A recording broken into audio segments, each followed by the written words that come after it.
You're watching the Citizen Science Podcast, the one and only twin solar system podcast featuring Samuel Hofman, along with his team of experts as they discuss the very latest information about our binary twin solar system. Welcome to the show.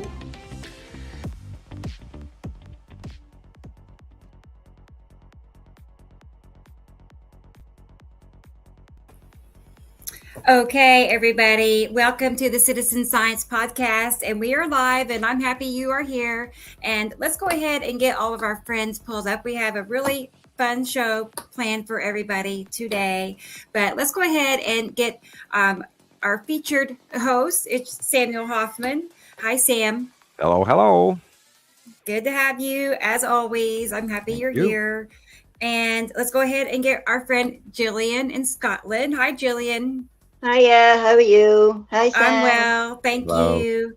And guess who's here? It's Christoper. Hey, Christoper in Vegas. Right on time. And give me 1 second. I had an error with Jesus.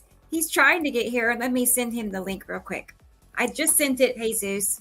It didn't go through the first time. So he'll be here in a moment, as is Nicolle von Tempsky. She'll be here momentarily as well. So how is everybody?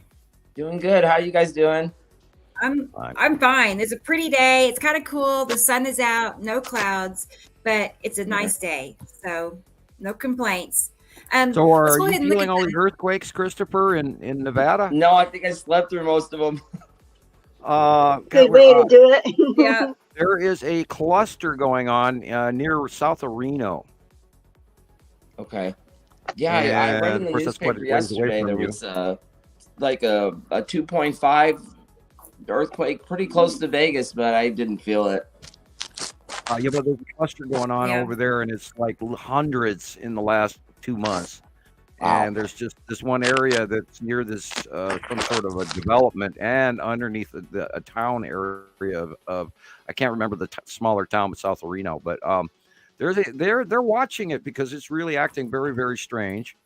And I've been wondering whether or not there's going to be a new volcano pop up there or what. So, well, it's a cluster area, and there was in 18. I'm trying to think what, like 1840s, 1880s. There was a 7-point earthquake there at that one spot, and it has no fault line whatsoever. Wow. So, but they are watching that same area again. So that, and then of course the Idaho cluster is continuing, although it's not doing anything compared to what the Reno thing is. So they're, just been watching the earthquake meters and all the stuff that's going on with San Andreas and everything else. So I just wondered if you've been feeling it, because yes, they're small, but they're frequent. Yeah, I haven't felt anything at all. Yeah. So I'd have to actually look at the fault line area that you're in versus how far that away is, etc. Oh, I got dry eyes. I was going to say, let's go ahead and check. I was going to say one thing. We had an earthquake here in Oklahoma about a month ago, and that's the first earthquake I've ever truly felt. I've felt maybe vibration, but no, this was actually shaking back and forth, almost up and down too. So. That was that wild. Sounds like a bumpy ride. I know. It lasted, 10 seconds, but long enough to grab your attention and make you stop and think, do I need to go outside? What's going to, is it going to get worse? Yeah, it's noticeable. Taylor thought it was a tornado. Quiet. Oh, no. So, because the windows were rattling. So, but let's take a moment and go look at our comments. I haven't even had a chance to see who all is here already. Okay, well, let's see. First here today is Experimental Elemental, and it is her birthday, everybody. So happy birthday. Happy birthday. That's so cool. I mean, my birthday's coming around the corner, but I'm happy it's your birthday, so that's cool. And you were first in line. Here, let's show your comment there. There you are. So, and then next in line was Michelle. Hey, Michelle, good to see you. And our friend Dennis, he's always here. Glad you're here, Dennis, as is Gray Guy. Gray Guy is always here, so I'm happy you're here. And our friend Claudette. Hi, Claudette. Good to have you. Right there. And Brendan is next in line. He's always prompt and on time. So good to have you, Brendan. Sabrina, hey girl, it's good to see you. And we have Amanda. Hey, Amanda. Nice to see you here. RGV oh, good. Amy is here. Hey, Amy. Good to see you. Who else? Lindsay's over on my other phone, and Robert Marshall Smith as well. Is he? Okay, I haven't seen. Oh, here they might be here coming in. Peter's here though. Hey, Peter from Holland. Hi there. And nice Alexander Waltz as well. This must be Alexander from Germany. So he's our friend. Mm-hmm. I love his videos, all of his posts. I'm glad you're here. He's got a flair with those videos. You can just see them. You can see the love. It's quite cool. Hi, Audrey's here too. Robin. Robin is here. Hi, Robin and Audrey. Hey, girl. What time is it? Yeah, it's 10 p.m. in South Africa, everybody. So it's a little bit easier because her Tuesday night show, she is here and it's like 3 a.m. her time. She is dedicated. She's amazing. She is. I want to meet her. I want to fly back to South Africa and meet her and Michelle Mountain. That'd be fun. Michelle Mountain always talks to me about 12 o'clock at night. I'm usually going to bed, and that must be 2 o'clock in the morning. So I don't know what other work she was doing, but she was going to send me links because she's doing some super amazing community work, and they're creating like a show or something, and wants people to talk Zoom style with them. So, but she's also creating a new way of living that is really spectacular. Like, she's talked to me a bit about it as well. But she also was talking to me about piezoelectrics. Do you know about that, Sam? Not right off the top of my head, no. Oh, you can always Google that one. There's a new topic for us. Let's see. I'm not sure who this is, but they're from Facebook and they're here, and it's nice to see you too. I can find you here in a moment. I'll know who you are. But that's who is here at the moment. I'm thankful we have so many here already. You know, we haven't really got started, and it's a big group already. And we have, it looks like 3 people on TikTok. Danette and Andrea. Hi guys. It's good to see you. I've been going live on. Where are you seeing experimental and all them? That I'm still trying to figure out which one each phone I put a different one on, and then I forget which one's Facebook and which one's YouTube. Okay. I'm seeing the comments. Well, I'm seeing them because experimental is on YouTube, eh? You should be able to see him here on StreamYard in the comments. Yeah, because I'm on YouTube, but then there's also StreamYard, and I can't see StreamYard on my tablet. Hi, Jesus. Jesus is here. Hello, guys. But we can't see you because the light. Yeah. Remember last time you had to turn around? Yeah, I'm going to have to go around. Okay. I had the hardest time connecting for some reason. I don't know. You look like a shadow. My Wi-Fi is... Mystery. Woo. Yeah. Also, I wanted to say one thing, and back to Audrey just for a moment. I saw her leaving a comment to somebody in Facebook. Somebody had a question. I don't remember everything word for word, but I did see she typed out a big long paragraph.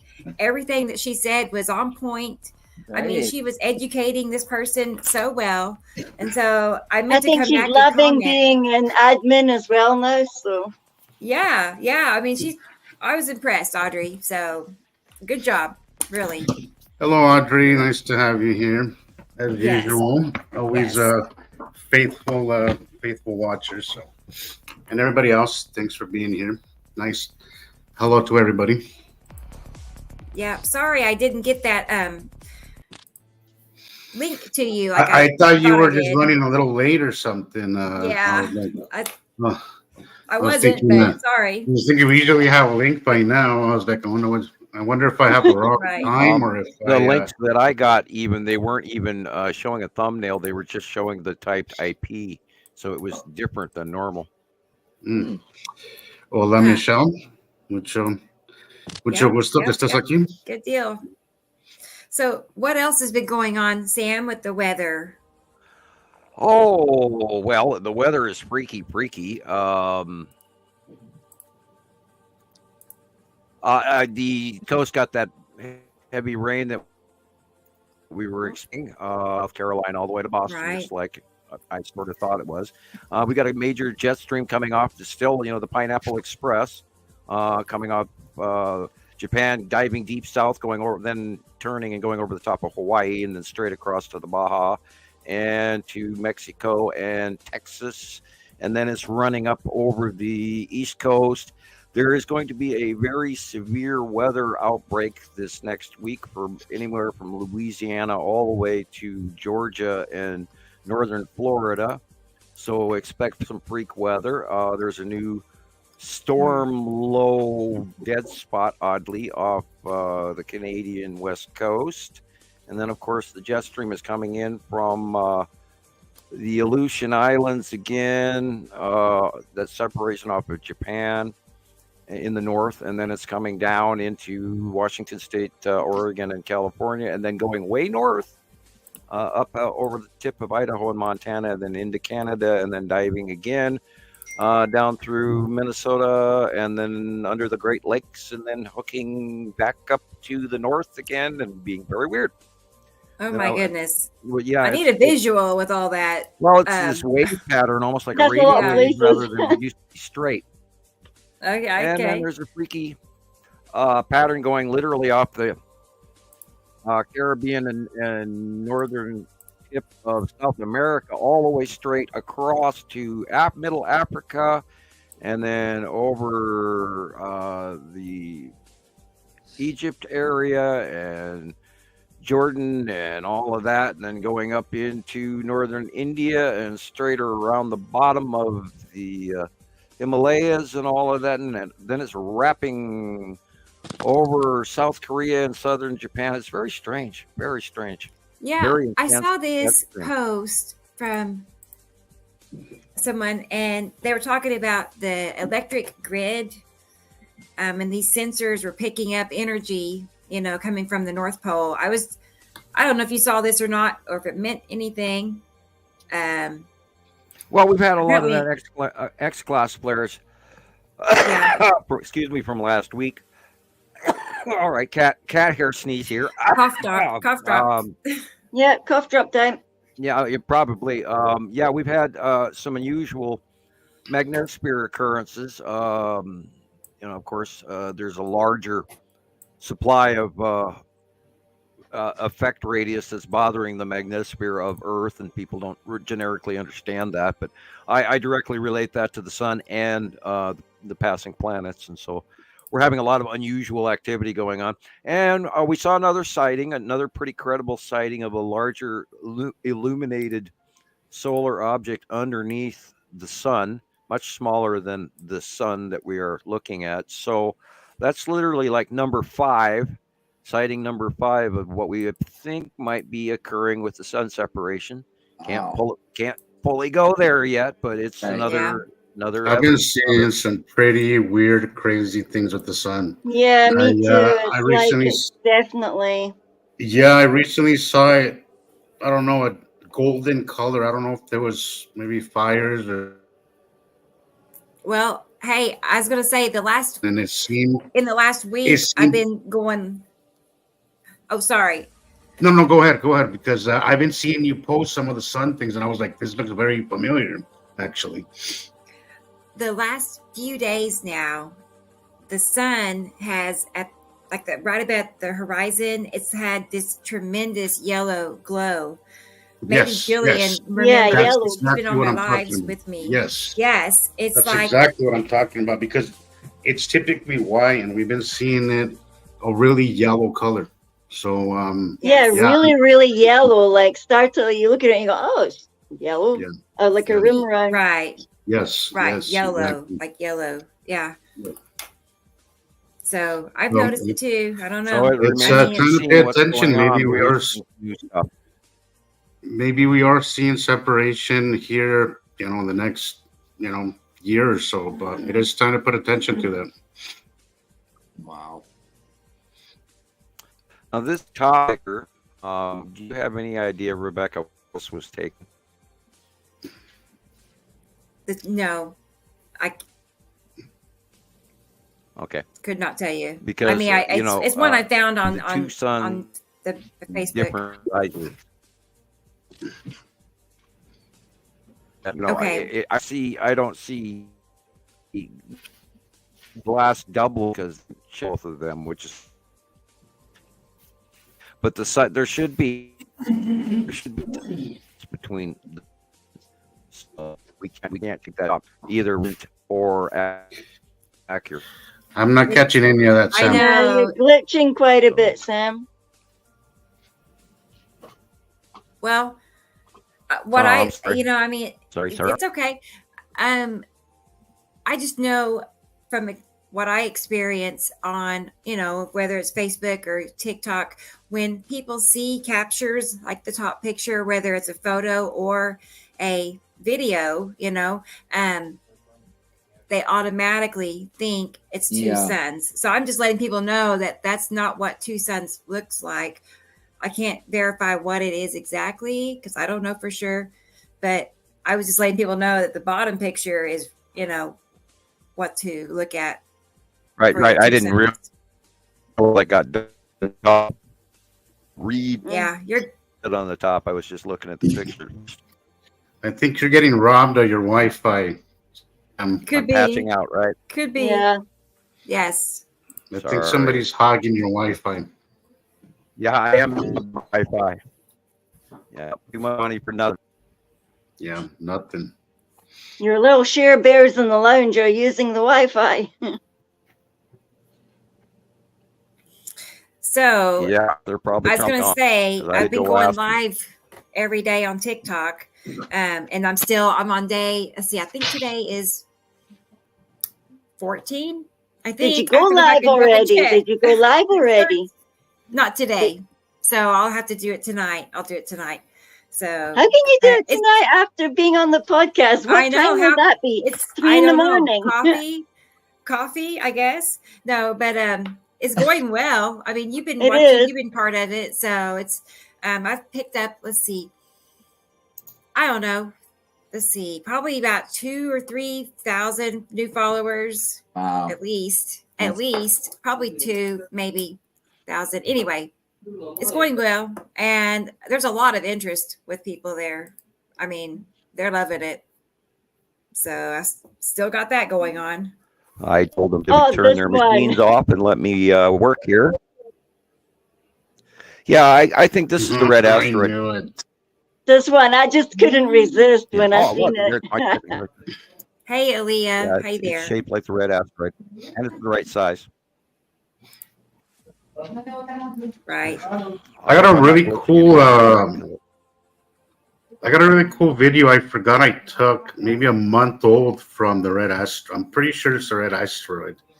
I'm not sure if I'm going to be able to upload it on here. It's not coming up on my files. But I'll send it to you, and if you can, it's not it's a pretty short clip.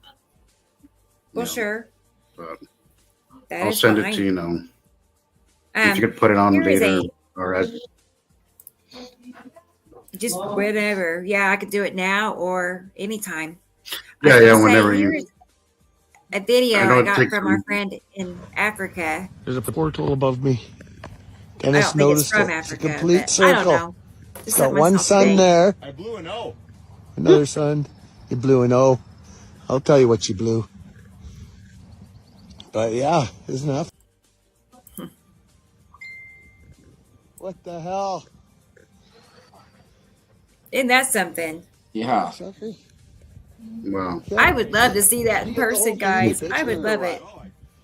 Oh, I wouldn't be able to move. My head would be so sore looking up at that one. Oh. Yeah, I would film until it stopped. I'd just film and film. That's something like that. Stop. Oh my God, you wouldn't have enough space on your phone. You'd be at it all the time. Yeah. Above me. Dennis noticed it. It's a complete circle. It's got one sun there. Yeah, that is likely a planet cutting in front of the sun and being illuminated from behind. But yeah, isn't that fucked up? That's too smooth. Planet illumination. Look at that darkness. And it could that gray. Depending, I'm trying to figure out which direction he's actually looking. Picture or what? Because he's just scrolling up and then in a circle. So that one's the sun right there. So it's the right of the sun. Yeah, so it is the right of the sun, correct. So it's probably a Saturn, but then he 360s back. And wow. I'm confused, but yeah, I agree. I thought that was pretty cool. Am I still glitching out, or am I okay? You're better now. Definitely better. I know, Claudette. I agree. Tell the gamers and the next room that it's helping.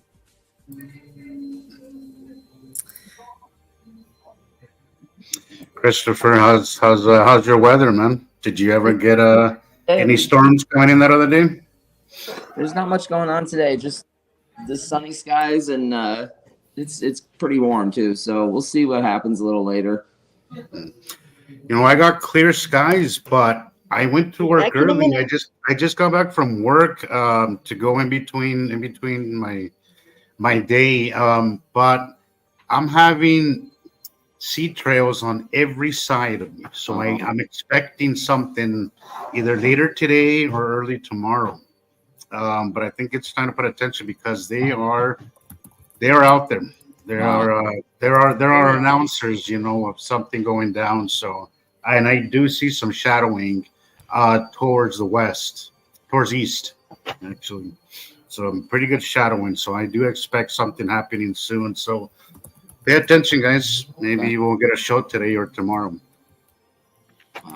Yeah, I looked outside today, and it was all white and fuzzy and weird, but I still saw most of what was going on up there. But it was really unbelievably weirdly white. Very, yeah, that's what it's starting to look like. Not low clouds. So I got clear skies, but you could already see the reflection, the light reflection bouncing off of them, and you could just see the enormous shadow to the east. So I do expect some action soon. I was just letting our friends on TikTok know that the purple is coming from the purple planet A2. I can say it better than typing it. Apparently, my fingers wouldn't work, but that's what we're seeing here is this purple edge of a purple planet. So left of the sun is A2, and it's white moon. A2 is a purple gas giant, guys. So it's most commonly higher mammatus clouds and purple colors. So. And angular stripes, where Yuri has straight horizontal stripes. Yes. Trying to talk with a cough drop. Talk a lot about the stripes. A lot about the stripe because we see like all this striping, this horizontal striping just above the horizon at going at 360. I see it all the way around. It's this where the pink area here where it's like that constantly. If any clouds are out, have you noticed that? It's like a band that goes all the way around. I noticed that's where all the asteroids are. The thumbnail picture today was pretty cool. It's two large planets, or a large planet and a smaller planets, and both have rings. I kind of like that. It was kind of cool thumbnail. Oh, cool. Good. I'm always looking for something interesting. Look at that. That's weird. That's freaky weird. Oh yes, little octopus arms or whatever. That of course has to be the base cloud of Nepacity. But wow, yes, that is freaky. You can see those little vertical striped effects. And you got that green color. Yeah, I've never seen it look like this with the rounding top finger things going out like that. I've seen them from the side, but I've never seen it like this. This is unusual. Very interesting. Right. A little bit of a lens flare off in the right hand. But the dark green behind very it. Strange placement because the lighting is actually coming from the far left. Weird picture. Wow.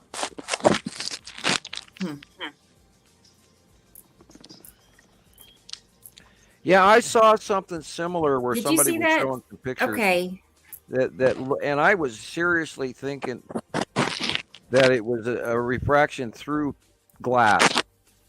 And now that I'm looking at this, I'm maybe interesting. This because that sort of matched what they were capturing, and it was on South Africa Skywatch, I think it was. And I said, is this filmed through glass? But wow, Very interesting. It looks like an ion pole between bodies, but I can't imagine what bodies it would create to do that. Right. Pretty weird. Do you think those could be asteroids? Well, yeah. If these are sprites, then because I've always believed that sprites are asteroids that are made out of metal, and then there's a metallic interaction between our atmosphere and the atmosphere above, and that's why sprites look like they do. And I've always considered them like a metallic asteroid. I have a picture coming up of sprites. Yeah. So we'll get to it in a moment. But anyway, I have a good one of a recent sprite picture also. I don't know. I thought that was just kind of cool looking. I don't remember who took it. Whoops. Let's go back. The way it was pinching, I wondered if that was the round object behind it, if that was the lead object. It's entirely possible. We have pictures of it this week crossing the sun again. Yes. And we talked about it in our last show, and we've seen it routinely happen. Oh God, 5, 6, 7, 8 times already through the multi-year cycles where, it's either on the right or the left of the sun, but then there's a period of time on certain occasions that is crossing over and in front of the sun. Now, remember, we have the April solar or what they call a lunar eclipse. And I'm still wondering if that's actually going to be the moon stepping in front of our view, or if it's going to be a planet. So everybody, be sure to, when you see it happen, don't trust that it's absolutely the moon. Look to see if you can debunk that. If it's small, if you can see the size of our moon the day before, so you get a comparative in your head, and then watch whatever it is, the size of whatever is passing in front of the sun, and if that differs, then I would question what they're telling us. Sorry. Background. I got another violation on TikTok. Just now?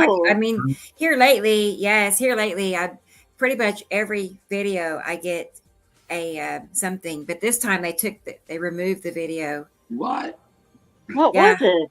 The one I shared just today, it was the part 3, why they don't want us to know. Oh boy. Yeah, nothing like the old bear trap.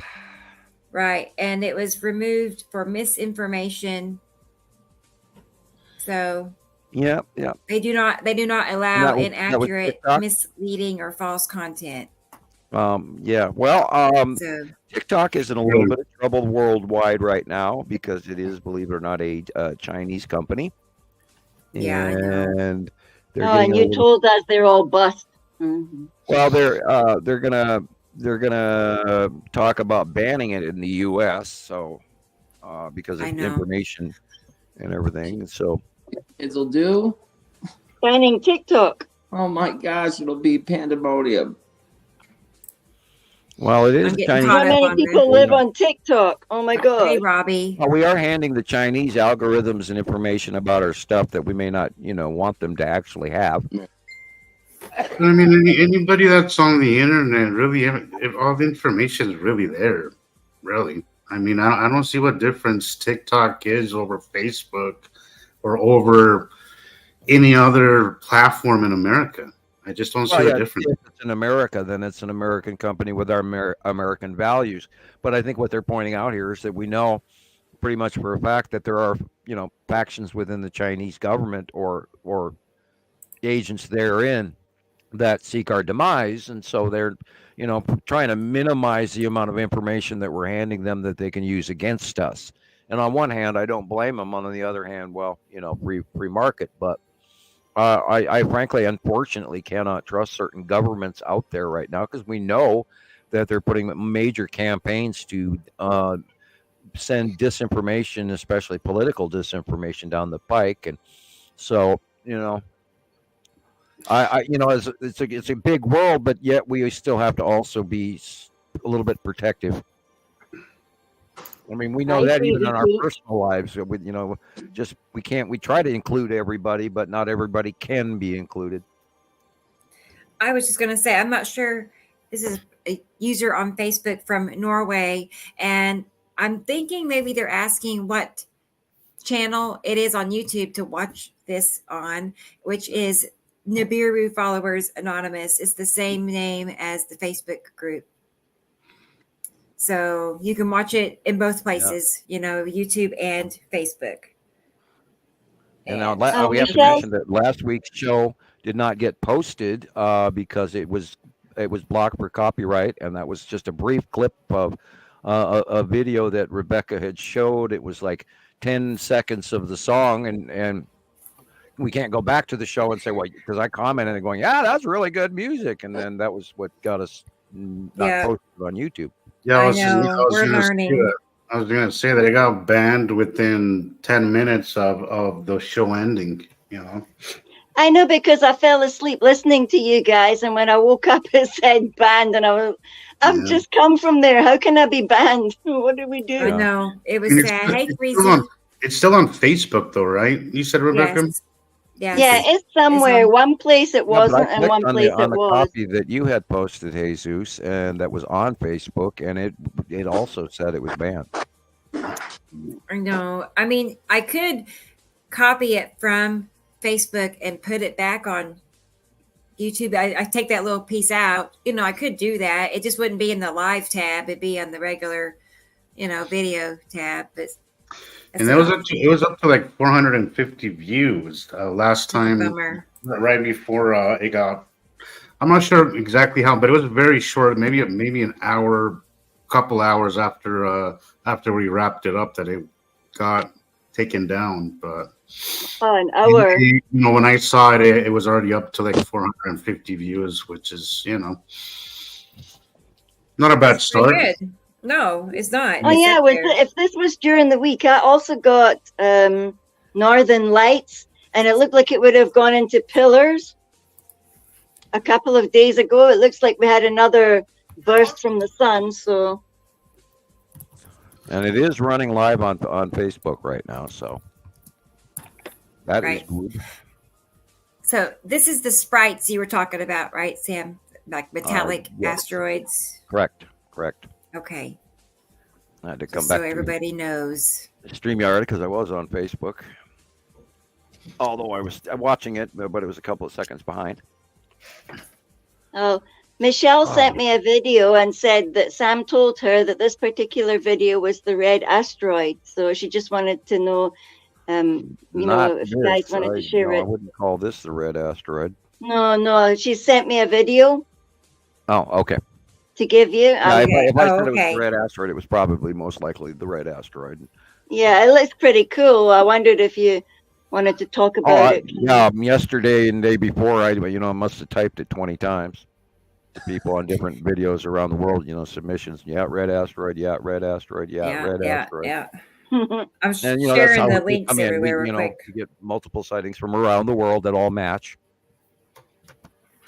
Yeah, the same looking clouds in the same locations and the same shape, repeating over and over again. And it's just so repetitive all around the world every day. That's what we have discovered. That's what we do. And we deal with all the people's submissions. Yeah, this is an interesting. Wow. It has to be a cube, right? Yeah, to the left there. That corner. What's the thing on the right there? Right. Is that the long box cube and the cube side by side? No. Okay. That'd be the Texas cube coming in front of the sun. Oh. See how dim it is and how weirdly odd the light is? Okay, I was totally missing that. Yeah, it's cutting right in. It's cutting right into the sun. Wow. And to the right of it would be the lead asteroid, but it's illuminated funky with a shadow. Okay. Wow. Yeah, you can see the stripy bit there. Yep. It's a good picture. If you had him point, I would totally miss. Yeah, that's a good one.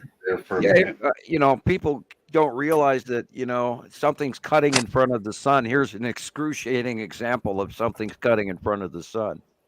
Let me get your drawing, Sam. We can look at that and compare. Yeah. And of course, for a couple of minute period of time, and then it moves on and it changes the view. And then, of course, it's really impossible to stare at the sun with your bare eyes.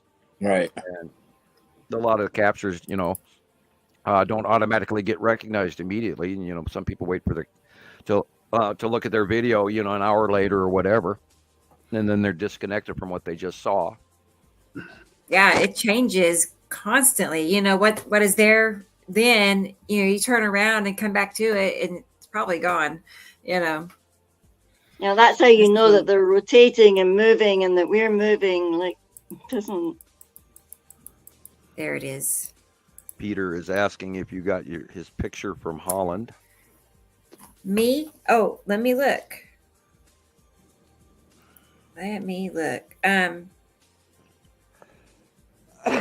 No, I don't have anything from Peter. Maybe he sent it to the email, though. I'll check. And I do have something from Alexander in Germany. So cool. Thank you. I will download them now. And we'll look at them. And here's that video or picture Sam's drawing. Just showing it. There's a cube here. And that's where this corner right there is coming 20th, from. 2020. Whoops. Okay, let's go back. Anyway, cool picture. We'll move on. Oh, I love this one. This is Atu and Atu's moon. That is so cool. Yeah, that V shape. Yeah, and this is that repetitive shape that we've seen for years, and it's just bigger and bigger and bigger now.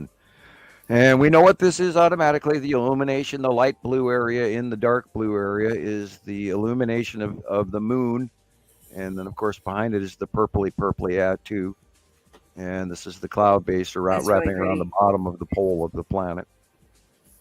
And you can see the internal illumination coming from the angle of the light at sunset or after sunset. Here I'm feeling guilty that I told the girls to turn their games off. Oh no. Oh no. I'm such a meanie, but I know. Well, and I told them, I said, work comes first. Are they? What's their Saturday? They're probably gonna go well. Yeah, they want their PlayStation time. The other day I was talking to Shiloh and I called it Nintendo. And she was like, Dad, it's not Nintendo, it's PlayStation. It's like, oh, I'm sorry, but in my era when we first started calling it, we called it Nintendo.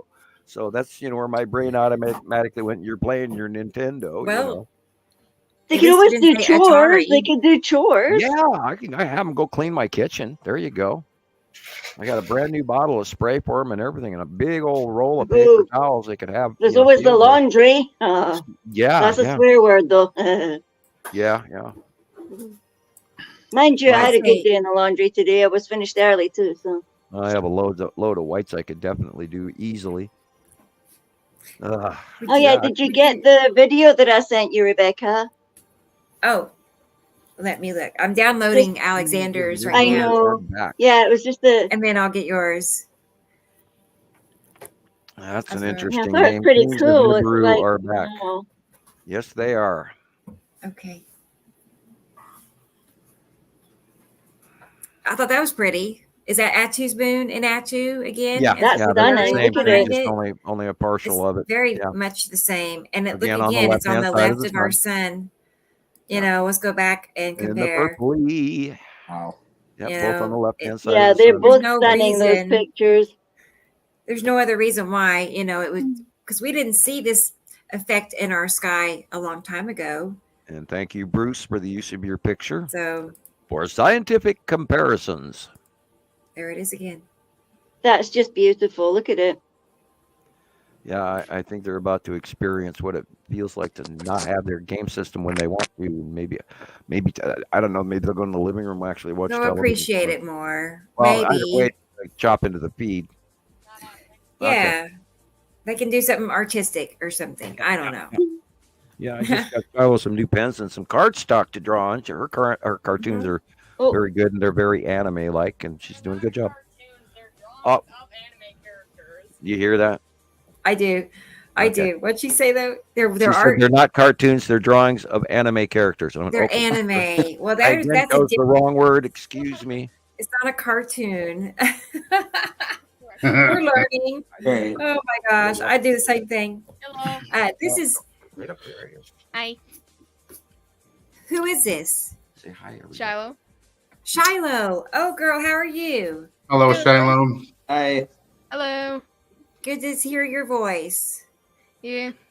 Yeah. Well, are you watching the show with us? Yeah. Not really. Not really. Well, that's okay. That's okay. I heard you can't play your game right now. Well, I'm finding other things to do, so it's fine. Right. Well, thanks for taking a break for our sake. Yeah, because I was feeling guilty, So draw some pictures for us, some beautiful pictures. I'm good. Yeah, the thing is, I think way back when I was in South Africa, I remember your daddy sharing pictures that you drew, and you really are good. You really are. I've gotten better. Yeah, you're going to send me something I want to see. Tell your dad. We'll be getting my address. I'll think about it. Oh, please. Well, I'd love to see something else. I mean, your ones that there was one that you did that your dad used, and I thought, wow, it was really cool for a kid your age. But now you're a young lady, so. Yeah, I guess Right. I could try to get Dad to show you some pictures of what I've been drawing. Oh, I'd love to see them. All right. Thank you. That'd be nice. Yeah, I all want right. to too. She says bye, everybody. Okay, bye, Shiloh. Bye, Good to hear Shiloh. your voice. Yeah, Yes, she's good got a talking big to you. smile on her face, so she get a little stage fright Awesome. going there. I know. Golly, Maybe she sounds so different. She sounds like a young lady now. I Yeah, can't well, believe she- these she's, children have grown up. She's 15 now, so She's not that little girl that drew that last picture for us. yeah. Well, when Right. we How long has started, it been? How long has it been since you were in South Africa, Gillian? What is that? 5-6 years now. 6 years now. Wow. Heading for, kind of scary thinking about all that time that they were weeny little girls. They used to draw pictures when the kids I looked after drew pictures, and they were Shiloh. Yeah, her picture. What picture was it, Sam, that you shared of that was hers? the one I used the most. Is this is how my dad deals with newbies, That's it. Yeah. and it showed me with really freaked out hair, and of course it's a child's drawing of a person with the little 4 fingers and a thumb kind of thing, and in some clothes, and she had me real freaked out with all sorts of weird stuff. But going it was on over really my head. good for a kid because, Yeah. wow. Shiloh came up with when she was even very, very young. I mean, we're talking 1 or 2 or 3, and I would hand them watercolors and a paintbrush, and Shiloh would come up with really interesting artwork that was abstract, and her color choices were always very amazing. She has a real eye for choosing opposing colors in the right way, and she's even memorized the color wheel in ways that I hadn't even tried to teach her at age 5. She was like ahead of me, and here I've had a lifetime, and she just picked up on her art so inherently natural because we're Dutch, and my father was a painter. I'm an artist and painter. Shiloh actually draws better than I do now, so and she's It must be real subtle flair by now. I'm dying to see what she does now. I buy her specialized pens, the micro pens, so she can do her anime drawing. Although she actually needs to come in and learn to do thick black line drawings around her borders. But that's going to go within time, I'm sure, when she starts studying more and more anime. And then we were having a study on her color pencil use the other day, so learning, not to go against the grain and shadowing and all of this. And what's your other young lady up to? Oh, I'd have to take. She's standing here asking me questions. What I'd have to do with those, Nova, is I would have to take photographs of them and post them. Okay.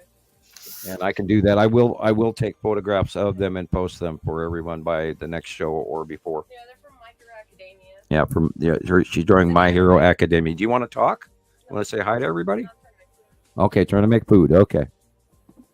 I'm fascinated what they're doing there because they genuinely have a gift for art. Like that, the way that they express it is just so different, but it's so clever as well. Yeah, well, they're out of the blue here within the last 2 years. They've all of a sudden swung over to anime, Japanese cartooning. Yeah, anime is really good. And all of that.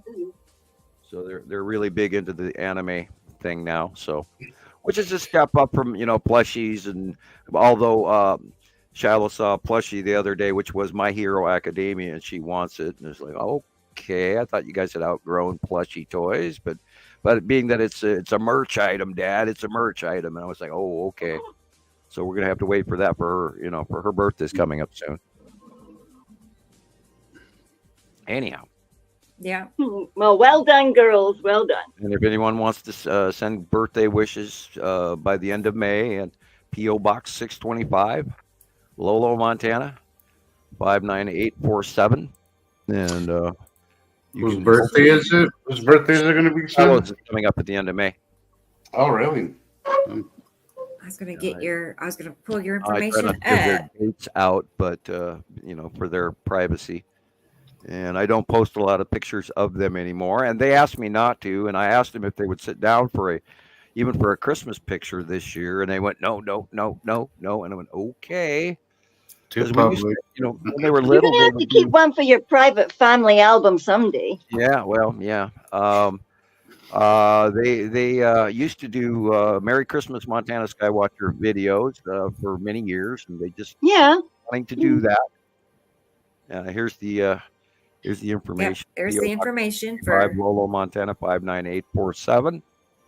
And you can send a letter or a card or whatever, or donations. That would be very helpful. We don't get a lot of those anymore lately. I know everybody's suffering from the economy crunch, but buy me a cup of coffee, mail me $5 bill, $10 bill, whatever, and it will get to Shiloh's birthday coming May. Perfect. And we're poor enough folk that any extra income is always a godsend to raise us up to a little higher than where we're at, and because I got a nice donation from a wonderful lady in Alaska like a month ago, and I ended up I bought food with it, so that tells you where we're at. So donations are important, right? No, I can understand that, Sam. I mean, I've lived that drastically fallen off in the last year. We don't even get them anymore, and I hope our moderators and everybody are all listening. And hi, Deb and Matthew Wee and wonder, we talked to Matthew last week, so. And briefly. I want to ask Peter. He's trying to get pictures to me, I see. And let me look real quick on Facebook. I just want him to know I do see your comments. So let me look and see if he's put in a my girls request. Are very smart children. They keep me in check. They are, of course, teenagers that like to give me examples of why they're going to go around what I just told them not to do. But we had a big debate over the internet and how the feed has been eaten up lately, and that the show comes first and the games come second. So. Oh, I do see. We actually have our next guest host. She's here. I see her now waiting. So it's Nicolle, guys. This is her second visit with us. So let's get her added to the chat here. Here she is. Hey, Nicolle. Sorry. Hey, Rebecca. Hi, everyone. Good. Yeah, Nicolle's in Colorado. So how are things in Colorado? As Chris mentioned, I want to say the last show or the show before last has been fairly uneventful here. It's either been clear skies or it's been overcast. And I was able to get a few shots and posted a few of those today. But cool. Yeah. You've been getting some really extra special ones. You have. I mean, it must be your elevation or something because they're really good. You guys still have snow? Thank you. No, not. My backyard has totally melted, which here you learn to not buy a house that faces north because otherwise your entire driveway and sidewalk are, That's my backyard, and but the mountains, I noticed they are still snow covered, not completely white, but well, you need it all. You need every drop of water you can get. Yeah, we have no snow in the mountains at all. That's not good. And honestly, we went. There was about a week and a half where I woke to fire warning or fire weather watch, and fire weather watch is new, like the term bomb cyclone that we all kind of gotten used to, right?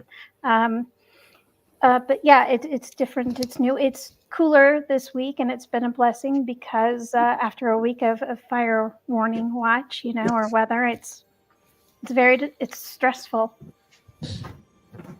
And that things that's been going on in Texas and Arkansas and Oklahoma with their fire. I actually haven't heard anything about it in the last couple of days, and I didn't even hear about containment because the last thing I heard, they said it was 20% contained. Then they were worried that it was going to run, wildfire all the way up to South Dakota, and we haven't heard anything about it since.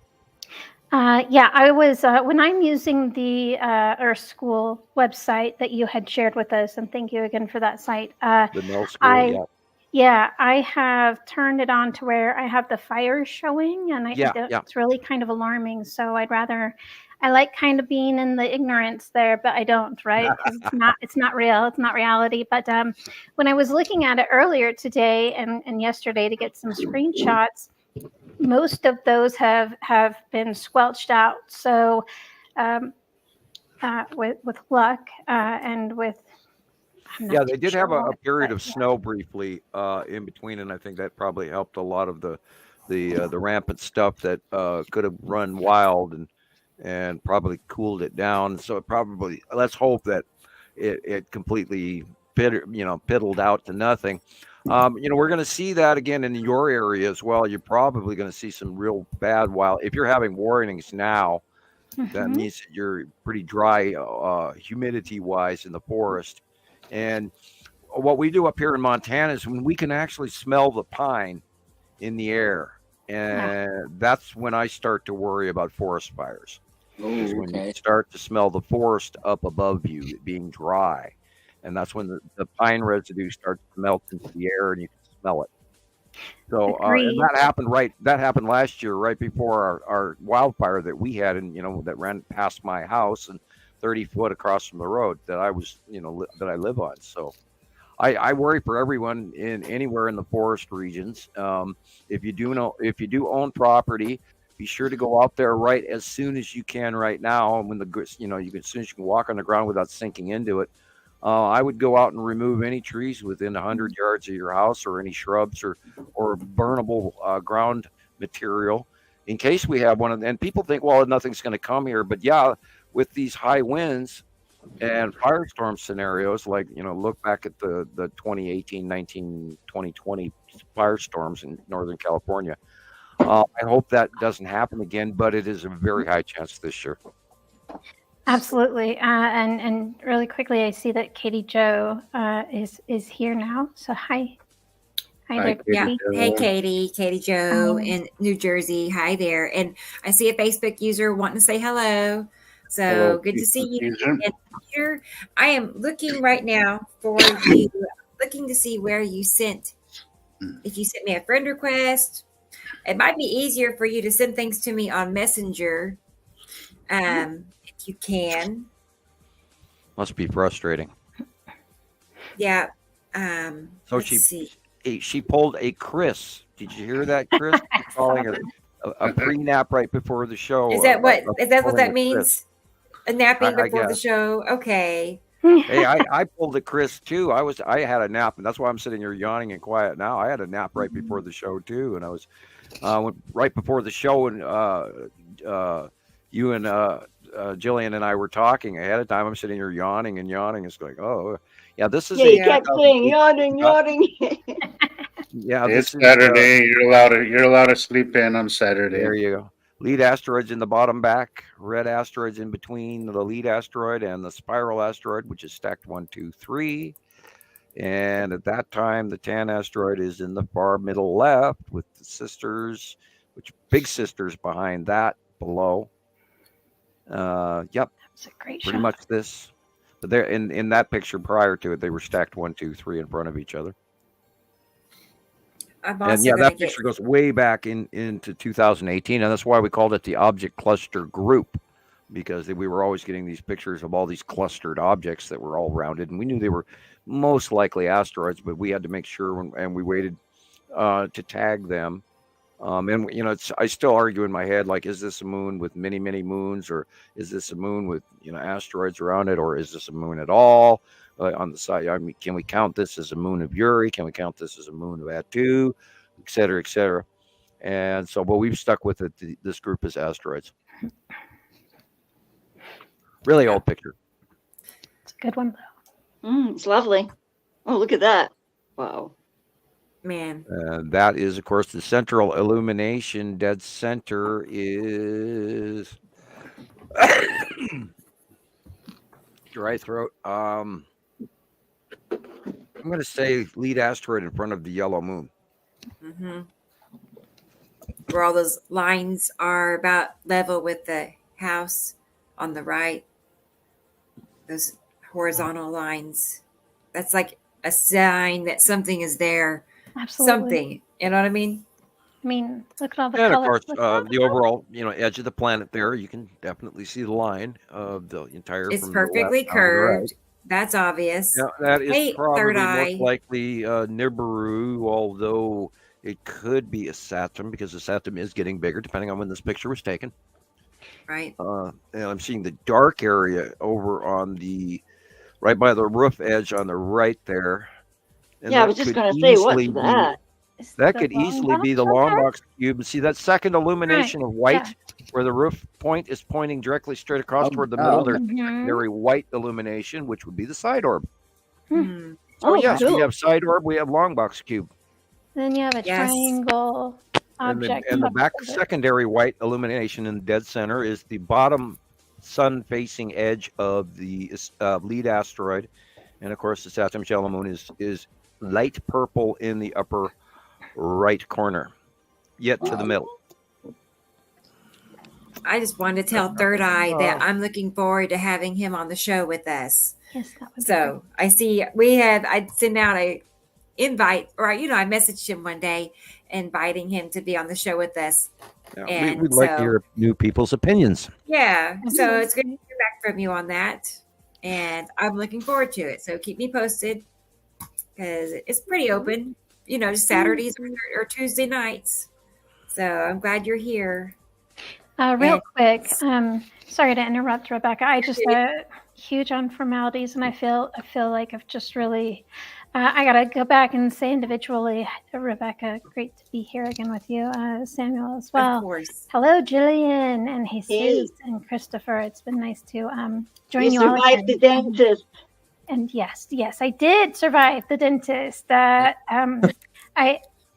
Races. It wasn't even me in the chair. I don't like the dentist anyways. You said you didn't like the sounds to me. You freaked out. I don't know who does. Oh gosh, no, it was my daughter. And so I wasn't even the one sitting there with my mouth clamped open for an hour while they were adjusting and adding brackets. But the sounds I couldn't. So you go in with her. Do you go in with her? Yeah, well, I just don't want to leave I'm sorry, I can't wait in the car while my child is that'll give you more. Having it will just give you more anxiety. Yeah, absolutely. I've got to go on Monday. I'm not looking forward to it. No. Right. Yeah, my son's the same way. Can they just put me under, like all the way under? And I thought, no, they don't do that. Maybe some laughing gas, but yes. And real quick, back to the fire. I do want to correct, although there's no fires currently in the state of Colorado, there is one 281 miles away from me in Gillette, Wyoming, and there are 2 in Nebraska, 2 in Kansas. And what about Texas? How's it doing? Well, there is 1 in Illinois, and there's 3 in Texas. 2, 3. The further south, once you get to the equator line, you're Mexico and the Yucatan. It's even all the way over to Puerto Rico and everywhere, like Dominican and Haiti. They've all got fires. So all the way around the equator seems to be on fire. Yeah, why would that be? That's kind of because it's drier than normal. Yeah. Yeah, all of our weather has changed. Our jet Absolutely. streams have shifted into new places that they didn't priorly exist in. They flattened way out. They're very, very much faster. So the duration of rainstorms is, in some cases, for the good, is actually much quicker. But then there's also what they're expecting next week to come to literally from Arkansas, Louisiana, eastward, and then up a little bit up the seaboard there. Is some drastic, really red zone weather. So it's going to be dynamic and very, very scary for a lot of folks down in the southern southeast. So I haven't looked into the details, but I saw briefly that they were warning of it. Yeah, look at that. Is that today? That happened. I saw this posted recently, like on Facebook and TikTok. So I got the impression it was new. Look at the size of those golf balls. just look at those things. And that does a lot of damage. If you own a car or if you own a boat or if you own, a tin roof. A roof, yeah. Roof, yeah. Well, this is why I'm an advocate for metal roof. I really am. Can they take this kind of damage, Sam? Yeah, they do, and they're not going to. Well, you may have a bunch of dents, but then it's not going to go through your roof. Where if you have shingles that are 7 years, 10 years old, or 20 years old, they'll do some damage, and they'll actually crack some of these older tar coated shingles, or if you have skylights or things like that, will all crack. And what the hell, guys? So. Okay, am I just tripping or is that weird? It looks like the exact cloud. Stop. Like, guys, take a really good look at that. That looks okay, I'll take a really good look at what's that. What's going on up there? Check at that. See what happened to China? Well, I was seeing this on TikTok too recently. Just exploded in China, y'all. Yeah, there's that freaking windstorm that went through China. Okay, that's March 1st. Wow. Everything is beautiful. It's magnificent. Okay, that's way up on top of a mountain, and that's an atmospheric cloud that went through at high speed, and then of course it clings to everything and leaves ice behind. So it was an ice storm. Oh, that's like that movie, The Day After Tomorrow. Right. We've been talking about what China's going through. This is a scene out of a movie, y'all. This is literally like a scene out of a movie. Exactly. I just said that. It don't even look real. That's the crazy thing about it, y'all. Yeah, we're not in Kansas anymore, Toto. Yeah, here's the Texas fires.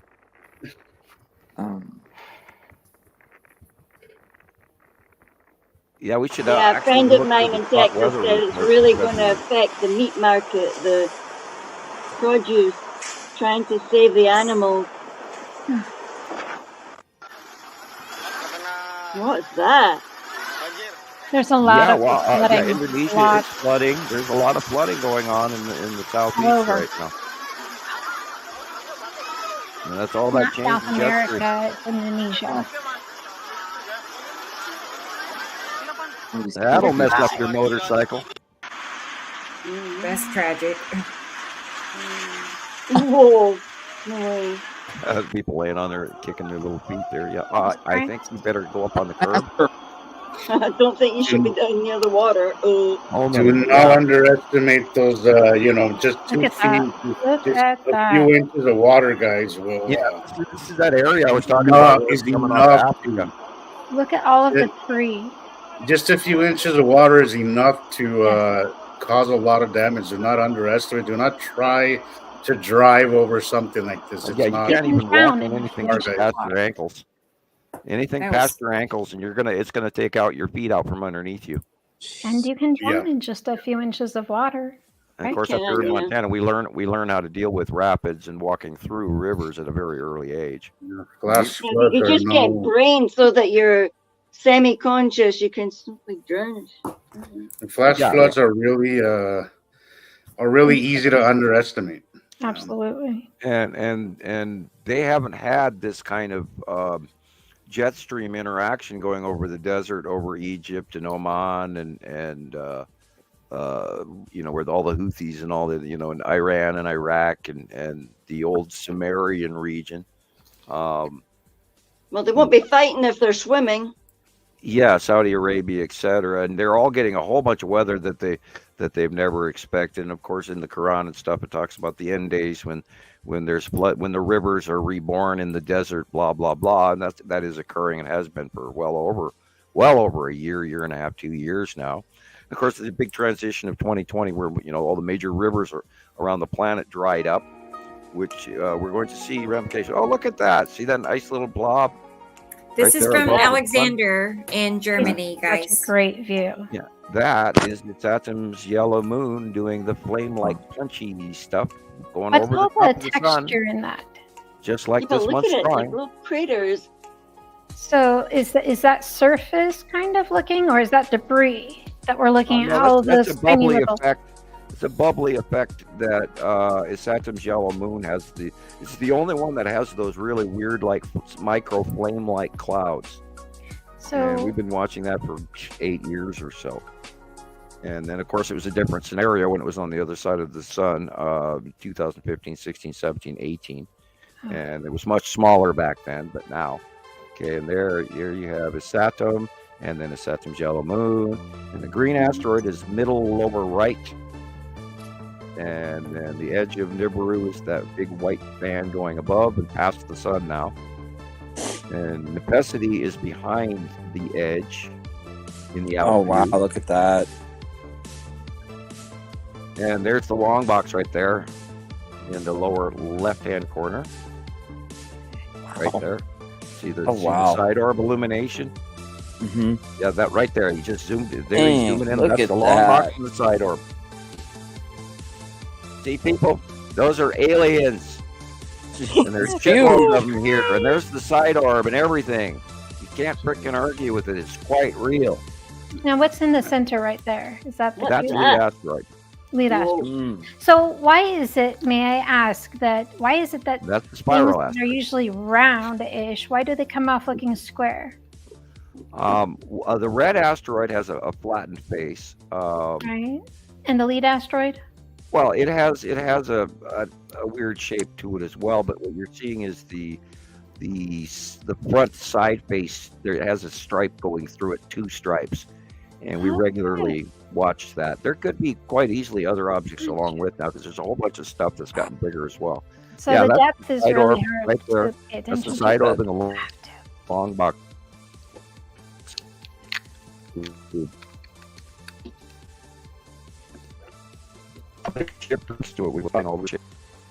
Whoa. Is anyone else able to hear him? No. It's cutting out again, Sam. Yeah. Why? Here I'm describing shit, and of course, We just missed the last then I start patching it. Yep. Yeah. Just when you start talking about who's in the ship there. Yeah, Hello, yeah. Grey Oh, guy. they probably shut me down. Dude, that is really something. Is that the spiral asteroid? Look at that. Yeah, look at this. Look at it. This is incredible. I want to say hi to Irene in Florida. Hi, Irene. Hi, Going on when I No, that is definitely a sky film. driving for anybody who that up. Absolutely. Ooh, whose video is this? Is it somebody we know? Alexander. Yeah. Alexander Waltz. AW in the corner. In Germany. Mhm. Yeah, No, that's why I was Alex. asking. What is those?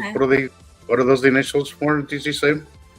Alexander Waltz. Okay, that You sounds know. familiar. That twirls. Is In that Germany. the spiral asteroid? Look at that. Oh. Yeah. Maybe you I've don't been know. seeing some pretty cool stuff from your followers anonymous from people I've never seen post before. Really? Huh. Yeah. Well, good. Yeah, absolutely. Hey, here's a question, Sam, from a Facebook user asking about the monolith that you posted in France. Do you know more about that? Looks like he fell out of the queue here. Let's see. Are you back, Sam? Hello? I don't see his picture. Yeah, no, he's. We'll come back to that question. I'll mark it. I'll put a star by it so I won't forget. Well, that was cool video from Alexander. Great work. I mean, I that know was you would know lovely. who he Very clear. You could see everything. Right? That spiral asteroid was something else. Yeah. Cool. Yeah, it's even when the sky is all like gray and murky, you'd be surprised what all you can still see. Absolutely. You know. Well, I sent you very boring gray pictures, but they're full of bubbles and blue. Okay. Well, let me get So another how is video. that boring if they're full of all that? It's not bubbles, and then they had light rays coming out in the morning. But I looked and I thought, oh, it's like, haven't we seen this all winter? Come on. I want it to be spring now. I want to grow stuff as well. It's like my buds are coming on my trees, and every time it goes back cold again, then all those poor little buds die. They fall off. Yes. It goes back again. It's terrible. It's as if it's 3 times now that the plant has tried to start something for me. And now it's like, this is the 3rd time. So I hope we're there now. This is one video you sent me, Gillian, where Sam said that Michelle was the red sent asteroid. That. She said Michelle in South Africa. Oh, Michelle was here, who was in South Africa. Look at that thing. So if it was just a cloud, it would have long dissipated by now. It wouldn't be so dark and solid and determined to stay that shape. Yeah, well, look at everything else. Everything else is moving. Right. Jeez. Just look at, I mean, wow. And there's that flashing with the sun, right? Because everything's passing in front of it. And that was what was causing that strobe-like effect of the sun, right? Right. Look at that. Right. Planet nearby cutting into the sunlight. Got it. That was really cool. I'd seen that a long time ago. It's been a while. Yeah, I think she said it's 2 years old or something. Uh-huh. Wow. I'm glad to have it for my collection. I've seen this before. A great video, nevertheless. Have you seen it before, Jesus? It looks familiar. It looks like something I've seen before. So I'm not saying this is it. It might have been something similar, but she just thought maybe we'd like to share it because Sam had said to her, "Well, this is the red asteroid. Look at that." Looks like Sam might be back. Let's see. Let's check. Ask him. He's trying. Can you hear me, Sam?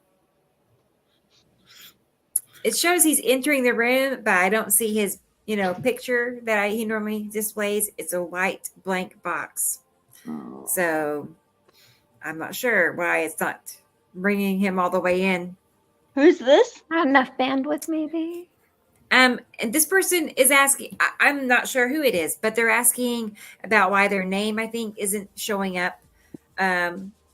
You can do this. You can go to StreamYard.com/Facebook and give them the approval to access your identity, and then that should just be a one-time thing, and then it will reveal. Yeah, I think I remember doing that myself in the beginning.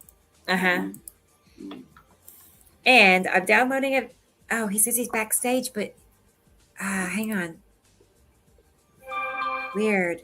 See, I show he's on the screen with us. Are you there, Sam? He says he's backstage. Out again. Shame. I'm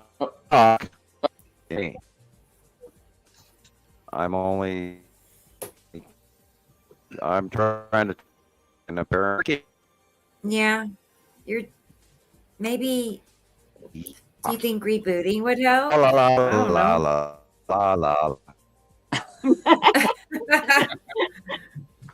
can sense his frustration. I can sense his frustration. Yeah. Yeah, it's so frustrating when you're on. Well, I am. I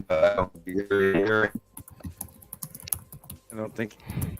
How's it going with my stuff that I sent you, Chris?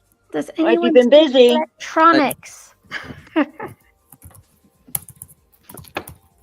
We have friends over on TikTok that one person, only if you one or two, something. But she is listening while she's at work. She said the content was great. So that's awesome to hear. Yes. And Bonnie shared our live. So thank you, Bonnie. Appreciate that. So I'm glad you guys are here as well. They see a whole different aspect of the show. They see it from my computer at that top screen. Yeah, well, you're sharing the screen, right? So having trouble connecting. Yeah. Sam. We catch about every other syllable. Stall. Yeah. Yeah, great. I know. I heard that. So Katie Jo says that her plants are also starting to grow. So I just keep going out and looking at the buds and looking at my rowan tree, and it's got the wee soft feather things at the top. That means that the plant's coming back to life, and the bendy branches, they feel all supple, like they'd love to burst into leaf, but yeah, they're still cold. So, and it was cold. It says it's 9 degrees Celsius, but then it'll go and say it's 4 on my app, and the other app says 9. So which app do you believe? That's a good question. You said we're going to have an app. What kind of app? I'm sorry. No, I just said my weather app. One weather app says it's 4 degrees Celsius. The other one says, no, it's 9 degrees Celsius. If you watch the news, then the news says, well, it's quite mild today, but it's got a hint of cold still. So, I see. I would just average it out. And pick the middle. Yeah, because I've been paying attention to the weather, and it's not accurate at all. I mean, it's more or less, but it's not very accurate. It's not very reliable anymore. Yeah, so you just decide what your body feels anyway. If you had your own little day by day, I'll go outside and then I'll see. Which reminds me, I'm gonna go see what's going on outside, because it looked like earlier like something was gonna happen. So I'll be right back, guys. Yeah, we're all like that. I've been peeking as well, but I finally got my 2 cats back in, so I'm shutting the door, man. It's cold. Well, can you hear me yet? I can hear you. Are. Yeah, I'm here. I'm just sitting here quietly listening, being minutely defeated, going, why talk if you can't hear me? Well, we can hear you now. Perfect. Yeah. Good. We can show you that video that, now Rebecca's gone. Yeah, Nova had gone in and turned on her PlayStation again and said she was doing a game that was not online, and yet I think that thing actually cuts into the feed really bad when she does turn it on. Even they're probably getting upgrades and don't know it. And anytime I'm getting upgrades, even when I'm on in the computer by myself, I can't post very well, and it takes a very long time for the pictures to post when I'm getting upgrades. So it's possible that's what's going on. Don't know. I got terrible internet. I know that. It's frustrating, isn't it? Oh yeah, especially since I'm paying the same top price that they're getting in California, and yet my feed and the upload is way caveman slow, and it's horrible. And yet it's the only game in town. I have to actually go to another company and see what they can offer me. I'm going to end up losing my landline over it, I'm pretty sure. But and I can't do cell phones really. I cannot afford internet and a cell phone, because that's even more money. Yeah, it's ridiculous. So, and I could never really like tripling and quadrupling. Yeah, we were using the internet for the kids' education and learning and ability to look stuff up and me to work, and so that was all packaged into my telephone, and that may all change. Don't know. And we've been talking about upgrading and everything else like that, but if I didn't go to, I'd literally probably have to go to Starlink before I could have a reliable service. And actually, from what I understand, Starlink per month, the original cost is different, but monthly after that, it's actually cheaper than what I'm paying now. Don't tell Elon Musk that, but that's Atu Atu's moon right there. going into the darkness. Have you been able to get signed up? I recall Leandra saying that you had. Yeah, but I was also told by somebody else that you could buy it at Costco. Okay. And I don't even have a Costco membership. I wish I did. I do. Yep. So anyway, the world's a spooky place anymore, and I'm sort of falling behind the tech skills, and with every passing day, and every time they changed from Windows 8, 9, 10, 11, and I'd go through all of that crap, and I see there's some new crap on my machine now that I haven't even looked into yet. It's like, oh no, more upgrades. Yeah, I wish they'd leave things alone for a while, Yeah. Granted, technology is changing all the time, but anyway. been Oh, a look lot at the of planets over the top of updating. us, and nobody sees them. This is 11/11, November 11th last year. And Attu's moon, we're doing pretty regular visitations directly over the top of us. And that's what's going on at nighttime here as well. And depending on the direction we were staring, of course, that makes a difference. Yeah, it's kind of demoralizing to, sit here and try to do a show. And the moment you start describing something, all of a sudden your feed goes down. And we've kind of noticed that it's sort of almost kind of intentional. And I hate to go there, but gosh, guys, give me a break. Go get some donuts and coffee or something, I mean, I'm not sharing anything more. Oh, well, I was talking about the alien presence. That is true. Yeah, it was well, we won't say We were the word. describing the long box cube visibly in front there, and then I got shut down. So, maybe I should mention it less, although, maybe we'll invent a code word for it. The guys in the box. Yeah. The cracker box above. The saltines, yeah, because it looks just like the long box looks like a saltine cracker box. The saltine. I hope you can hear me because nobody's saying anything. Yes, I can hear you. Yeah, we Okay, can hear you. okay. Well, sets in that wonder whether or not I'm being, Look at the big shadow, that really dark shadow on the right side. You can see that, right? Yeah. This is 23 again, still. The And that's what you're 14th looking of for outside? November. That was kind of interesting, little blue thing going down the thing there. And see, that was moving too far to be a star. Yeah, there's been a lot of interesting little things. Yeah, there's been a up lot of there. sightings, a lot of stuff coming in. There's been asteroids and meteors actually hitting where people are out chasing their debris, where they actually strike the Earth and they go pick them up. And all, meteors are worth a small fortune depending on what they're made of.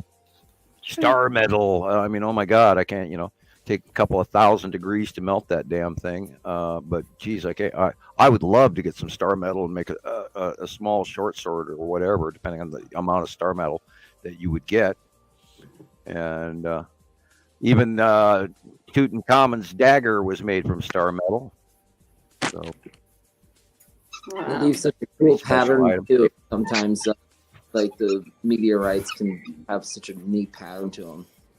I got to see Tutankhamun's gold mask in Minneapolis when I was a teenager.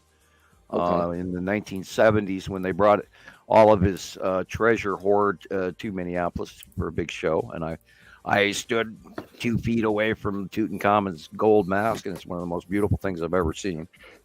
Awesome Egyptian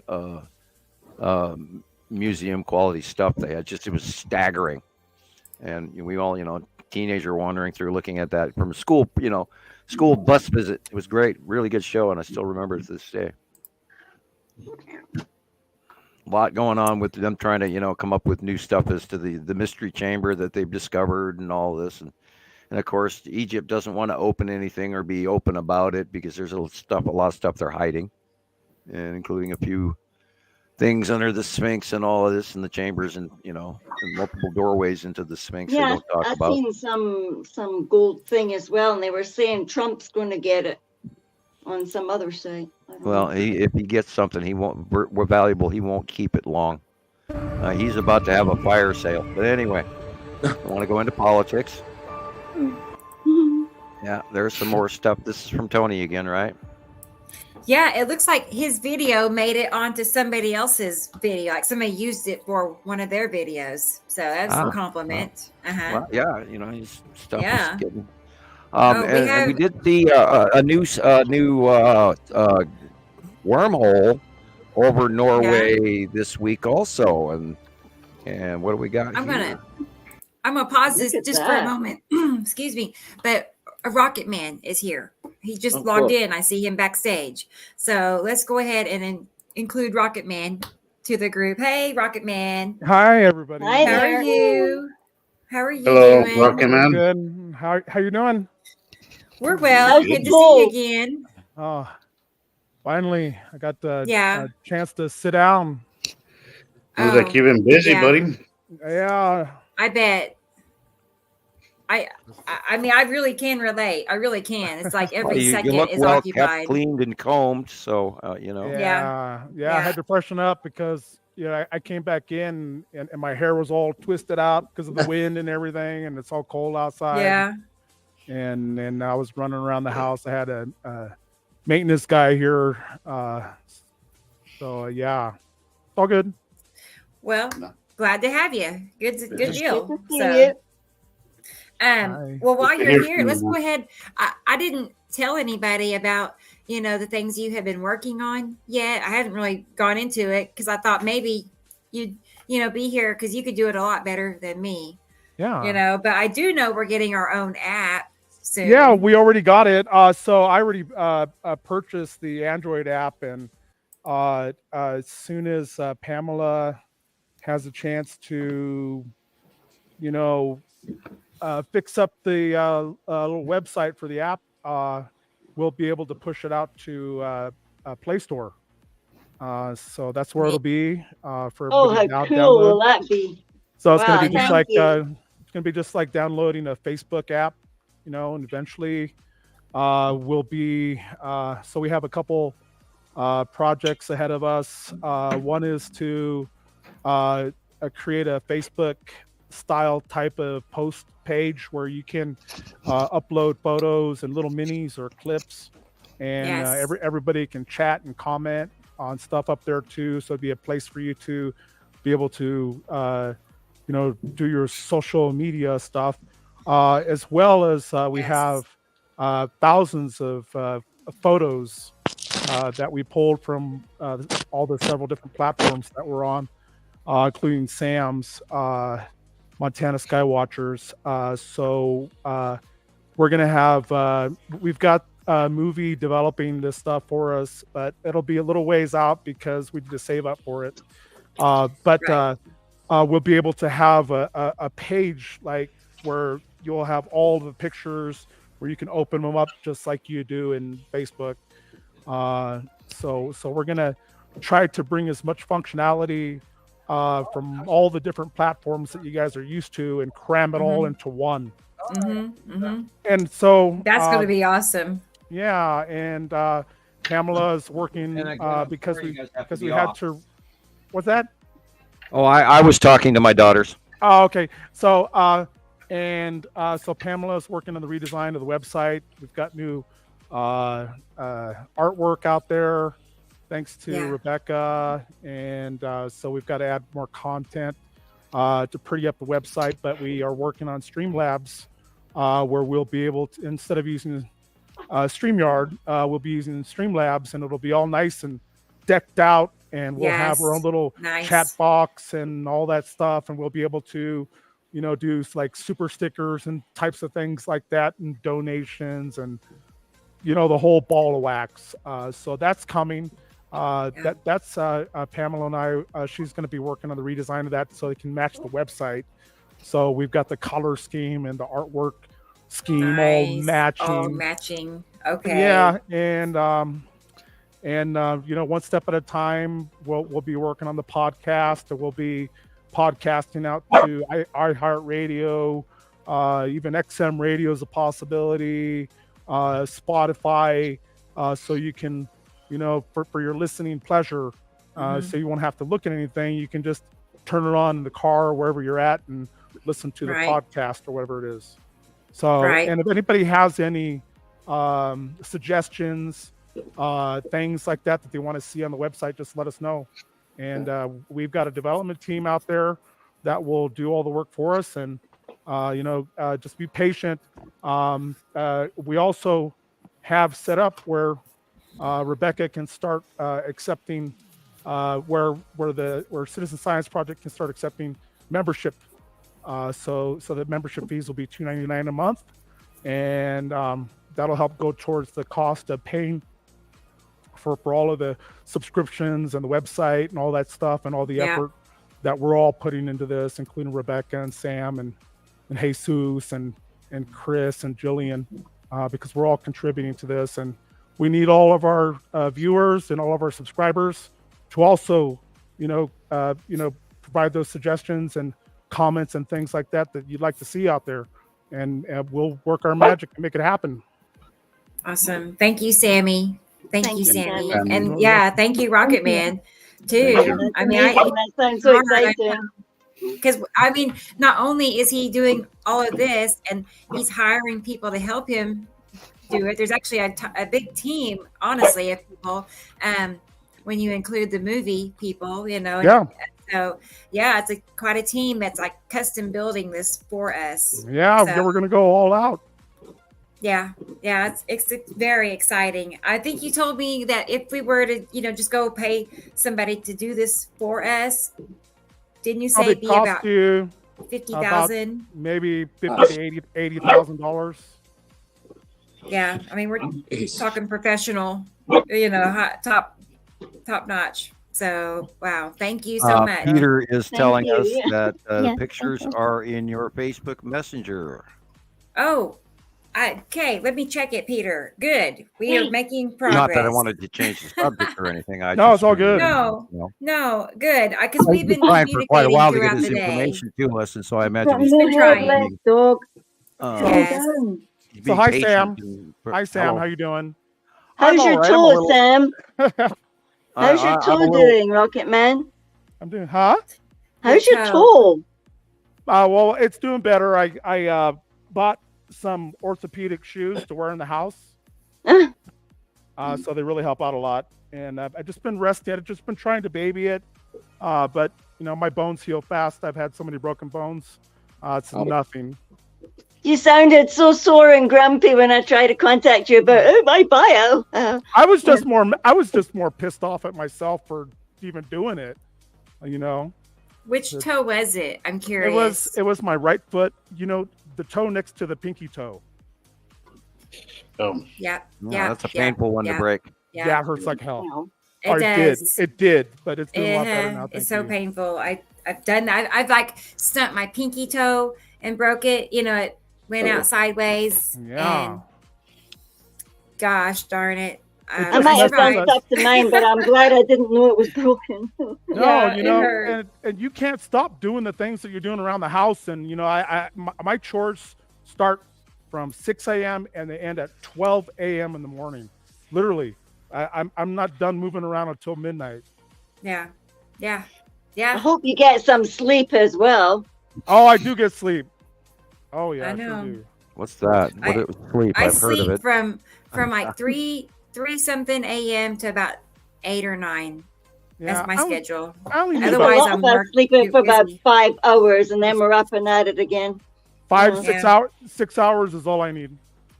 Yeah. Any longer than that, and my back hurts. No, any longer. Yeah, you're all messed up. You're all like, forget it. Just go to the hospital. No, stay away from there.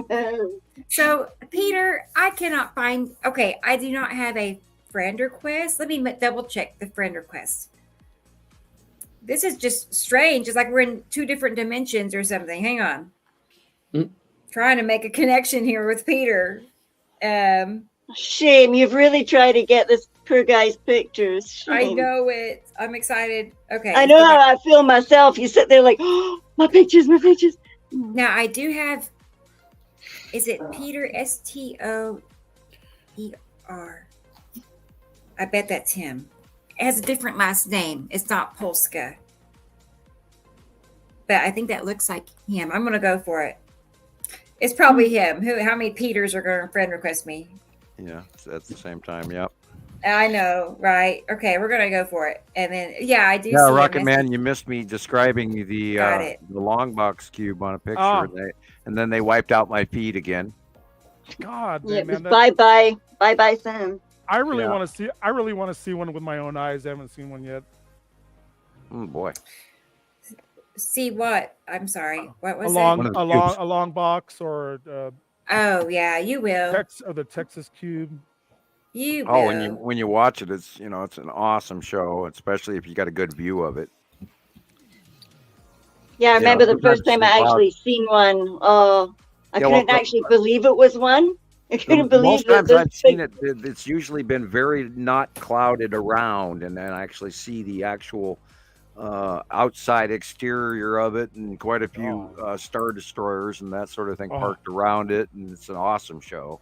My God, I bet that was last time I watched it cross from one side of the sun to the other, and it was early, like 11 o'clock, 12 o'clock like just before noon, and the sun angle was just right, and I watched it for like an hour and a half, 2 hours, going from one area to the other, and it was just plain as day, and there it was, and that was, of course, the Texas Cube the last time. And it was huge. It was like I was holding a basketball in front of me up there, crossing below. It was below the sun, on the bottom right of the sun, but then moved across back in as At2 was, of course, moving overhead and beyond me. So I was watching a cross rotation underneath it. So it was pretty awesome. I have a video showing some good cube. Here, let's watch this one. I'm deep down into my YouTube channel, so it's like 2 years old video. So now, I'm totally in awe that people don't realize that there is, a very large force of extragalactic presence here, and just amazes me that this hasn't even remotely gone viral at all. And we're pretty much the only ones that talk about it, and yet, it's in every sighting every week. Well, Sam, it seems like we're the only ones looking, Sam. Today, as I was driving, I kept looking, and nothing really was happening. But let's just say, as Gillian calls them, the sky scribblers, because it always gets my attention because I know something potentially soon will happen. And I literally saw these guys just doing O's and X's in the sky, and not a single person in my car that I was giving a ride to ever looked towards that direction. Nobody ever looks in that direction. It's almost infuriating, when you see all this stuff happening and nobody's watching. Well, that's Jesus, because they brainwashed and indoctrinated everybody with like the X-Files and with all those sci-fi stuff, and they're expecting to see something spectacular when it's different. Yeah, there's plainly the long box. Wow. Now, how can you not? There was a question earlier about there was a rectangular box sighted this week, and I believe somewhere in Europe. And I looked at it, and it was a very authentic looking video. And it did show a little bit of edge where it showed it was literally like a monolith square. And that is new. We have not seen that before, because it was an earlier question. Look at that. You mean that one you posted recently, Sam? Excuse me? That one you posted recently? Right, yeah. That was the one I showed. That was interesting. That was somebody from Europe had sent it to me, and I posted a copy around for everyone. It is unusual. It is very...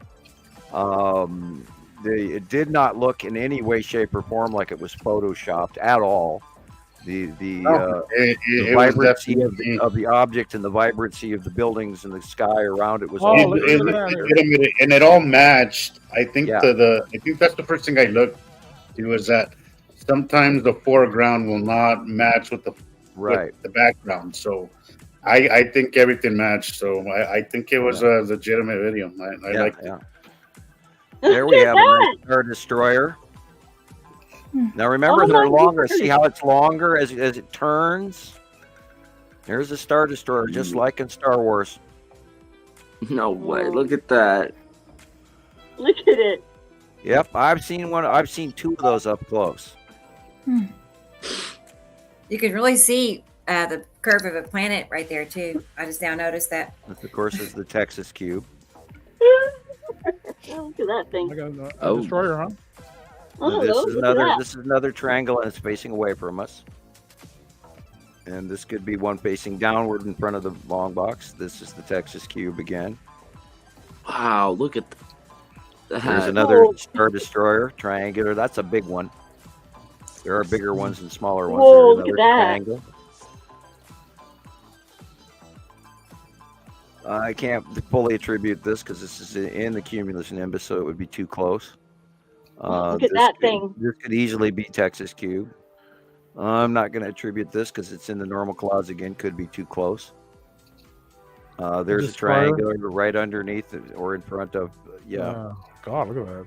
And see that shape right there is there's a craft that's been in front of the lead asteroid for many years, and that looks like that one, which is a different. Yeah, it's almost like a fish shape. It's sort of a weird fish-shaped triangle as you look at it face on, but it also has these weird edges to the wing and the center of it and the development, which makes us believe that it is a craft and not just some sort of asteroid with weird eddy wings to it. It looks like a craft. It's like a broken one or someone's still in it. Yeah, it's a completely different craft, and we've got a couple of close-ups of it. So. And we've been watching it for years, and we don't talk about it often, but this looks just like it. I see a message from we try not to attribute things that we can't prove after multiple sightings, and then we document it and we share it and we go from there. And I try not to go too often to ETs or little blips in the sky or little craft that are sitting by that nobody can really tell what we're looking at, so we always kind of avoid small stuff, and only when we have the big stuff that we've absolutely captured over and over again, then it becomes a discussionary topic. There's a couple of questions in the comments. Amanda is asking about asteroids and cubes that are not in our atmosphere. Well, first of all, in space, it's minus 440 degrees. When they come around the back area of a planet, they're cold. And then they come into the sunlight, and then all of a sudden they start putting off micro gases from warming up in the sun. And that, in a lot of cases, it'll be a gas reaction or some sort of a water vapor reaction. And there is water in space. There are space clouds. There's also atmospheres around these planets that they're parking inside of. And so they are being affected directly by an atmospheric level, a certain amount of atmospheric effect from the bodies that they are close to. And remember, there are space clouds and all sorts of stuff. All you have to do is think about a nebula and multiple different gases surrounding objects, et cetera, exist everywhere throughout space. I'm not sure who this is either, but they were having some technical issues. Yeah. I didn't hear anything like that. When we talk over each other, it blanks one out and then plays the other one, and it goes back and forth. No. Okay. Yeah, well, we have limited feed problems, and I've watched some of the shows on YouTube where we even go blurry in some of the feed for a while. Yeah. Yep. And then our pictures don't get shown well because they're blurry. Yep. What? Bandwidth. Really? It's a bandwidth. We won't have that issue. We won't have that issue on our platform. Okay. Yeah, YouTube has also gotten pretty chintzy, and they're throwing 45 seconds worth of commercials at you now. And that used to be, 10 and 15 seconds. Now you get 25 and 45 long, multiple 3, 4, and 5 commercials in between something you just clicked on. And that's on my smart TV, and I'm not pleased with it. And the quality of what YouTube is handing me has gotten weird. And then we went through upgrades again, so now they're handing you all kinds of crap that you don't want to watch, and you got to feed through it and feed through it and feed through it. Yeah. And before it was just limited content that you could watch, and then you got to type it in or whatever. But now they're throwing all kinds of crazy shit at you because they've expanded. But I think they've also taken a step backwards too. And I hope they hear me that, you're going to lose people if you still have to hand them 4 commercials in a row. I mean, that's why we left television in the first place was, you give me a 15-second commercial, no problem, but you stack 4 or 5 of them together and I'm not happy. And I can't click past them. You're not going to let me have that option. And I'm trying to watch something on YouTube and not buy laundry soap or cologne. Hey, Sam. I've got a Prime. I can add you to my family membership. Prime. And Prime YouTube. You don't need.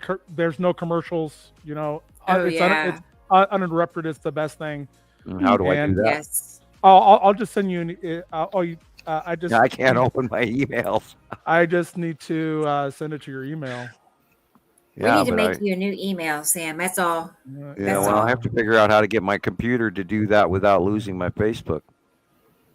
Because that's all linked up to that. Yeah, I literally need to have Rocket Man come fly up here and fix my computer. Yeah, we do. Yeah, we need to do that.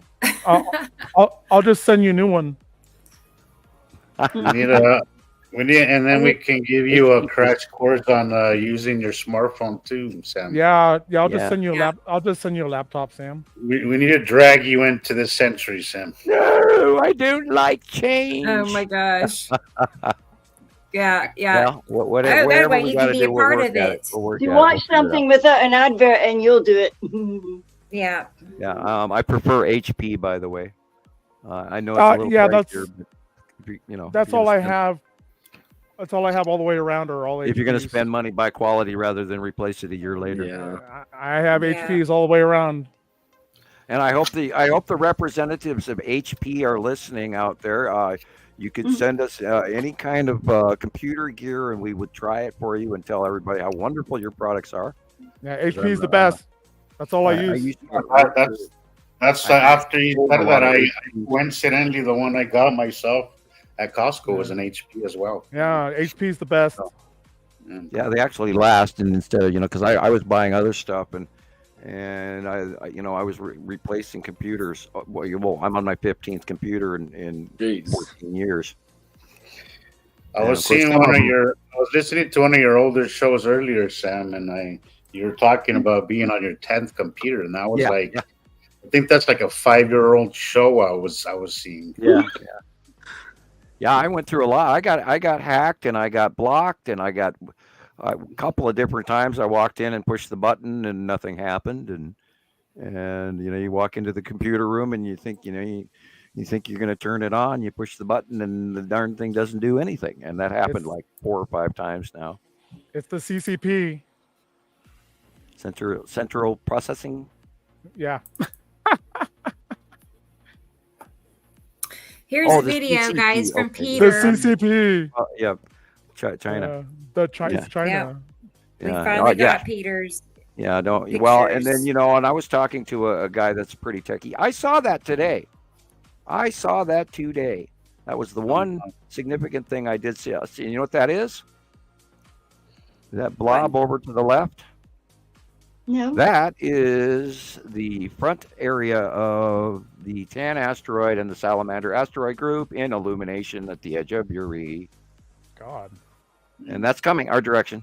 That's why it's illuminating, because of the light angle and all of that. Those white blobs right between the branches. I saw area, those are all asteroids coming our way. Those are all asteroids. Yep. Not just holes in the clouds. No. They're illuminated asteroids at the underneath the bottom of Uri. And look at all those little tiny little white dots right there. Hello, ships. Or asteroids that are micro asteroids, but that whole Not illuminated. Through a window, is it? Look. It might be the window. It is. Yeah, they are filmed through glass. But, I hate it when they do that, when they try to film through the window. Never film through glass, because we have to literally discount your thing. But I knew that illumination because I seen it today. As a matter of fact, that to the right, or excuse me, to the left there, that illumination is real. I don't think that's questionable at all. Today. No, but I think all the other small stuff is, Oh, I'm cat hair sneezing again. Wee. I got his pictures coming up next here. Yeah, right there. That is the tan asteroid illuminating area at the bottom of Uri. And that's the onset of the 180-day cycle that is headed towards us now. And we've already had evidence of that going on for over a week now. And a lot of people are even commenting, going, "Oh, here it is, and it's not even the 180-day yet." And I saw that a couple of times, and I just smiled. Like, yep, I actually saw that today. I have pictures going back, God, all the way to 2017, where that was occurring. And we even have some really serious, I'm saying 2019, 2020, where it was so big and so unbelievable, everybody was screaming it was the second sun, or it's Nibiru. And it's like, you have no idea what you're even talking about, because Nibiru is really much bigger and way over on the right, and we knew this. And so these people who are uninformed, unfortunately, have a tendency to tag and call things that end up misleading other people, and don't want that to happen. Michelle sent 4 more pictures to you. I sent them, Rebecca. Sorry, Sam. The shaft light is occurring from a cutoff from something above it. And oops, sorry, Sam. You can see. Yeah, go ahead, go back to that one, because that's a negative of this, probably that same shot. And that where it pinches off at the top shows you it's actually being cut off. And of course, the black dot could actually be the Norway spiral object, or as we call it, the Empire orb. I hate calling it the Empire orb, but it does look exactly like the Death Star. It really does, and I've seen it by eye. So, and we have that's on our startup on the video when it says. Well, you got to call it something. Yeah. Well, look at that black dot. It's huge. Dang. So you're saying that it's a craft, maybe the Empire orb? Yeah, it's probably the Empire. Well, we know the Empire orb generically sits in front of the sun. And that way we don't see it. Because we can't stare up at it. Our cameras can tell us it's there. Yeah. But we can't see it directly because we're looking at the bright light of the sun. And it's like, oh, I'm blinded. So you don't see it. Right. As perfect hiding spot. I'm surprised it doesn't get too hot for them. Well, I mean, they're not 93 million miles away. They're only, 500,000 or half a million miles away, but directly in front of the sun. And, they can judge that, and they got technology and they know where to park. And of course, that's where the long box cube and the Texas cube were parked all the way up until April of 2019. And they were generically on the right-hand side of the Empire orb, Norway spiral orb, whatever you want to call it. But that's the orb that came through the Norway spiral in 2009, ahead of everybody else, including the planets. And they got here first. And the G7 countries were having a big meeting in Germany at that time. So I'm sure it was, look out this window and you get to see the Norway spiral occur. And they were all meeting at that time.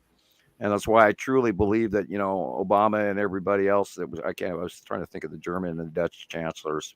Can't remember their names at that time. They've changed.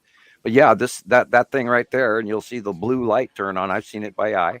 Watched it come out of the clouds, turn the blue light directly on me. I freaked out. So this is the black dot in the middle of the sun that we see sometimes. Right. Yeah, and that light turn on and turn off. That's a big eye in the center of that thing, and it's got 4 other lights around it, but this is the central blue light. And I watched that same exact thing happen in front of me by eye. So that's why I immediately, when we first saw this video, we knew it was authentic because of this. Because I had seen this exact thing occur, except that blue light stared at me for much longer. Wow. And I watched it drop and change directions and drop in altitude. So I knew it wasn't, a asteroid or a moon flying by. It changed direction visibly. And then that turned that light on. And then I saw the other array around it that wasn't turned on.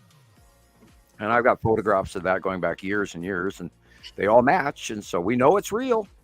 And then here comes a little, fighter crew that comes in with it behind it, or, a little blue dot in the lower left. And what comes in here on the right, those are, fighter craft or whatever. I don't think they're Star Destroyers. I think they're fighter craft because they're smaller. But we can see them there, little blips coming in. Fast they go. And they're quite real, guys. Quite real. They're here, been here. God, now, well, shit, we're going on 2009 on. So back to Peter's pictures a second. Dun, dun, dun, dun, dun, dun, dun. There it is. All right. Wow, that's awesome capture. Here. Yeah. I can't believe this hasn't gone farther than it has. Where there's just a few people in the know. But granted, I imagine if you were to point that out to somebody, they'd probably look at you like you've lost your mind. Right. So maybe it's not average topic of discussion. Yeah, look at those. Those are asteroids sticking how brightly through the clouds at the bottom of a planet. Right. That planet. Oh, it looks like a mask.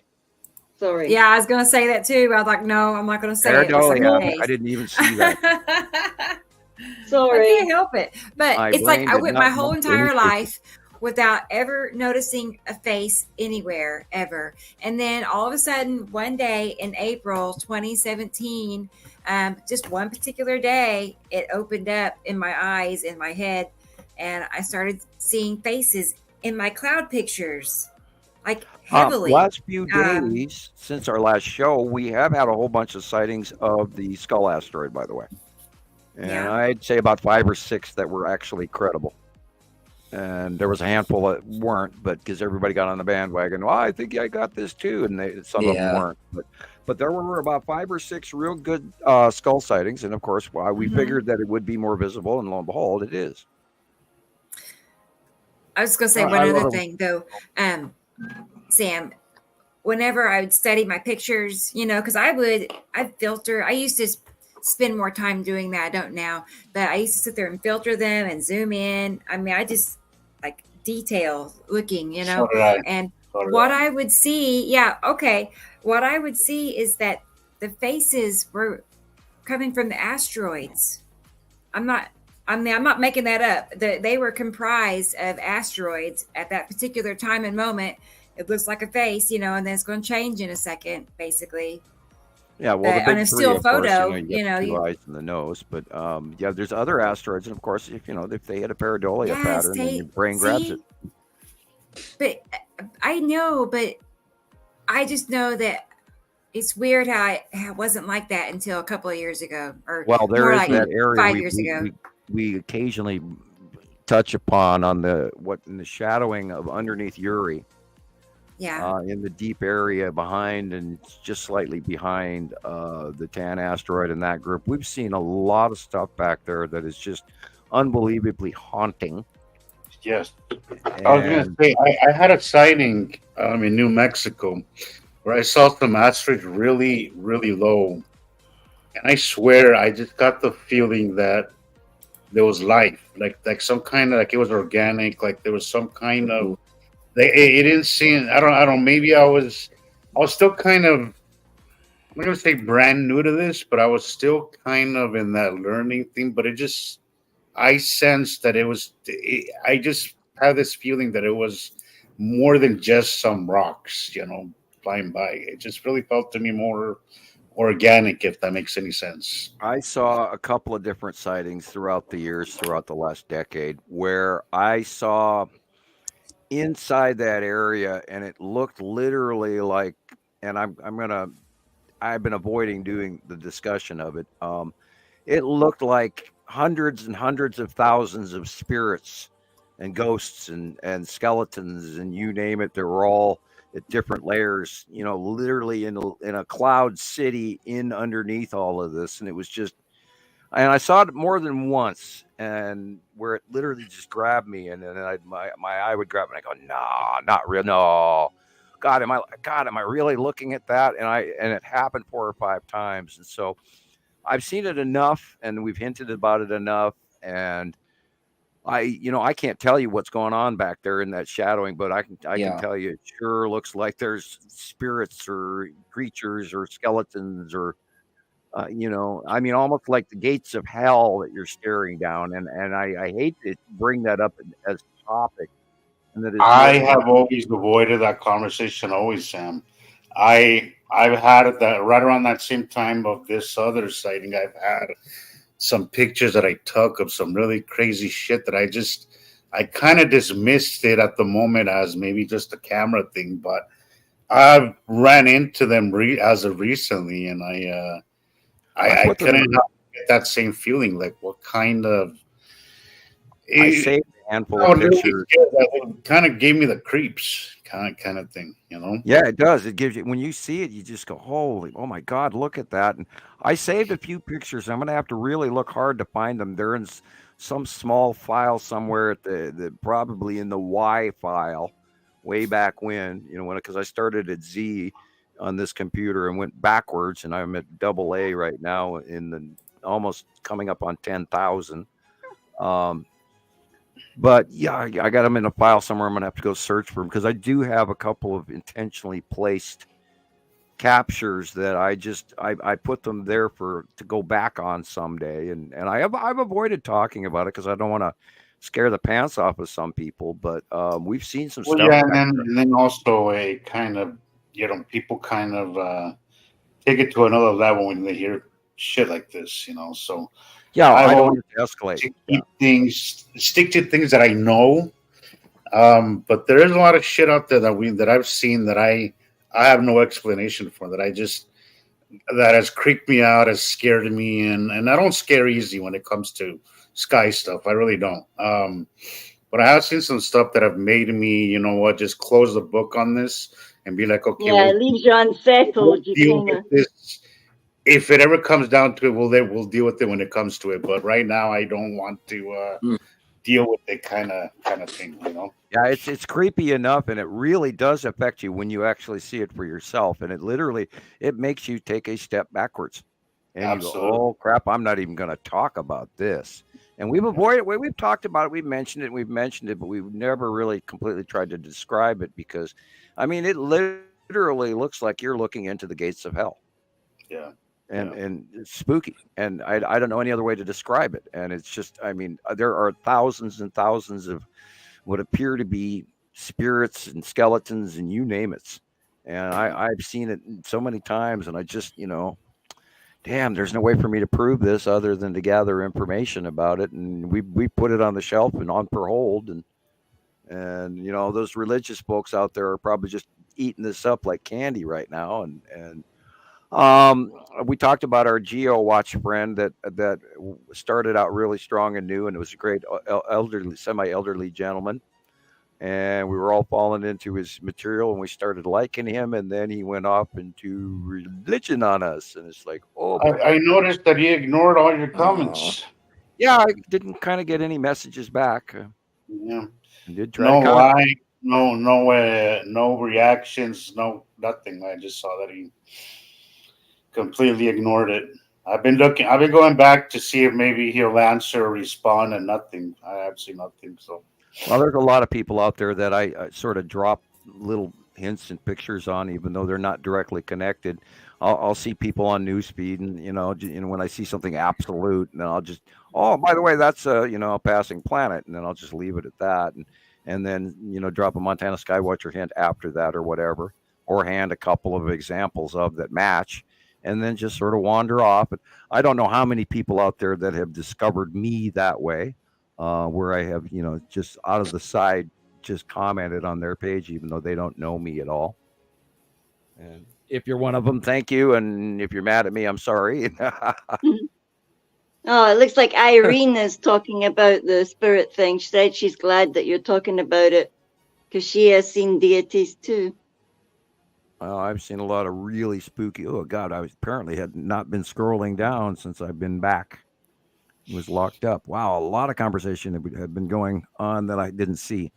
I try to avoid stuff that is conjecture or gossip or fear mongering or Armageddon-ish.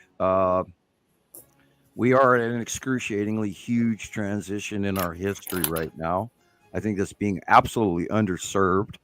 The importance of what we're seeing in front of us. This is going to change everybody one way or another, for the better or for the worse. Then, of course, there's going to be a great population that'll never believe a second of it. So, because people are still backing Einstein, even though he wasn't actually very accurate. And he piggybacked a lot of his information, which was unfortunately kiped from working at the patent office. So You know, and he was a propaganda artist for the World War II American faction to try and deal with the verses against the German scientists that ended up in Russia and all of that. Because we sat there when we found the German scientists that had been sequestered. A lot of them didn't voluntarily work because they threatened their families. Just like my father was a slave laborer during World War II for Germany. Doesn't mean he was a collaborator, because he was not. He was a slave. So there was a big to-do, and they grabbed up all the scientists they could between the Kremlin and between the U.S., and they were always trying to pit them against each other, saying, well, our scientists are smarter than your scientists. And so that's why Einstein became a public figure and lived to the day he died literally on an Air Force base, because they kind of owned him. Anyway, and when you get too much classified information, that's sort of kind of what happens to your life. You no longer get to freely roam as you once did, and that was part of why I walked away. I didn't want that to happen to me. Yeah, you'd still be living at Langley. Yeah. I didn't want to live on an Air Force base for the rest of my life. No, thank you. And he became a rock star overnight. Rock star scientist, and who would dare question, Einstein, after that. Right. But I do want to say that he did mention that he was, before he died, that he was not satisfied with his theory of relativity results, that he was still working on it. Right. The correct. thing is that everybody ran with it, and then he became famous, and then it's like it just took on a whole life of its own. And I don't think Einstein was really completely happy with the result of that. I think even he knew I that. bet he felt like he was a monkey at the circus. Yeah. I think even he knew that he was not. That his theory was not 100%. And we know that's a fact now too, because we don't live in a gravitational scenario. Because if we did, none of what we've been watching for the last 14, 15 years would exist if that was the case. And all the way to like 2013, I was still being influenced by it, thinking, oh, we're going to get smacked by this amount of debris and that amount of debris, and our life is toast. And I was buying extra this and extra that, and I have more spices now than I'll ever use in a lifetime. Yeah, I could cook. You'll be able to share them with us. Yeah, I'll cook for an army. It's so, and 2013 showed up, and we watched the object cluster group go by and by and by, and these big things flying past us over after over, time and again. And so I started changing my opinion, and I relaxed a little bit and lightened up, and the rest of course is history, because we know what we know and how they're reacting, and we know that they're electrically attached to the gas giants is their asteroid field. And we've seen it so often for so long that it's absolutely proven. One of the videos that I took, you could see the planet passing by with the asteroids rotating underneath it. Yeah, and they changed. And when I look at that video, I always think of how we're separate. Like we're basically two bodies that the red asteroid right there. Like we're basically two bodies that don't intermix. And I can't help but look at it now like we're just magnets with different polarities, with each one has their own. Each one has their own force, magnetic force, with their asteroids and stuff, and it's pretty bizarre, pretty bizarre and completely different. And it's really impressive how well it all works together. The planets just perfectly, glide by each other. It seems kind of like clockwork, really. Yeah. Very precisely. Also, there is a lot of, I feel like this whole thing has been a learning experience from the beginning. I mean, Sam was also thinking we were going to get hit early on. And as things progress, we he learned and we've learned that things don't work that way, we were all drug into a whole pile of disinformation that was the early years of.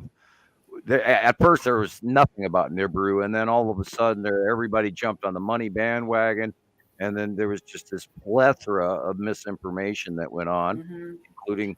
And I'm still seeing Sun Simulator from some people. As a matter of fact, it was on Nibiru Followers Anonymous yesterday. And I almost flagged them, but I didn't. I answered them instead. Yeah. Right. We've gone through a transition where we have, we've sorted through a lot of the bullshit that's out there. And I'm still occasionally drugged by some of those existing information bases. And I still suffer from having to remind myself of the realities of what the science has proved versus what we were sort of rumored to have heard. And we talk about a lot of we try to correct as many people as we go along. And I still get a lot of questions from people who are unfortunately carrying tidbits of disinformation along with their basis of understanding, and it messes with them. Well, a lot of it started in those early years, Sam. When I was learning, there was a lot of, and I don't think a lot of those people are around.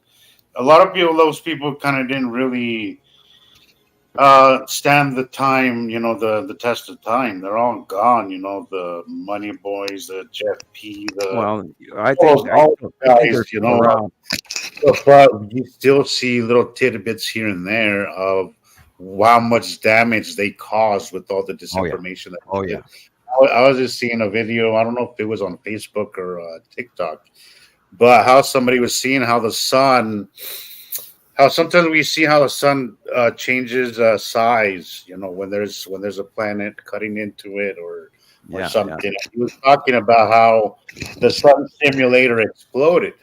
And I'm I saw that the other day too. See that one, I was like, damn, you really have your information, wherever you got your information, which I'm sure. And pictures of the test model array, the one that's still in the prototype lab scenario, and just because there's a patent for it doesn't mean it's up in space functioning.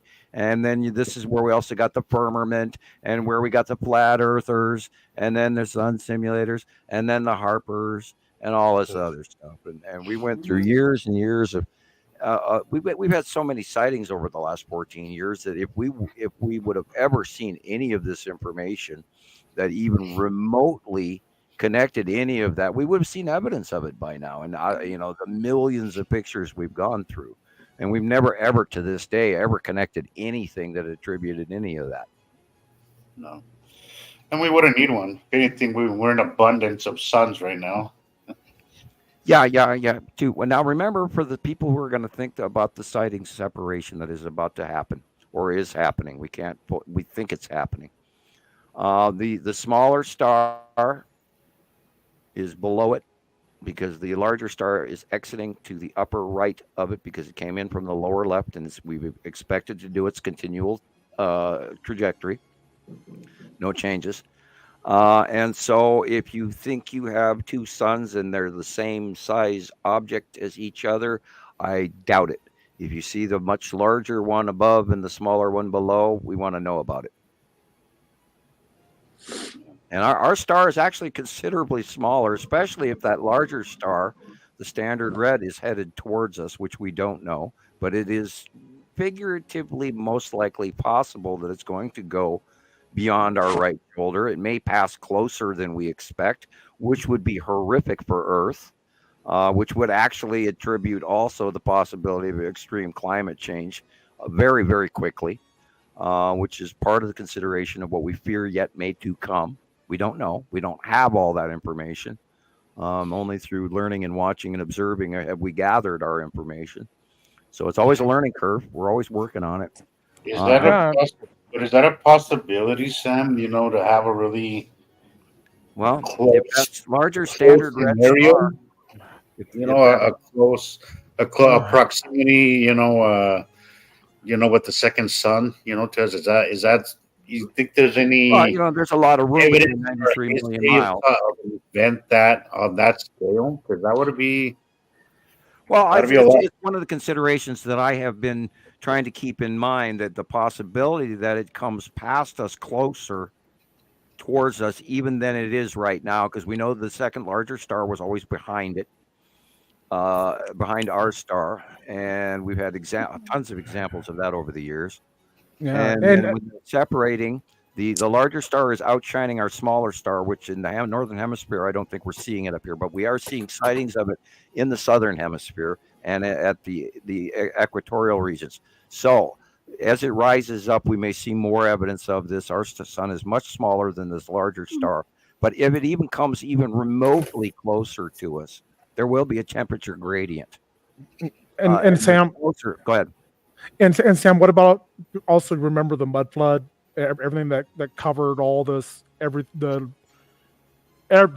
everywhere. It's everywhere. I mean, so, all these buildings just got devoured and covered in mud. Yeah, everything got covered in mud, all over the world, and this wasn't localized. This was widespread. Yeah. So this happened once. This happened many times before. Well, there's been all kinds of geological occurrences. Now, a mud flood could come even from a washout of a great, what they call an Arctic lake that breaks open. Yeah. And the mud flood could be the early debris and sand and stuff that's in front of a major catastrophic flood, like the example of the Scablands. I was just going to say the Scablands. That was like 5 states wide. Yeah. So you've got a wall of water coming down, and if it doesn't go to the ocean, it's going to turn into foamy mud at the beginning of it, and all the major debris will be at the end of it, and then rolling in the middle of it also will be these giant cyclopic stones that are 100 tons, and they just roll like they're kindling in the wind. No kidding. So you can't take it as a whole.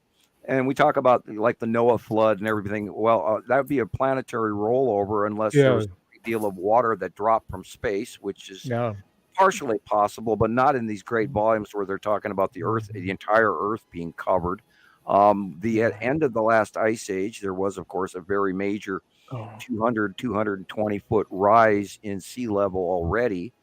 Since the melt off of the glaciation period of 25,000 years ago. There's also there is a scientific theory from 18,000 to 16,000 years ago, where they believe there was a decimation of a prior civilization, high-tech civilization, which was completely wiped out supposedly. That's the theory. And then that's trying to think of the guy's name. Sam, and also, do you remember? Did you ever watch that newer movie? What is it, Noah or something? With where they had when the deluge was coming, and you talked about that earlier. There were geysers all over that were just shooting out from underneath the ground, and there was water that was just coming up from under the ground. Oh yeah, anytime you have a planetary shift, if the poles. Now, I'm not a believer in full pole shift. We're going to roll, because that's only happened to the Earth 14 to 15 times in 6 billion years with a B. So I'm not a firm believer that that's occurring. But I hope that the last time it happened was just like a few thousand years ago, so we get to miss it. Doggerland, that was 8,000 years ago, or 6,000 years ago. Yeah. How do you know it's only 14 times? Like, how do you know? That has to do with magnetic northing of geological rock formations. And the geologists through this planet have been unbelievably busy. They have so much science that they've laid out. That has to do with when a volcanic rock or basalt comes up or whatever, or the other stuff, or the other occurrences of different magma types comes up. When it cools, it forms a north pole and a south pole. A magnetic rock, blah, blah, blah. There's a certain amount of iron content in it. Certain rocks and certain kinds of materials have you have magnetic rocks as well out there. Yeah. So they can judge the polarity of the rock, where it's sitting, if it's stable in the ground, in situ, as they call it. And then they judge, and they take a sample. They drill the core. They write down which direction it's facing. Up, down, north, south, east, west. Then they go and they do the sample, with all sorts of new computer crap, and they have done an extensive study, and they believe that it's been 14 to 15 times the polarity, full pole shift. Sam, could this also be related to the Baktun? You like the 13th Baktun? Well, that's a 300,000 year transitionary 12 cycles of the Baktun every 300,000 years, and we're now entering from the fifth age, which is the Mayan calendar. Actually, it's I know that you knew about this. You talked about the Baktun before. Right, and we go through the 12 cycles, and then we change, and then there's a 13th Baktun, which is known as the time of no time. Yeah, and that's we it. just went through that about 2 years ago in the 2012 advent of the time of no time. 13th Baktun. So then it's the time of no time, and then another time starts. Right, and we have transitioned, and that I believe that actually has to do with the cycles of the sun. Yeah. Each visitation and the crossing would then lead us to the sun calendar match that says this is the beginning of the next stage, and this is why I believe we've entered the sixth age. Yep. You're so right. You're 100% right. So, and it's not all of the math works, but you sort of kind of you grab the lore, and like a handle on something that's passing you by. It's like grabbing onto a train car and running fast enough to get on board with it. And that's kind of where we're at with that. And I believe we have entered the sixth stage, and this is where a lot of the metaphysical, more liberal metaphysical people were all going, we're star seeds and all of this. And, Sam. Go ahead. Yeah, it's called the karate race. It's the sixth age, or the sixth root race. It's the karate sixth root race. Okay. Yep, that's what it's called. I'll have to look that up and see what the background information is on that. Yeah. I didn't know. I only knew up to the Aryan race. Can you spell it for me? Koradi, I believe. Koradi. Let me look. Koradi. K-O. Koradi. Yep. I'll have to look that up, and I think Nicole's already ahead of us. Hold on 1 second. Probably typing it in and going. On your phones. Yeah, it's Koradi. The karate root race is the sixth root race. It will exist. That's what I wrote down. I'll look that up. The cataclysm of the fifth root race. It will live on a transformed Earth. Okay, now the centralized picture in the middle of the Mayan calendar is the harbinger of the age, and it's a skull. And so, we're also seeing the visitation of the skull there. Yeah, Pairetai. Yeah. Skull and crossbones. Skull and bones. That was all, the early markers of lots of information as well. They've used a lot of different metaphors throughout history to pass on information, and yet it's still masked. That way the church wouldn't have them burned at the stake, especially during the Spanish Inquisition, which there were two of. And the movement of the papacy from Rome to Spain, and then from Spain back to Rome, and then up to the German, into the Switzerland, Geneva area. When Rome was there, the papacy was there for a while. The Dutch. Yeah, well, we love the Dutch. Yeah, well, I'm Dutch. Yeah, and I'm 100% Dutch. So yeah, I'm a Dutch citizen. And I'm Spanish too. So we got the good mixture thing going on here, Sam. No one expects the Spanish Inquisition. And of course, comes from Monty Python.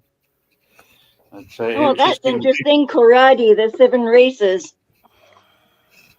Yeah, there's 7 races, 7 root races, Yeah. but there's also 7 sub root races too. Yes, that's what it says as well.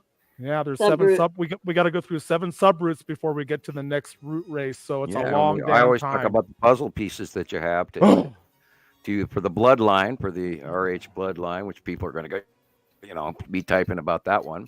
And I posted a little bit of that information this week to other people, some close folks, and I think I probably even sent some to Jesus. And I don't know, Nicolle, did you get any? Did I send anything to you? No. I'm sorry. It's okay. It's all right. Yeah, you sent something to me. You sent something to me. Yeah. Yeah, Nicole's been quiet. I Watcher 2 also this week, which I don't normally do that. I don't usually post the metaphysical stuff, but I did. I posted a handful of it this week. So I like when you post stuff like that. Some little breadcrumbs for people. I try not to throw too much of that stuff out there, although there's, I know a ton about it, and I do study it regularly. I was watching a bunch of Buddhist stuff this week again. Oh, you rock, man. I love Buddhist. The Miracles of Buddha, and talked about Maria. I had a phone call with Maria up in Alaska this week and talked to her a bunch of secrets about that. Oh. And probably shouldn't have said it over the phone, but I doubt they're interested in the metaphysical parts. And, they'll probably go get a sandwich and a donut and another cup of coffee. And, when I'm on the phone, and I worry about the people that do call me on the phone and the people are connected to me, because I don't want to drag them down because of my governmental status. And I often discuss that with some people. It's like, you're going to get flagged if you talk to me. But I warn people. I'm not doing anything wrong. For the record, I have no. Honestly, Sam, it's the reason why I've never called you. Yeah. Hey, guys, I'm sorry to interrupt, but I got to deal with something, so I got to get off. All right, Chris. I'm sorry about this. I'll see you guys. Take care, bro. Glad you're here. All right. Good night, Sam. Good night, Rebecca. Good night. See ya, bro. Night, Chris. Bye. Good night, Jesus. Do your thing, you lucky man. See ya, Chris. Yeah, we lost Rebecca. She's out, playing with the cat. Yeah. I think she's checking on the back door to make sure the cats are all in for the day. Yeah. I've got cats too, 3 of them. I don't let mine out. We only have the one, and I do not let her out because she already got chewed up by the foxes once. Oh, yeah. We got foxes back here too. And I've got an indoor-outdoor cat, and I'm always worried about him.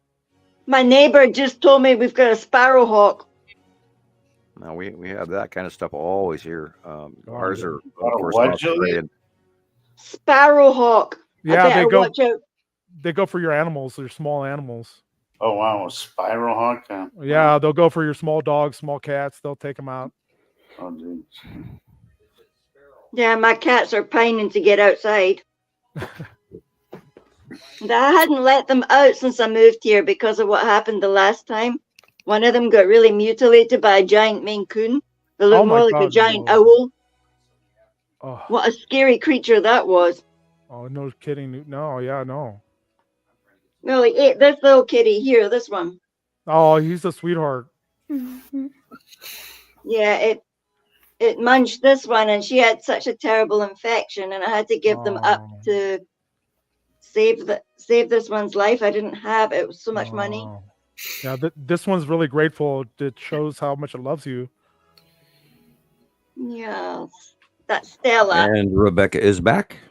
Hey, I'm back. Yeah, my cats saw me. You're right. The door had closed, so they had wanted in, so I let them in. I knew where you were. Yeah, Sam knew. Sam called. You knew. I could hear you all talking the whole time, but I couldn't. Oh, okay. Now, those wireless headphones allow you to walk around. Yeah. It's awesome. Also, I put my phone in my pocket, and I have my headphones on. Walk around, go to the bathroom, won't miss nothing. Amazing things, phones, aren't they? Technology is great when you know how to use it. Yeah, exactly. Yeah, that's Biggie's knowing how to use it. Yeah. It's nice. Yeah, what you'd have to do, Rocket Man, I think the fastest way is if you were to get a nice laptop, just preload it and that's what I do for my and then you can hand me the code after I get it, to mail it to me preloaded where I could just turn it on and then learn. Yep. And then you and I are going to have to spend some time on the phone together also. Oh yeah, absolutely. Where we catch up on stuff that I don't talk publicly. Yeah, absolutely. Absolutely. So, I'll make sure it's all set up, all installed with everything, and just. And I apologize to everybody out there that don't get these little chats, but there is a whole bunch of information that I absolutely do not even dare discuss here. I apologize. I hate to say it, but I do feel watched. So there's part of And I, and there's probably some guy going, yeah, well, quit being a candy ass and just tell us the truth, because we hear that. I hear that a lot. You get that a lot, don't you, Sam? Yeah. Why don't you just tell us the truth and shut up, or shut up? And I get some, impatient, instant gratification people that want all the information right here and now. And I was having. Be careful what you ask for. I just got to say that. Be careful what you ask for. Yeah. Because there is a bunch of stuff that I don't talk about that would actually change people's lives. And there's a lot of stuff that I want to ask you sometimes, Sam, that I just don't, because I'm not sure I'm ready yet. Yeah, we can wait till we're all having stew across the. Yeah, you guys believe I'm going to be quite the chatterbox then, when that day comes. Yeah. I hope you're prepared for it. Here's the trick. What you do is you get out the beer, and I don't even like the taste of beer anymore. Get out of beer and look at that fluffy. What a beauty! Oh my goodness! Yeah, that's a pretty there. Oh, how pretty! Well tempered. Yes. Not a Daddy woke me up. Daddy showed me to the world. Yeah, Sam, I don't feel it's too far from now. Well, I took 25 years to recover from what the Pleiadian told me face to face. And I argued, and Rebecca and myself we're both pretty religious people. I have a collection of religious antique art that, because I was. Did you say pre-religious or free religious? Oh, pretty. Like pretty religious. Pretty religious. Like, come from a religious background. Yeah, I didn't utter the word GD out of my mouth and and turn around 3 times to the left and spit and do the crucifix and all of that, that cat, he's so loud. I could hear him screaming at me with the headset on. And you guys talking, that's how I knew how to go out and let him out. Oh my God. He is so loud. I want out now, damn it. Yeah, he's loud. He probably could go with Grace there, because Grace does that as well. Today when I came home, he's so adorable. He's got the most beautiful blue eyes. He's just an adorable cat. I don't even know what kind of cat he is. Looks Persian. Well, I mean, Siamese. I don't know either, but it looks like a calico cat. Yeah, it looks like a calico. He's got long hair, but he's really big because I've been feeding him. I look at them in the sun. He's pretty. Sometimes they're orange in the sun. Oh, he's got the most beautiful. You get an orange tabby underneath a black cat when they sit in the sun. What's he called? His name is Magic. Oh, that's Magic. It's a kind of magic. This is from Nicolle, you guys. This is her video from we got there. Colorado. And that, of course, is beyond the sun, because the sun is behind us to the left. And you're looking at, that's Attu's moon, and then right there is the red asteroid to the left. And that's Attu's moon and orbiting asteroids up above, straight up. Notice how dark the blue is, guys. That's what you're looking for. Passing planet. Look at how dark that blue is compared to the bottom. That's a dead giveaway. Look how gray everything else is. The cars and the street and the ground and the trees. And yet it's supposed to be a semi-clear sunny day. And it's not sunny because there is a light cutoff going on right before our very eyes. Look where the sun is. It's being cut off by objects crossing on one side and another object coming in over the top of it. That is the side. That is Saturn, and is Saturn's yellow moon right there.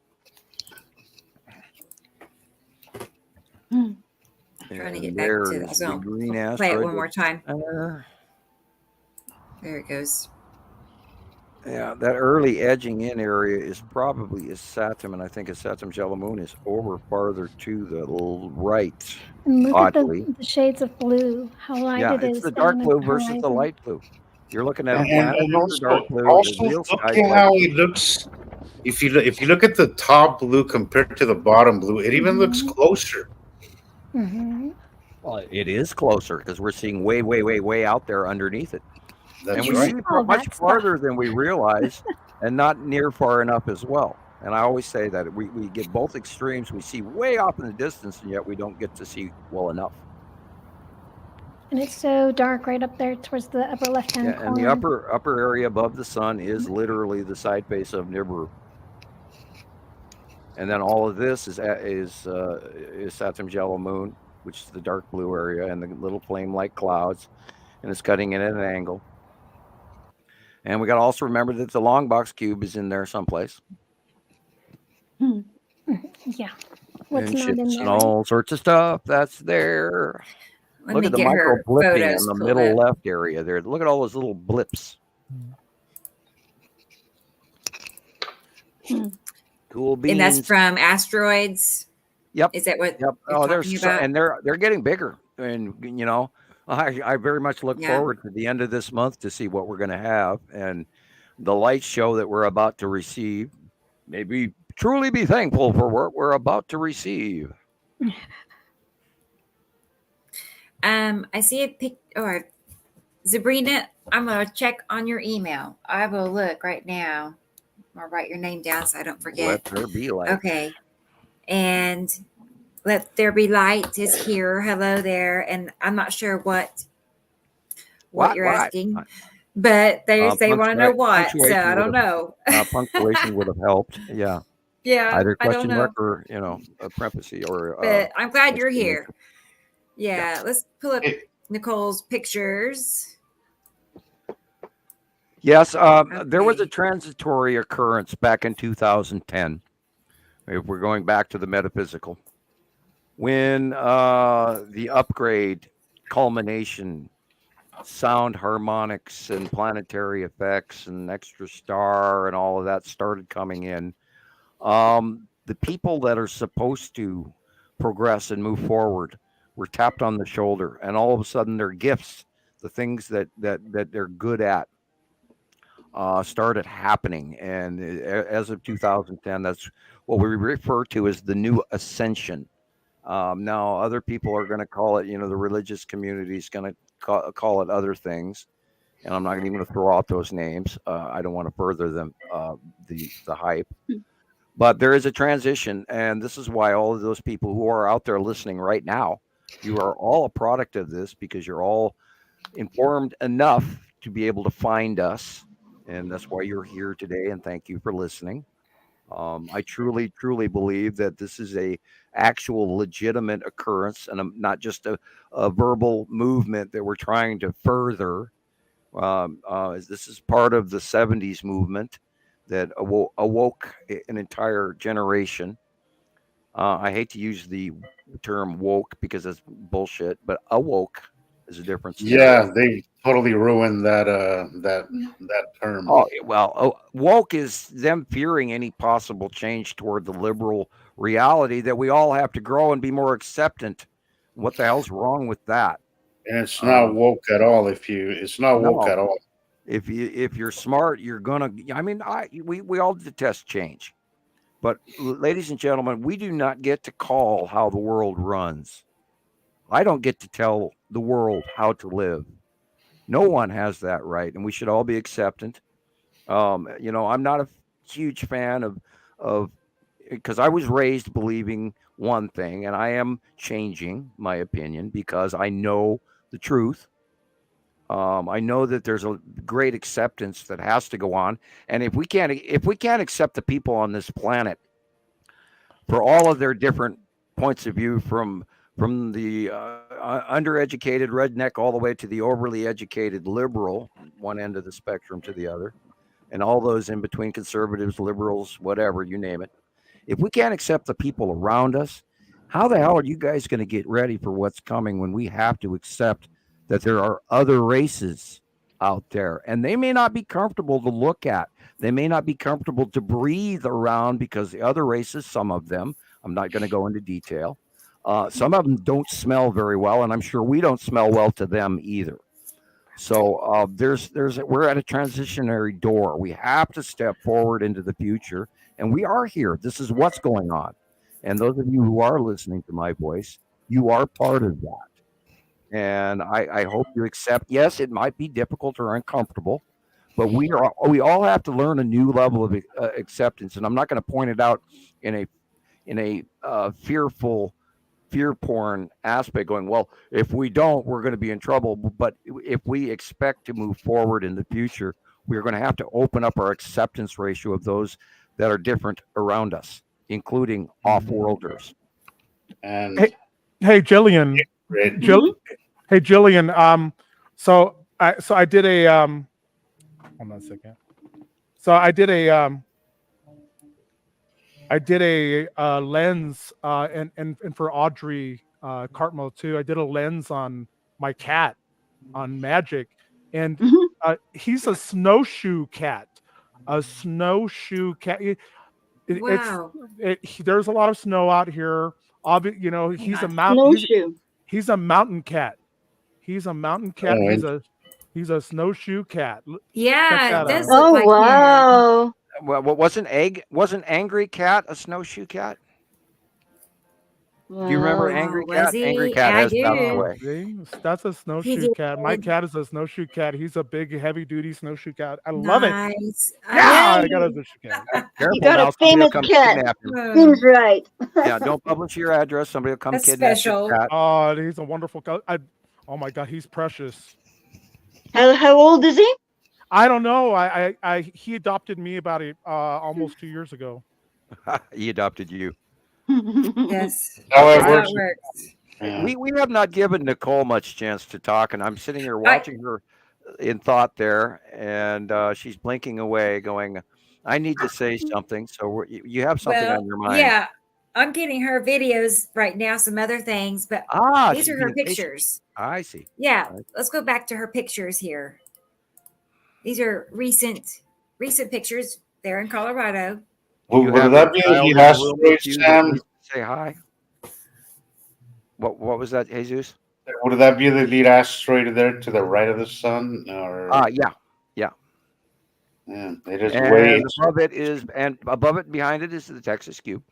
It really has transitioned way over. It's gone over to the right again, and that, we're going to see that's that fold in transition from both sides, which is just weird. Because they are going over us more. So all of this is changing to a new level that we've never seen it before, where, like the transition of the Saturn's yellow moon on the right-hand side actually physically crossing over to the left during the day. And so that same rotational overview of what we're seeing from the lead asteroid is normally on the left, or what used to be on the left. And now that Attu and Attu's moon is so boldly and regularly over the top of us, and that means the lead asteroid is much closer. So it's actually looking like it's more over on the right-hand side when it's actually still pretty much in the same place, but it's now just farther over the top of us. So we get a different out view. Oh, okay. Yeah, I bet you it goes over something during the eclipse. And I've even seen in the early mornings when the sun is in the eastern sky, and I see Attu and Attu's moon and Nepesi are beyond Earth in the early part of the day, you can actually still see the lead asteroid and the red asteroid, and yet they're in the western sky. And it's like, whoa, that's weird. And because we're expecting them somewhere near the out view of the sun, and yet they're not. And I had a whole bunch of sightings of that this week from other people, and I had to brain argue with myself. Okay, I'm looking at Attu and Attu's moon, and I know that's got to be one of the major asteroids, but what the hell is it doing there? And I had to argue with myself on about 5 different occasions all this last week. Well, tomorrow's going to be like the 10th, so in about 5 days' time. The 23rd is officially, give or take, the 180-day cycle. But we've seen the transition on the far end of the cycle, so it could be going on right now, and we could say right now or next week, but officially it's roughly the 20th on is where the 180-day cycle in the close path of the asteroids underneath the planet Uri, when it starts going over the top of us, all the objects in between and below them are going to come up way more extreme and close and have lightning discharges and huge freak storms and passings that are going to be very short, fast durations that won't be on radar until it is, and bang, there it is, and loss of life and houses and nasty frickin' storms. Oh, that's why they said we're going to get cold during March. Mm. Oh, well, shadowing from planets. And again, like we're talking about the April eclipse, the lunar eclipse in April. So let's check the size 1 day or 2 days ahead of time. Check the size of the moon in your area. And then if you see, I bet you it's the lead asteroid you going have the past. opportunity to watch the eclipse, then compare what the size of the moon was to your own view to what is crossing in front of the sun. If it's the same size, then it's the moon. And if it's not the same size, it's not the moon.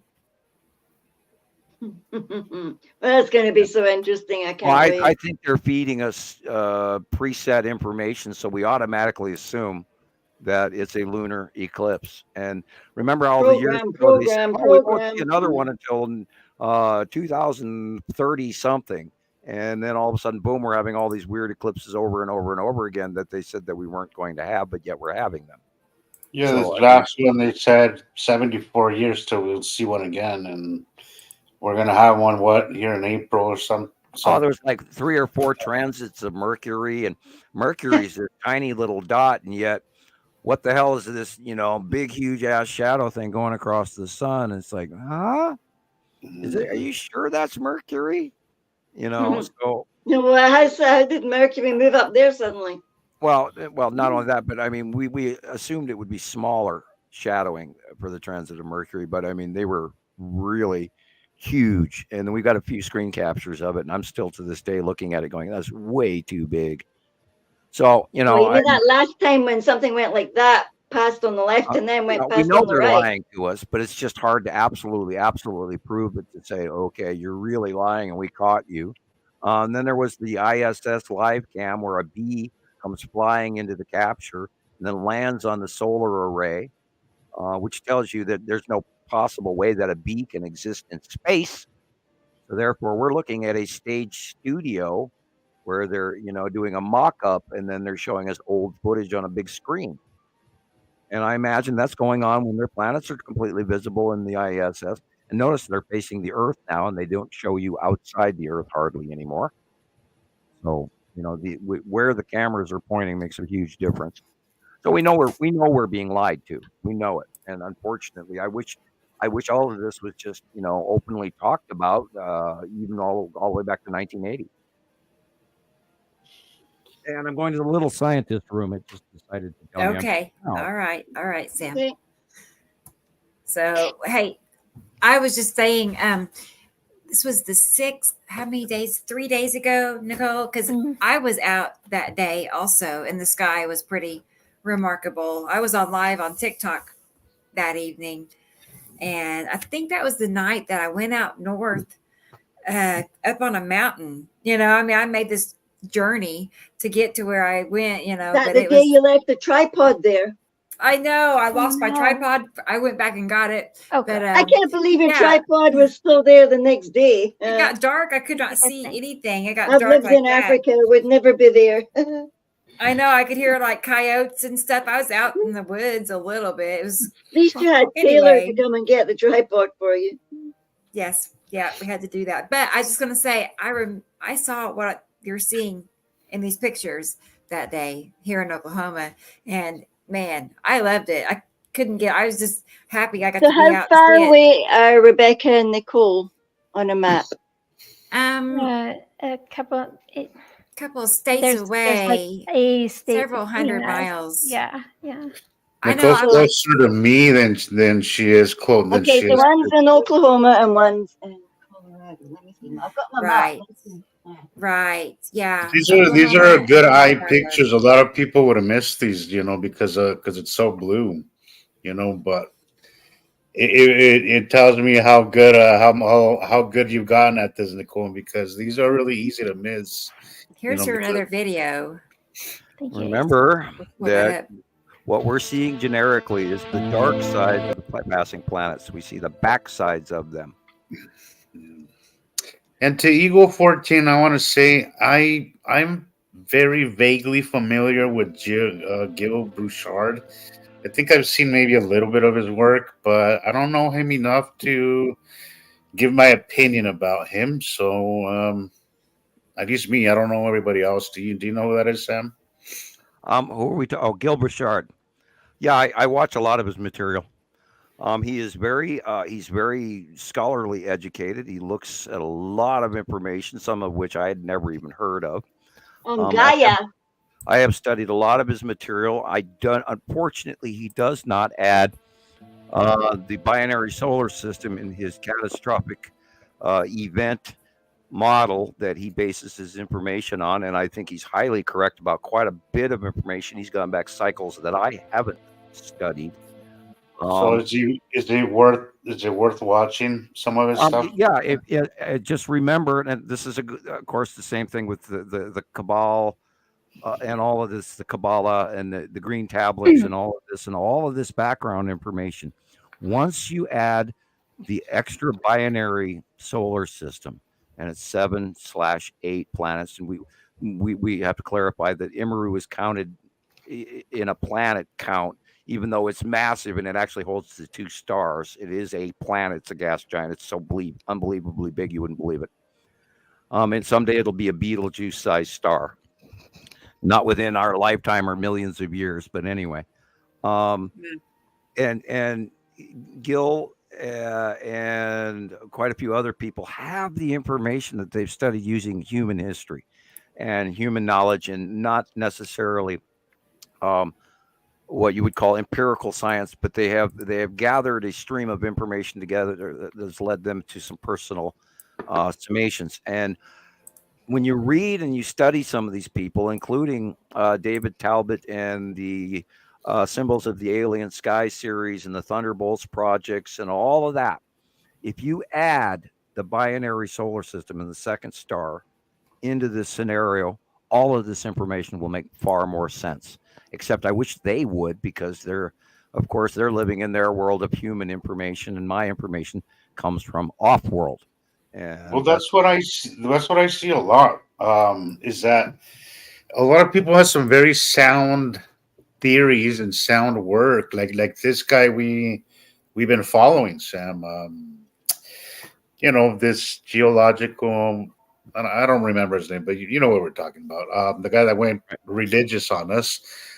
He has a lot of interesting information and things that they don't take into account. Well, he also has, he's also a scholar that has accreditation, plaque on the wall and all that. And the man's yes, and that's a problem. And that's a problem because they can't. Scholars rarely conduct academia, and you get once you have tenure, you learn to shut your mouth so that you can keep your job, so that you remain within the college and you don't piss off the college professor, president, and all of this, or whoever's appointed to the presidency. A lot of times, and you could tell. Right, and same thing with my neighbor across the street. He didn't even make an attempt. Sorry. My neighbor's a retired professor, and he wants to hear me, and he trusts me as a person, but then he rolls his eyes because, and I had that conversation with him. I said, I know you don't believe this. And I was trying to share with him that we're upgrading and we're going up to the new platform and everything. And he's excited and enthusiastic for me. And he's a nice guy. He's a wonderful man. He's religious. And he's a retired professor. And I said, I realize that your academia doesn't allow you to believe this. And I'd had a thought process building on that days after the conversation, because I do that. I think about things many, many times over. And I absolutely have to tell everybody out there, everybody who's about to listen, everybody who is listening, including the people who are already sold down the project here that know that this is real. Okay, this didn't happen before. It wasn't within our knowledge, but it is absolutely, 100%, 150%, without a doubt, this is happening now. It's real. We have thousands and thousands and thousands of correlating, connected information sightings from the world around us. The Citizen Science Project, Montana Skywatchers, Nibiru Followers Anonymous, Nibiru is here. All of us together have so much information. We can't doubt this. This is beyond arguing with. And look, we're looking at Attu and Attu's moon and the lead asteroid and all of that right in front of us again. You can't have these thousands of captures that match time after time after time after time after time without them being real. They are here. It's real. We watched it. It's been happening. We watched them come up from underneath Earth, 2009, 10, 11, 12. We watched them in the Northern Hemisphere from 2012, 13, 14, 15. Transition of events. We watched the planets go away from us, and they spun and orbited and rotated before us. From one cycle, they went to the right, they went to the left, they went to the right, they went to the left, and now they're going over the top of us, and we're watching it. And it makes sense. It all fits. We've documented it. We don't guess at this. We've proven it. It's real. It's happening. And that's all I can tell academia. I'm sorry. Maybe this didn't happen in your lifetime, but it's happening now. And if you pay attention to these sightings, these close passes, you could correlate the weather effects, the extreme weather effects that we're seeing all over the world. During the 2018 close pass of Attu and Attu's moon, I remember seeing within the couple of hours earthquakes and volcanic activity all over the world. Especially, we have sightings that match during the period of time when Alaska was having all of those major earthquakes, and we got pictures and captures from Alaska that same day, and numerous people sending stuff in, and there sits directly over the top of them Attu and Attu's moon. Boom, right there, it's in the shot, and there, and the same documentation of this news agency that says, a 7.1 earthquake hit Alaska, and boom, right there in the picture. Right. Is exactly what we know is there. And there it is. And so there's direct correlated proof that this is occurring. And that goes back 2018, 19, 20, 21, 22, 23, 24. And here we are. And then, of course, I'm going to let Rebecca talk about the accuracy of my drawings. I couldn't draw this. I could not draw this. Go ahead. Exactly. No, you're right. I mean, I know, but it's true. I mean, I can't help but talk about that all the time. Really, it's your drawings, because that's, to me, is like what holds all of this together. Anytime I have I don't have even hesitation anymore. I do every day. I go through the full cycle every day with myself. Right. Until I walk outside and look up, and there they are. I would think about all those drawings and all the little details that, could not any other way be there, but yeah, it's there just like you drew it. And that, that's how I know it's real. Yeah. And, because it matches. I've struggled ever since 2019.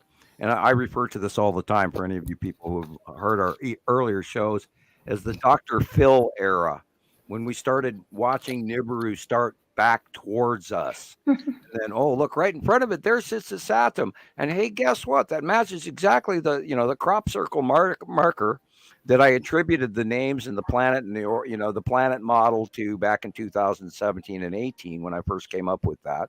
And I mean, the shit matched over and over and over. So I went, yeah, oh God, look at this. Here it is. It's right. It's accurate. That's why I typed out the names and post that still to this day on that crop circle, because I'd received that same crop circle diagram in a private, almost classified file from somebody on the, I'm not going to say dark web because I don't participate in the dark web, but it was on another encrypted channel that I no longer use. I couldn't get upgrades for some reason. They blocked me, along with everything else, including my emails. But and I'd received that information prior, and all of this stuff started matching. So I had no choice but to let the science grow on its own. And this is what we're picture. Sorry, Sam. That picture looked like it was a triangle thing. Well, in this one, we have this dead center. We have the lead asteroid. It's sort of away, and wow, look at the date. Weird. In this shot, lead asteroid is pretty small. Red asteroid is just directly above the sun. And we are looking at its Saturn's yellow moon coming in from the right, which is darker blue than the white on the left. And the long box cube is shadowed just angular to the right of lead asteroid. You can see it kind of hiding in the background back there. And I think the green asteroid is farther over to the middle right.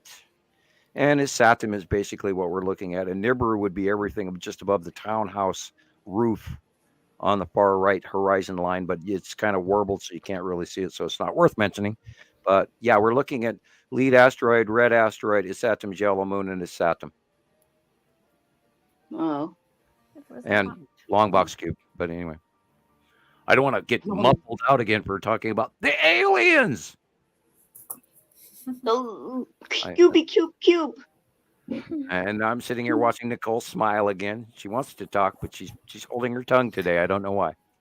I was going to say, go ahead. Come on, Nicolle. Come on. Oh no, I between the dogs barking and is that what you're okay? The dogs are being a pain in the butt and distracting you. Okay. So yeah, but I was gonna go back and ask about the rain and all of the cycles and how they been. So I can't sit on one channel and just sit there and wait. So I usually won't be the first one in line for the video, and that's okay. It's not a contest, right? But no, some of that research has been there's a cyclical situation with the desert in the Sahara not always being a desert, and I was going to ask if that could be pretty much directly attributed to these passings when it. Yeah, there was the standard belief pattern amongst modern geological earth sciences say, and I have studied this and looked into it, and I found contradicting information between different scientists, but there is climatological changes. There are also recorded in the Egyptian dynasty histories, and the passing of the last cycle in the 1650 to 1700 BC period shows a direct link to climate change, the ending of a dynasty, and that's when the Hittites actually came in and took over of the Egyptian rulership for a brief period of time. But prior to that, there was another climatary change 100 years prior to that, which is we've also seen events of going on in the Great Dust Bowl era, and then followed 100 years later. We're now at this era. So there's a direct recognition of that. And then prior histories of the previous dynasties and why they moved their pyramids from the western edge of Africa over farther east as time progressed. And how what's funny is some of the newer pyramids are actually good pyramids, and then even newer failed, and even older failed. The step pyramids and the crushed pyramids and all these other pyramids. But the Sahara Desert is believed to, at the same time as Doggerland. Now, this is just the average. We talked about going in the middle of the science between what one guy says and what the other guy says. The same time that Doggerland, which is the area of land between Germany and England, and all of that, was roughly about 8,000 years ago. And roughly about that same period of time, it is believed that the Sahara Desert was green. It had lakes. It had huge river tributaries. They were feeding thousands and thousands of people off of all the grain and everything produced in what is now the Sahara Desert. And it is believed that within 2 cycles, it has changed. One for the drastic early part of 2 cycles ago, and then a secondary change at the last cycle, which is where the over devastation of the sand came from, which was a change in transitory weather. Now, where that sand came from, I'm assuming is from Oman and Saudi Arabia and Iran and Iraq and all of that. I couldn't tell you exactly, but that would be a weather opposition to what we have for normal now. That sand would have had to blown to the west, and that's not normal according to the weather patterns we see now. So how it got there, I can't tell you. I just want to say thank you to Sammy. They really appreciate this information, Sam. Thank you. So we do try, and we try to stick to gathered facts. We try to stick to information that is researched. We try not to guess. We try not to reach inappropriate summations, because we've talked about this in previous shows. It is direly haunting to me to personally hand out information that I'm not really sure about. I don't want to mislead anyone. I don't want to drag anybody into a belief pattern that is anti-productive for their life. And this is why we limit some of the information also, because we don't want to scare people. And why we don't talk about like we were talking about earlier, which we know we make an exception now because we got a little comfortable with the podcast, but we usually don't talk about things we haven't proved yet, you know. Yeah, and we discuss it because we've seen evidence of it. And we have not come to a summation, but holy shit, it's scary. And there is a lot of scary to this. And we try to directly avoid that. And I see that in your posts, Jesus, and I see it in Rebecca's posts, where we'll make side comments, go, we're not trying to put you in an uncomfortable place. We're not trying to make you, mad at us or whatever. We're not trying to hype you. We're trying to share the information that we have watched repeatedly. Absolutely. And that's a good thing to mention, though. This information is paradigm shifting, and it really can put you in a place of spiritual recoil, really, if you are a spiritualist, because, I mean, let's face it, it's not every day you seem to learn that there's a whole other section of to your reality that you have been misled, programmed against, but it's all right there. And another thing too, the moon has not been cooperating. It's up and in the middle of the night, and we did see a picture that I did go out and take at 3:25 in the morning, looking for that separation of the sun, but that must just be in the New Zealand area because it was, of course, as you saw, just pitch dark. But the sound, when they are overhead and over us, anywhere from, I don't know, 1 to about 4 p.m., I noticed, because I am in one of the direct flight paths from Denver International Airport. So it's one of the busiest airports in the world. So constant overhead air traffic. And at times, the sound from these planes going over is deafening, so much more than it's ever been before. It's like the sound is almost refracting from the bottom of the planet. Right, because it's not got anywhere to go but back down at us, right? Right. Bingo. Right. I have experienced that. I agree with you. Yep, Yes. You're so right. You're so right, 100%. It's so much louder. So if a lot of, now I don't know how much of the audience or how many of you have any experience with AA, but in AA you don't talk. There's no crosstalk, right? So I don't think any of you have ever been to those meeting rooms.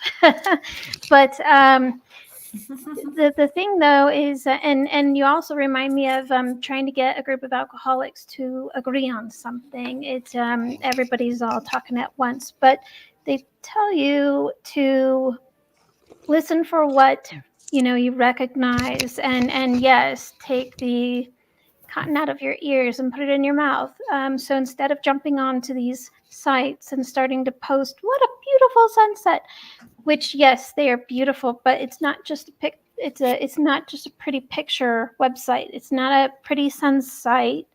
The sunset's gorgeous, yes, but like Arizona, do you remember back in the turn of the millennium when your sunsets were not as vivid and bright and incredible as they are now?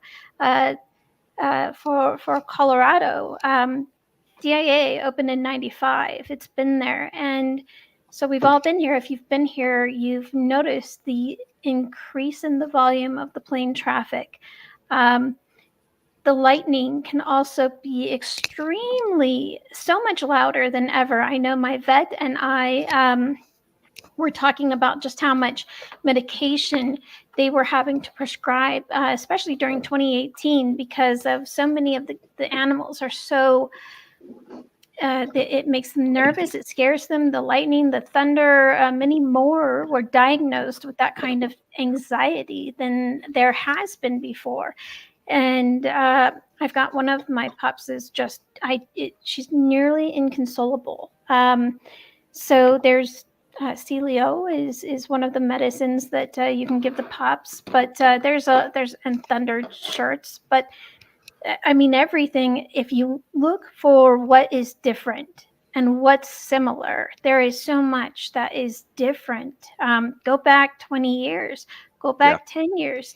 there's a lot of difference. The Now, skies. this is not the skies that we grew up with, and No. I hear them all the time, Mhm. and it's uncomfortable to listen to the wow, wow, wow, It's wow. nauseating.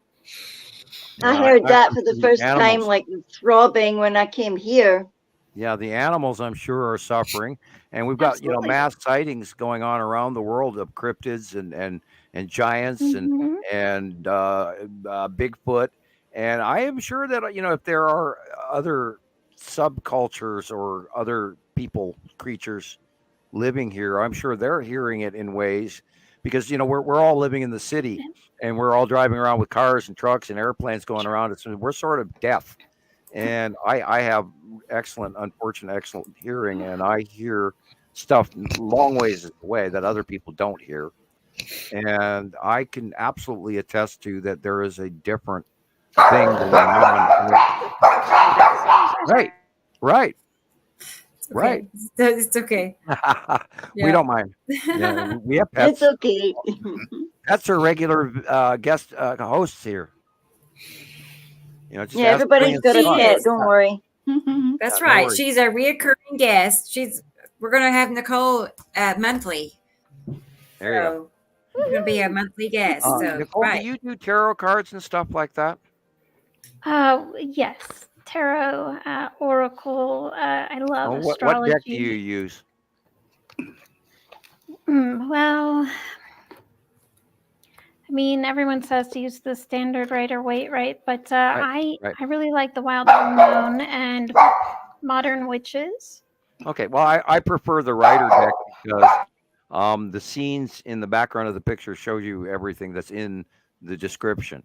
It's all very well, and of course, the Rider deck is the oldest one brought forth from the Roma. Okay, she looks like a hyena with her. Yeah, we thing talked raised. about planets, and maybe there's you might have visitors too that we don't see. Oh gosh, all the time. You mentioned feeling like you've been watched or you're always being Yeah, well, watched, and I ghosts know are what always you around meant. us, and if we're awake and we're enlightened, we Well, are and more luminous beings than average, and then we get noticed by the ghosts because they're trying to get our attention. Right. Well, yeah, actually, I had that going on. I think you mentioned that earlier in that you feel that, maybe you're under surveillance, right? But I don't know which faction or many. right. But I have always felt like I am on a stage since I was little, and it's because I've always seen that since I was little, right? Seen them, heard them, and I was speaking with my little sister because someone said hello to her in her kitchen the other night, and so essentially, it can be a little strange because I can pass through a neighborhood that I haven't been through in a little while, where a friend used to live, and not too long ago, I had someone pop in my mind and stay there.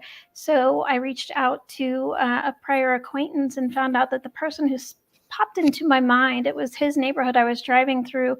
He had passed. So yeah, there's a direct connection.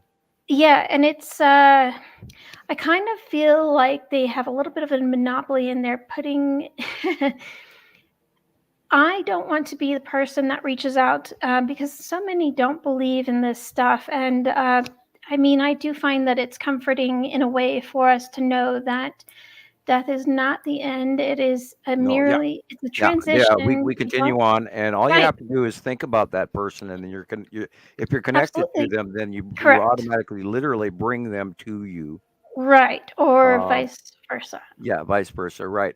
And the reason I mentioned it is because there's that side to you, and that's why I figured if you wanted to do like a monthly reading or something like that from what you see, then you could be more than welcome to do that. And I don't pull my tarot cards out very often.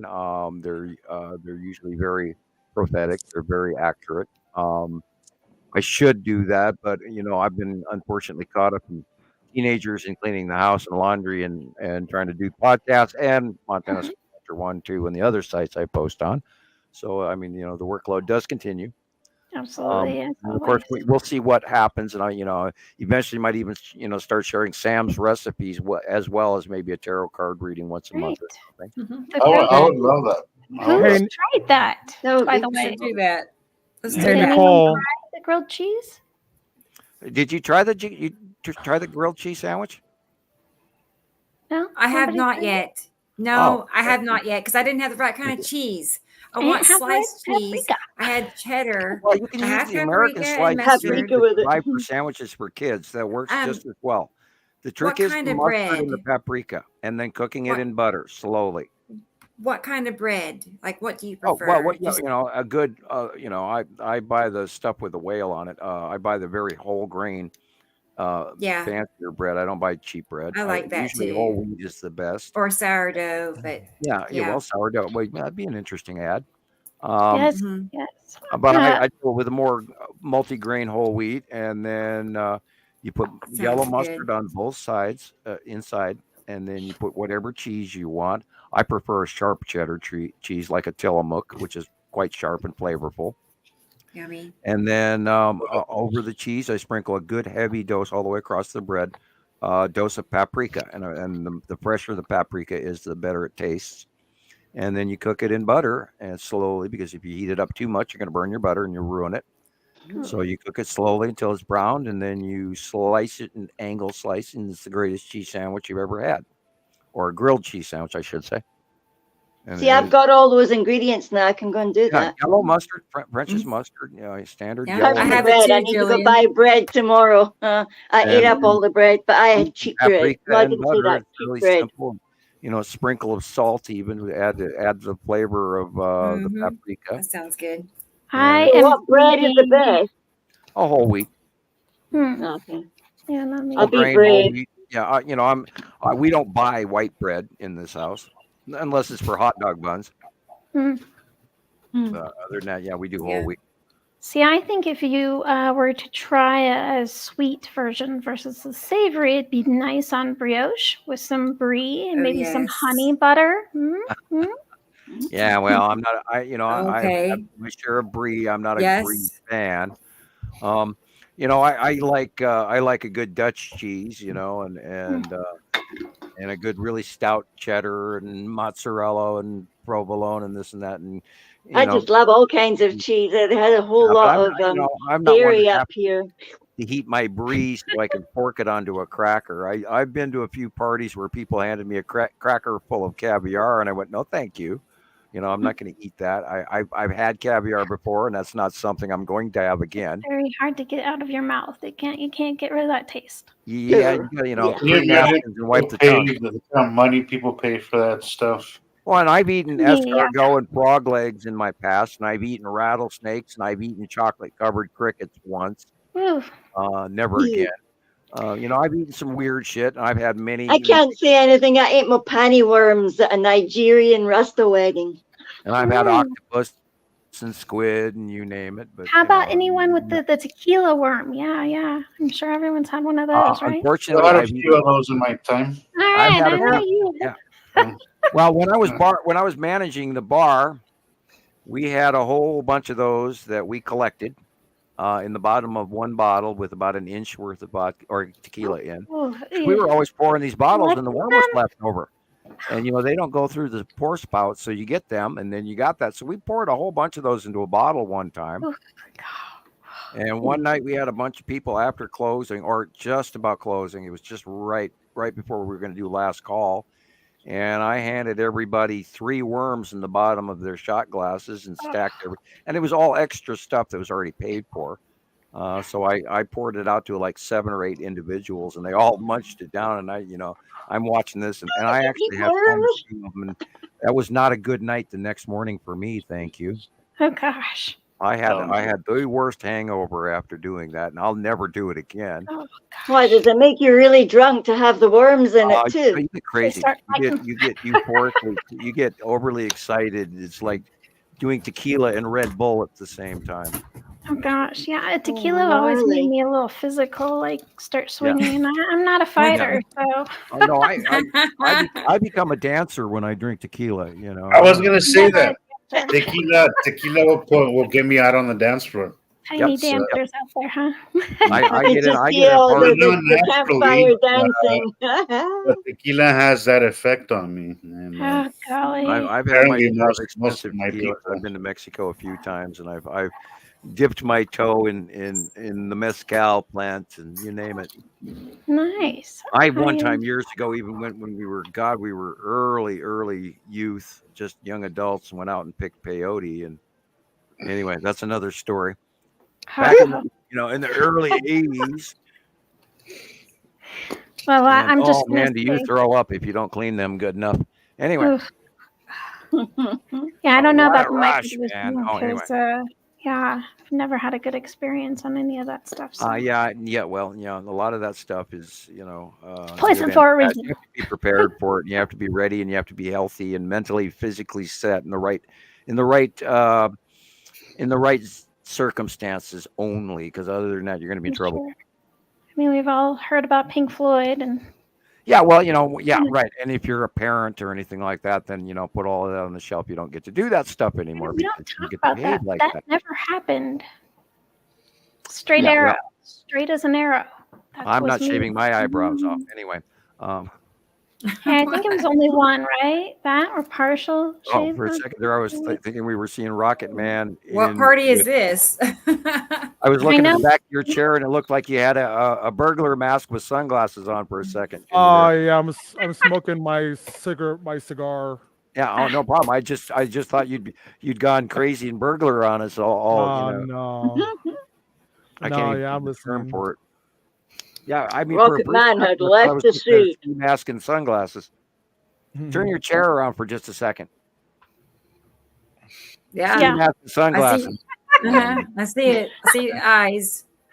Yeah, I mean, that actually made me yank my head. Yeah, ski mask and sunglasses. Sorry, I digressed off topic. I apologize, Nicolle. It's one of those gaming chairs. Yeah, I got one. I'm sitting on one too. Hey, I just got me one. It's not a gaming chair, but I got a nice chair for these long podcasts we do. So yeah, you find out that you can't sit in that chair. My friend gave me one. You've got to have a proper chair for this lot. Your butt's gonna go dead, man. Yeah. Yeah, that's awesome. I can tell now that you have a nicer chair. This is my fourth chair doing this since 2010. And the first, I would sit and type for 6 straight, 7, 8 hours talking to people, and I'd get up from the chair and I couldn't even walk. And it's like, I got to have a chair I can sit in. And so I bought my gamer chair when they were still cheap, before they went popular, and then they doubled the price of them. So I got a really good cheap chair, but it's a very nice leather game. It's a Victoridge gamer chair. It's red and black and white. So I got a good one. It's got all adjustable and all. It sits nice. It rocks well. Nice. It doesn't crimp on the base tower when you roll it, like some of the cheaper ones do. They don't have a good base raised ball tower, which breaks out on you right away. And that's what happened with the previous 2 office chairs I had, because I ruined them just sitting in them. And I don't. They never really tell you how many hours they're good for, right? Yeah. How many sits with computers, right? You spend a few thousand hours on a computer and it's done. Same thing with a chair. If you park your butt in a chair for a few thousand hours, it's done. And depending on where it was made, and all of that. Well, yeah. Made in Everything China. falls apart lately, right? Yeah. Well, that's called standard obsolescence, which is determinative of the 3-year existence, so we can replace it, and that way we can keep our economy going. Yeah, that's so great for standard replacement theory, which is unfortunate. I'm sure that's great for resources and our environment. Well, now that it's bad for our environment horrendously, because we're always throwing shit away rather than it lasting. But hopefully, with the remanufacturing process that the Biden administration is trying to bring back industry back to the United States, which is the most important thing we could possibly do, we need to go back to building stuff that's going to last and discard this standard obsolescence doctrine, because there should be other ways that we further our economy rather than replacing junk and filling our landfills and toxic and killing our water. I mean, I could go on and on and on. We're in trouble right now environmentally in so many ways, and here the Congress is talking about defunding the EPA, and look who's in charge anyway. and all of that that's going on there. And it'll never get defunded. Trust me. Well, they're talking about pulling a certain percentage, like I think they were saying like 30% funding cut. Nah, it'll never happen. Well, I think we're always getting funding. Immediately veto it.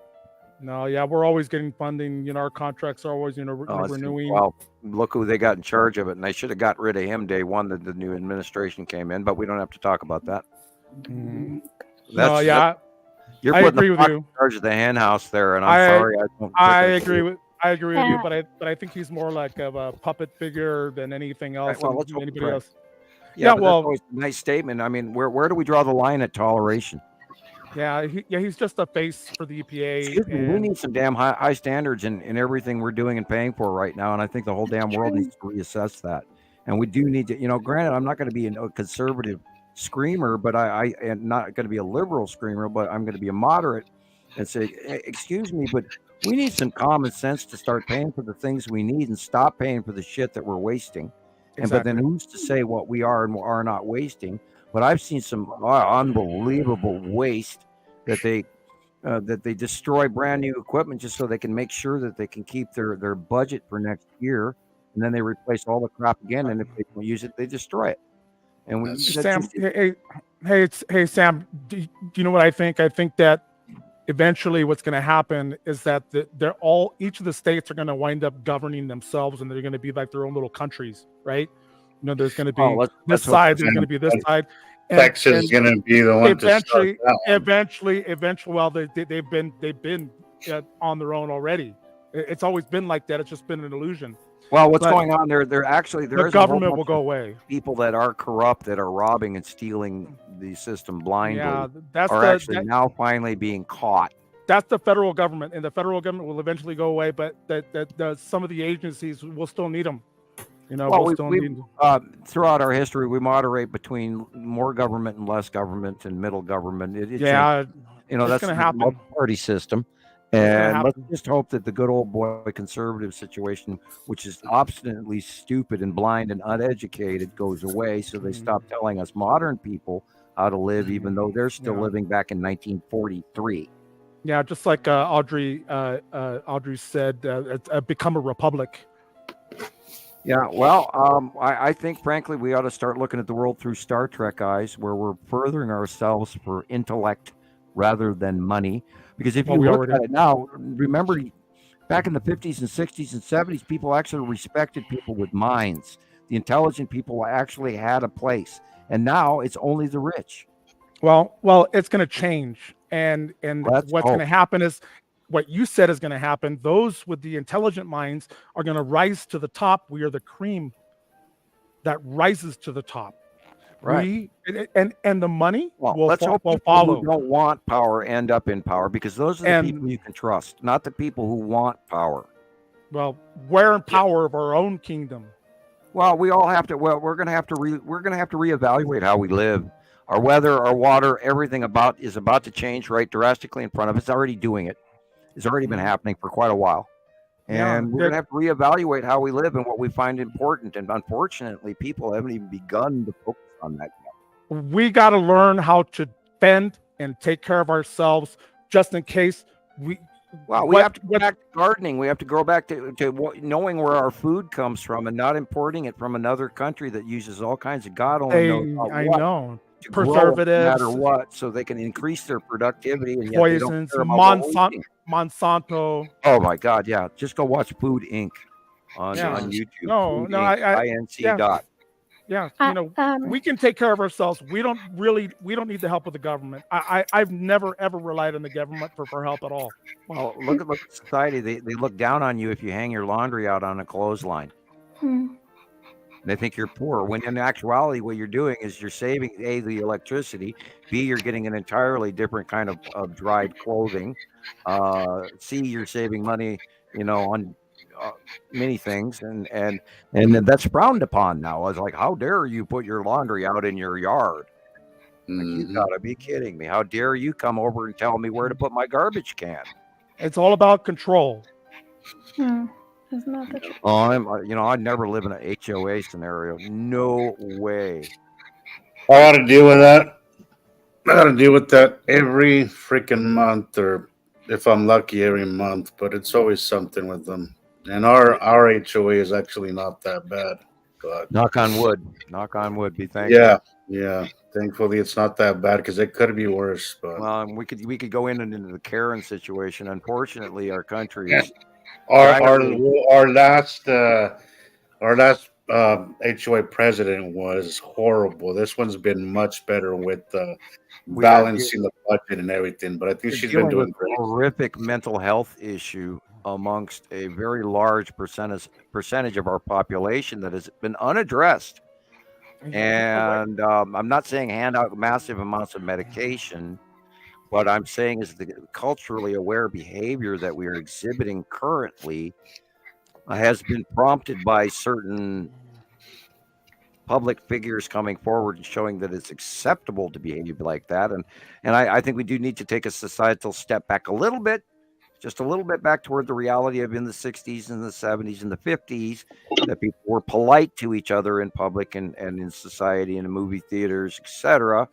So we need to come back a little bit that way to start respecting each other in our space. But anyway, this has nothing to do with sky watching. Go ahead, Sam. So what is it that immigrants or migrants do that when they want to come to the United States? What is it that they request? They request asylum. Because the United States is an insane asylum. Yeah, in ways.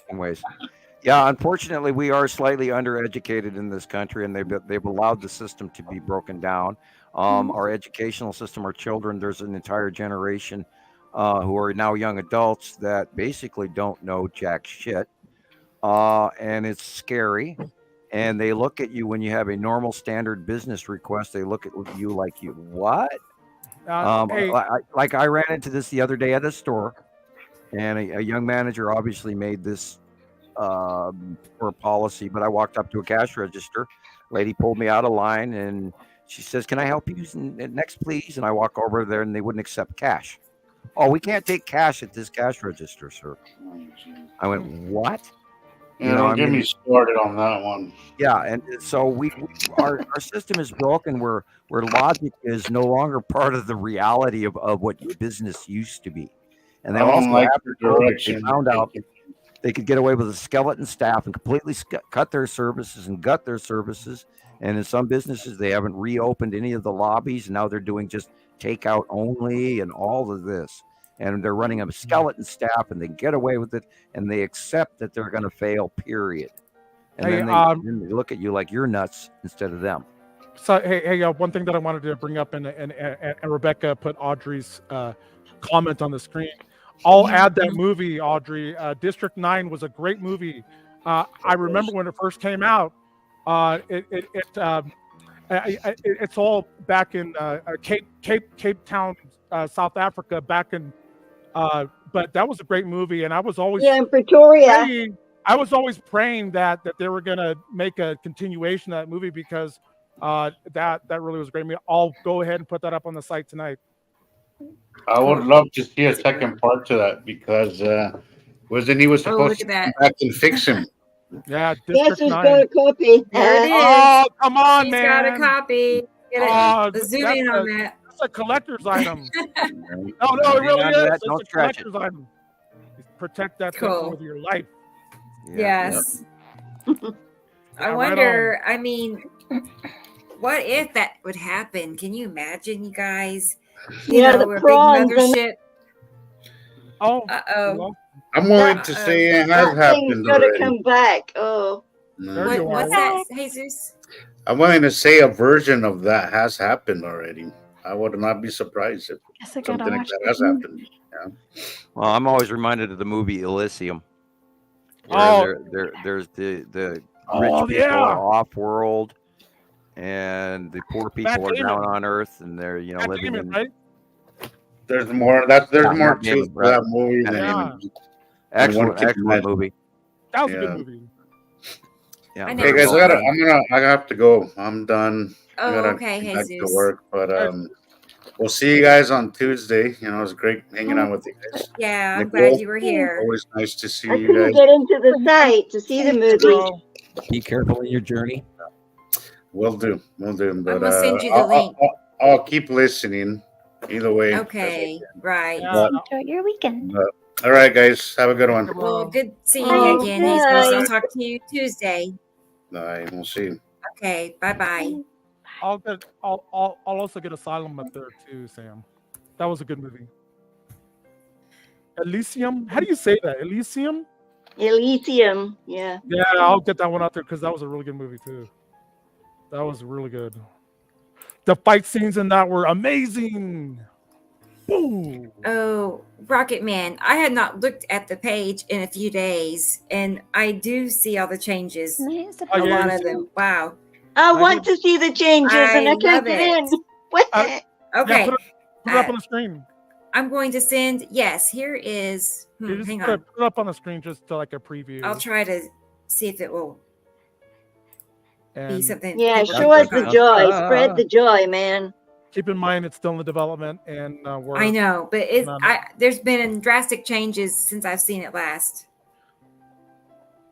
.com / or / And I'm going to go ahead and work on the domain name. So we'll have a domain name without the movie in it.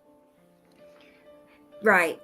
So just be Citizen Science Project. So what about the HTTPS? That will be like that. It'll still be the same.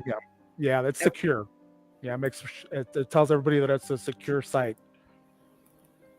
Do you want me to send that to you, Gillian, on Messenger? Yes, yeah, nothing's working. Is that Tchaikovsky in the background? I think it's all Mozart. It's like a 10-minute clip. I think it's all Mozart. Oh, it is Mozart. Okay, now that I heard a few more notes, I was only hearing a couple of the notes in the background. Right, it's our guy Mozart. I just caught myself all of a sudden relaxing, and I went, "What am I listening to?" You're gonna fall asleep next. He's gonna put you to sleep.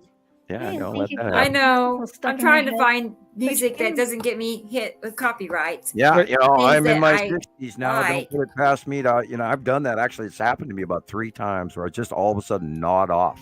Yeah, it puts you into what's called I'll change it. Yeah, I burnt noodles one time doing that, and the girls had to ask, Dad, the noodles are damn near on fire. And I went, what? Oh, because I was so comfortable in this chair, I actually just dozed off. It was weird. Yeah, Sam, it's called a somnambulist state. Yeah. Somnambulist. After you eat a sandwich or something, you get a little tired. Okay, try that, Gillian. I sent it to you. Or when you get warm and you've been freezing your butt off and you get nice and warm and you're sitting in the chair, and next thing you know, it's like an hour later and you go, whoa. Now that's only happened 3 times in my entire life, but I mean, I'm in my 60s now. Oh no. Oh yeah. And I know why they wear sweaters too. I got in. Yeah. He You're was the there. main actor in District 9.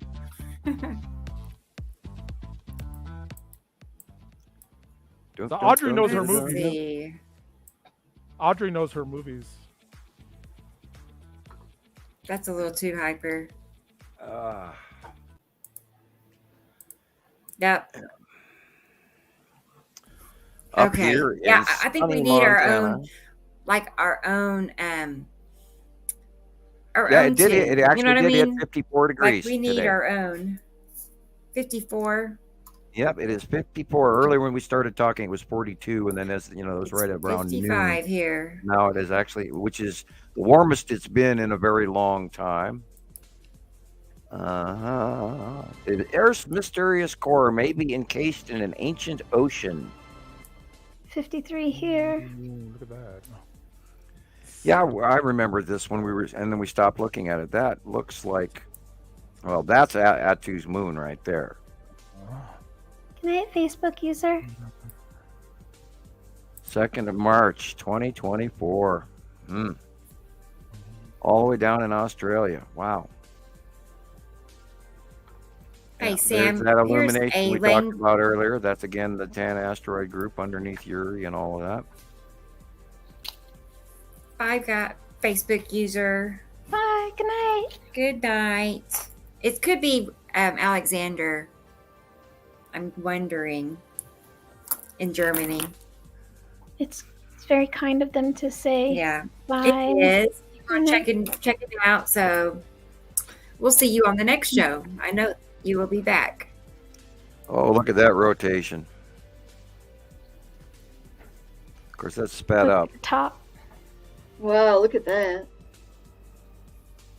There was a lot of, oh, that's in Turkey. Okay. There was a lot of tornadoes and stuff in Minnesota and Illinois and everything last week, couple weeks. Oh, look, packing material. Right. Somebody's factory roof blew down. This is, well, yeah, that's Attu's Moon and Nepesity discharging. Russia. Ibiko, that is in Kamchatka, Russia, which is on the east coast of Russia, up in those islands. Sam, would you say the secondary sun coming in closer to us has got a lot to do with the melting of the permafrost? And Oh yeah. Yeah, well, we've seen direct evidence going all the way back to 2016 where the extra sun, where even plants that are up here in Montana have wintered through, and that never happened before. There's way extra sunlight, and it's also increased. This is why the climate change models that they estimated through Arctic sheet melting ratio were so far off, and why they didn't understand why their math didn't work out was because they're not accounting for the extra star. Right. And it's way more ultraviolet, but not necessarily super hot. But it's an extra amount of sun. That's why the sun is larger. That's why plant life has changed. That's why all the climate is changing. It's why the Earth is tipped. All the planets tipped in 2011 when the second star got above the ecliptic plane in the northern hemisphere. Once we started to see it here in 2011, that's when all the planets tipped over, and even NASA commented on that. So we know it occurred. Mm-hmm.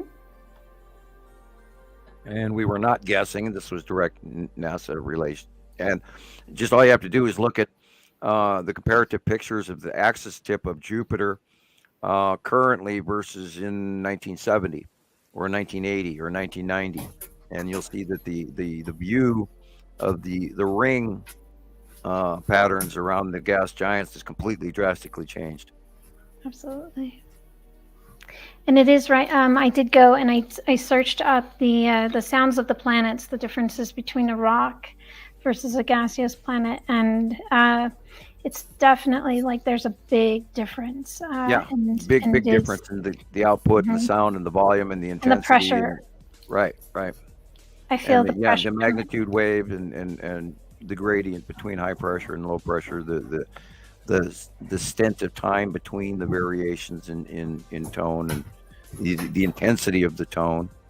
Right. If you have any rock planets are like whoa, and gas giants go when it's a lot more high intensity stuff and more painful and more almost scary to listen to. Right. Well, and if you have any injuries, you could tell when it was going to rain. Right. Bruce, yeah. Maybe by your knee or something like that. And now knees will ache, and if you have any inflammation in your body at all, when the sound of the planets start coming in, your body does react to that in an inflammation zone, and this is where we're having more aches and pains and joint discomfort and ringing of the ears and jaw aches and like sinus problems, sudden seasickness that comes and goes. My sinus goes like it's so painful that you feel like boom, boom, boom. Right. Yeah, barometric pressure in the ears change. What you can do is throw on one of the videos from YouTube that is a frequency of 532 or 417 or 741. Those will often help with that headache. It feels like somebody's going like that. Mm-hmm. Yeah, or you're going up in altitude in a plane and all of a sudden your ears clog and then they won't go away. Mm-hmm. I had that happen a few months ago, and it was I couldn't really weird. hear the lady talking to me today, and I thought, oh, it's just because of the machines. But it was like, when the planets come over, our ears change. We hear it. That's why the dogs start barking. Mm-hmm. The seagulls today. That's why they're more nervous than they used to be. The animals know. That's why the animals started doing the circling. There's a thing going on. The seagulls were circling and circling and circling over the house. There's some new disease or something going on in the fish in the Keys at Key West, all the way to the tip of Florida. There's an area of water where they've got rotational underwater species are doing this flip spinning thing, and they don't. Oh, I think it's a tidal infection, or a plankton infection of some sort, but they're not sure what's going on, and that's just newly been going on since this year, I believe. And they're seeing swirling fish that rotate, and it's like they're trying to get something out of their inner ear or something. Or they got a bleaching of the coral as well has something to do with it. Look at purple fire. How interesting. Yeah. Look at that thing. Whoa. Oh, I got goosebumps. There's a firestorm. It's just crazy. Look how fast that came. That looks like what it was doing in Maui when it was crossing the streets. Yeah, the winds were high winds, and they just burned everything in anything that landed on. Look at that. That was water.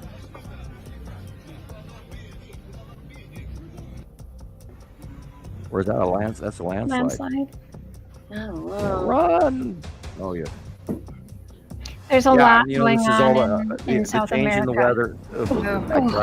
Holy cannoli. Yo. Purple lightning is from upper atmosphere, not lower. And does anyone remember lightning like that before? No, we this never all came in? Not within the last, ever since 2012. Right. I lived in Phoenix for a little while, early aughts, and look at the repetitive flashing going on here. That's what we call the lightning would bounce the off. Lithonia storm, where it has just multiple flash lightning. Never seen that before. I don't recall that either, where it would just go and rumble and rumble and rumble and continue for like hours. And that's what we can expect to see with the onset of the 180-day cycle. That will begin again. That looks like Co's Udders. Look at that thing. It looks like Co's Udders. Yeah, that's the bottom of Atchus. This is a diesel puff. That's a diesel puff that comes off an engine that goes puff, and it throws all the diesel air straight up into the air. It's a normal anomaly that comes from diesel engines. South America is getting it's a mothership. It's a mothership. It's a mothership. Yeah, every time those people say that, I just go, oh, I want to slap you. There's nobody coming down to save your ass. And the dogs agree. Oh, look. See that water pipe? See that water pipe that's stringing down the middle of the building? Yeah. That caused that sinkhole right there. That caused the water pipe. That caused that water drain caused that sinkhole. It's amazing how small of a hole will the amount of damage. We had a tiny pinhole in a pipe that went underneath our driveway, and it cost $10,000 to have that a sleeve of this pipe. Oh my gosh! Right. You cannot pour water anywhere near your foundation whatsoever. You always have to mitigate it at least 6 to 8 feet away from your foundation. We were going through 50,000 gallons of water a month. Wow. Okay. I think your meter is wrong. That is. Well, you probably have an underground leak that you don't know about if you're moving that much water. So it's been remedied, it's been fixed, but it was insane. It was insane. Then you probably have. I got a water bill once. It was like $800, and it was going in underground. Yeah, this was that's where it was going, and it was every one of these people has lost everything they own right there. They're all standing there watching this, but inside your house, if that water gets in, you have to rip out all of everything. And people think, well, it's only water, but no, it's not. You have mud, and you have stench, and you have septic tanks, and you have dead bodies and dead things, and you can never. I've been through floods. You can never keep any of that stuff ever again because it will smell so bad. You don't even want to bring it back into your remodeled house. Right. So it all has to go, and it ends up in a landfill. It has mold and it has all that. They're toxic. It's toxic. You can't be around it. And people don't realize that just the smallest of floods will destroy everything. Yes, all it takes is a basement flooding because of backed up sewer or something like that, and you lose everything. You know, I hate to advocate insurance, but be sure you're covered on your homeowners, you know. Absolutely. About the difference between the U.S. and European countries and countries outside of the U.S., we have very, very loose regulations in regards to our food. We have some of the dirtiest regulations. We eat stuff that you can't get in the European countries. Right. I mean, it's an example is the FDA and their allowance of bugs per pound in ketchup. Right. Mm-hmm. That's the best example of it all. They're allowed, I mean, up to like, you have 100 gallons of ketchup, they're allowed to have like 10 pounds of bugs. Which is insane. Well, you also got to take into account if anytime you drink wine and you're dealing with a natural vineyard, the sequestration. Don't forget about the rats. Fermentation. Well, actual fermentation. This is why they leave the rind and some of the stems and stuff in the wine, is because that's the natural yeast, which actually comes from bugs. I mean, protein is protein. And part of, okay, and let's talk about cheese. And let's talk about sauerkraut. If you knew what sauerkraut was created from, you wouldn't eat it. Now, isn't that fermented cabbage? Yeah, and a whole bunch of fly spit. Oh, don't say that. Yuck. Yeah, part of the process of what sauerkraut is flies. What? Yeah. All right. That's just a standard. Look up how they make practice. German or Russian sauerkraut. German and Russian sauerkraut is part of the process is leaving it open to the air to the flies. Golly. Well, I'm glad I didn't eat a lot of that before. And look at some of the cheeses. I mean, if you blue cheese, oh my God, it tastes good, but you don't want to know how it forms. Is it Sardinia that has the cheese where there's little maggots that jump out of it? And Right there. That's an English cheese that's actually it's controlled highly and it's highly taxed as well. But there's actually a black market for maggot-laden cheese. Just that cheese. Yeah. Me and Theo love cheese. Yee. Yeah, I like my cheese, but I'll stick to the good old Dutch cheese and Gouda. And I love Gouda. Wow, love Gouda especially. Well, if you want to know more about food and what's good and not so good, Food Babe she's got a really good account and she shares everything. She's actually the one that instigated the change of the bread that Subway sub shop sandwiches use. They're turned down. You don't want to get flagged. I know. There. Okay, we have a yellow asteroid. Or no, wait a minute. This is through an airplane. So you're probably looking at a glass double. See, this is not something that you ever used to see in Phoenix. Rarely would you see that kind of a cloud. That's a planetary cutoff halo. There's a planet above the half of the sun. And they're seeing it in the Arctic. So most likely the top half, look at the dark area above the sun. See that straight line? There's a planet cutting off the top half of the sun, which is creating the halo. And then there's planets above that, which is Saturn, Neptune's moon, and Uri. And those are haloing too because of the transition of the cutoff. It changes the angle of light, so it shines up and off the atmosphere of the planet. Wow. Yeah, you used this the other day. I thought that was a very, very wonderful crossover overlay. I loved it. I have a copy of it. Thank you. Sorry. Yes. That's okay. I dropped out. Yeah, I thought I heard it beep. Hey, wow, Sammy. Thank you, Sammy. Really? No, thank you. Hey, I'm gonna drop off because I'm gonna download those two movies. I'm gonna download District 9.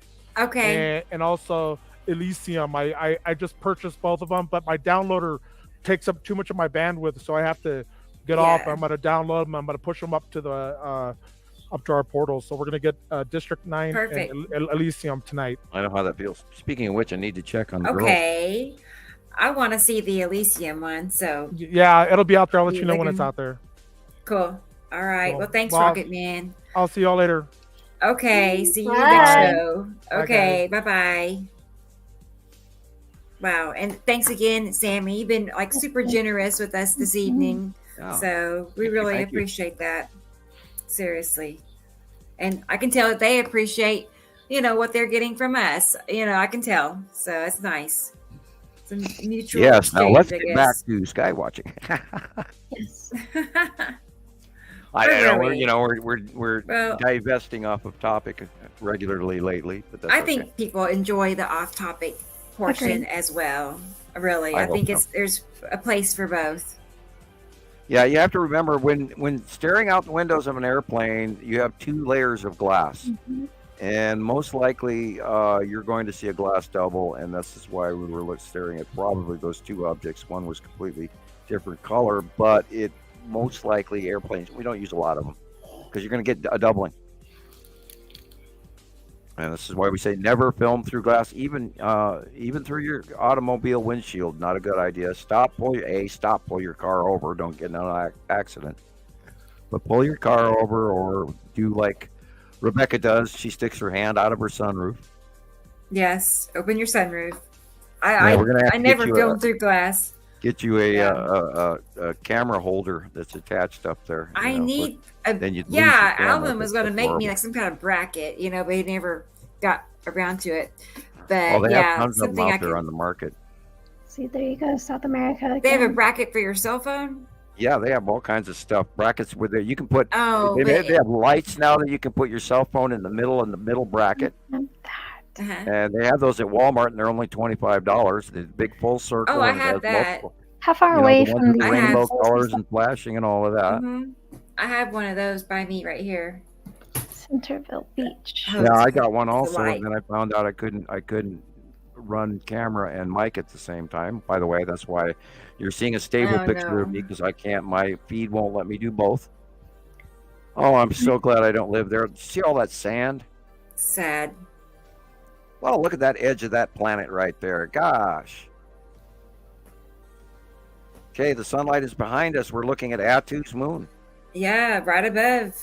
Yep, and There's a Attu is planet. behind it, the darker blue in the upper. Hmm. That's Attu's moon, everybody. Dark blue, and all the way I was into the going to say, western let's sky go back when for the a sun's behind moment us. for So make that sure beach everybody collapse understands. is North That is California. Attu's moon. Like everything above the horizontal, Yeah, there's a mountain Cloud. there, and everything above that mountain, that dark blue, all of that. that is the bottom of Attu's moon, and it goes all the way up to the middle of the top part of the page, and behind it is Attu. But that is in the western sky when the sun is behind us in the east, so it's probably early morning.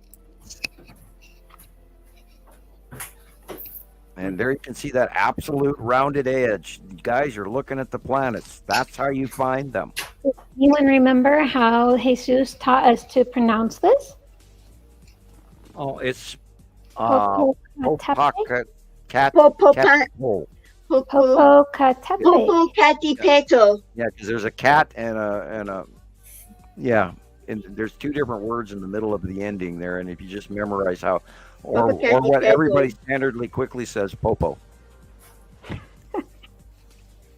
And that's been blowing in that whole area. The whole Mexican region is erupting currently and recently, and so is Kamchatka in Russia, which is north of Japan. That's those disputed islands that Japan believes they own, but Russia took over years ago.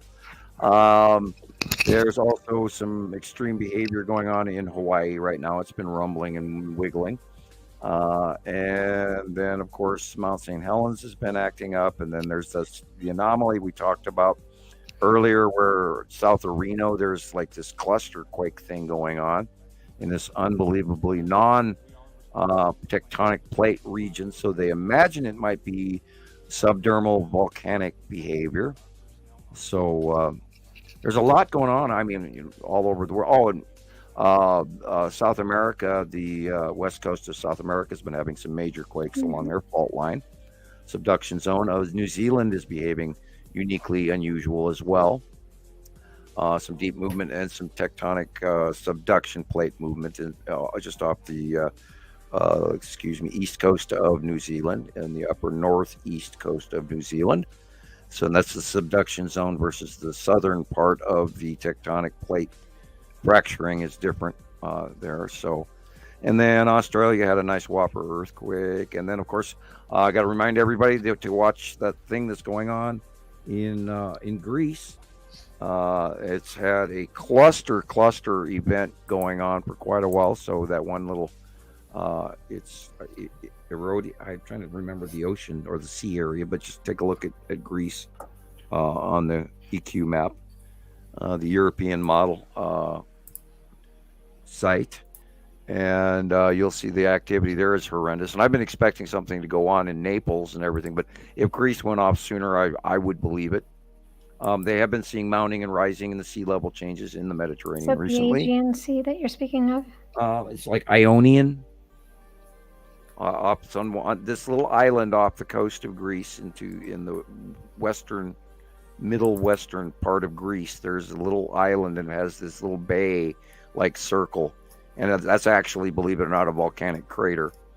And they call it I have to look for that paper, and I don't know where. I may have thrown it away. I don't keep all my notes yet, but I believe it's called the Ionian Sea. But the European model will have record of that cluster group because it's been high number of earthquakes, like 10, 12, 15 a day. And then, of course, Grundavik is slowing down in Iceland again, up and down and up and down.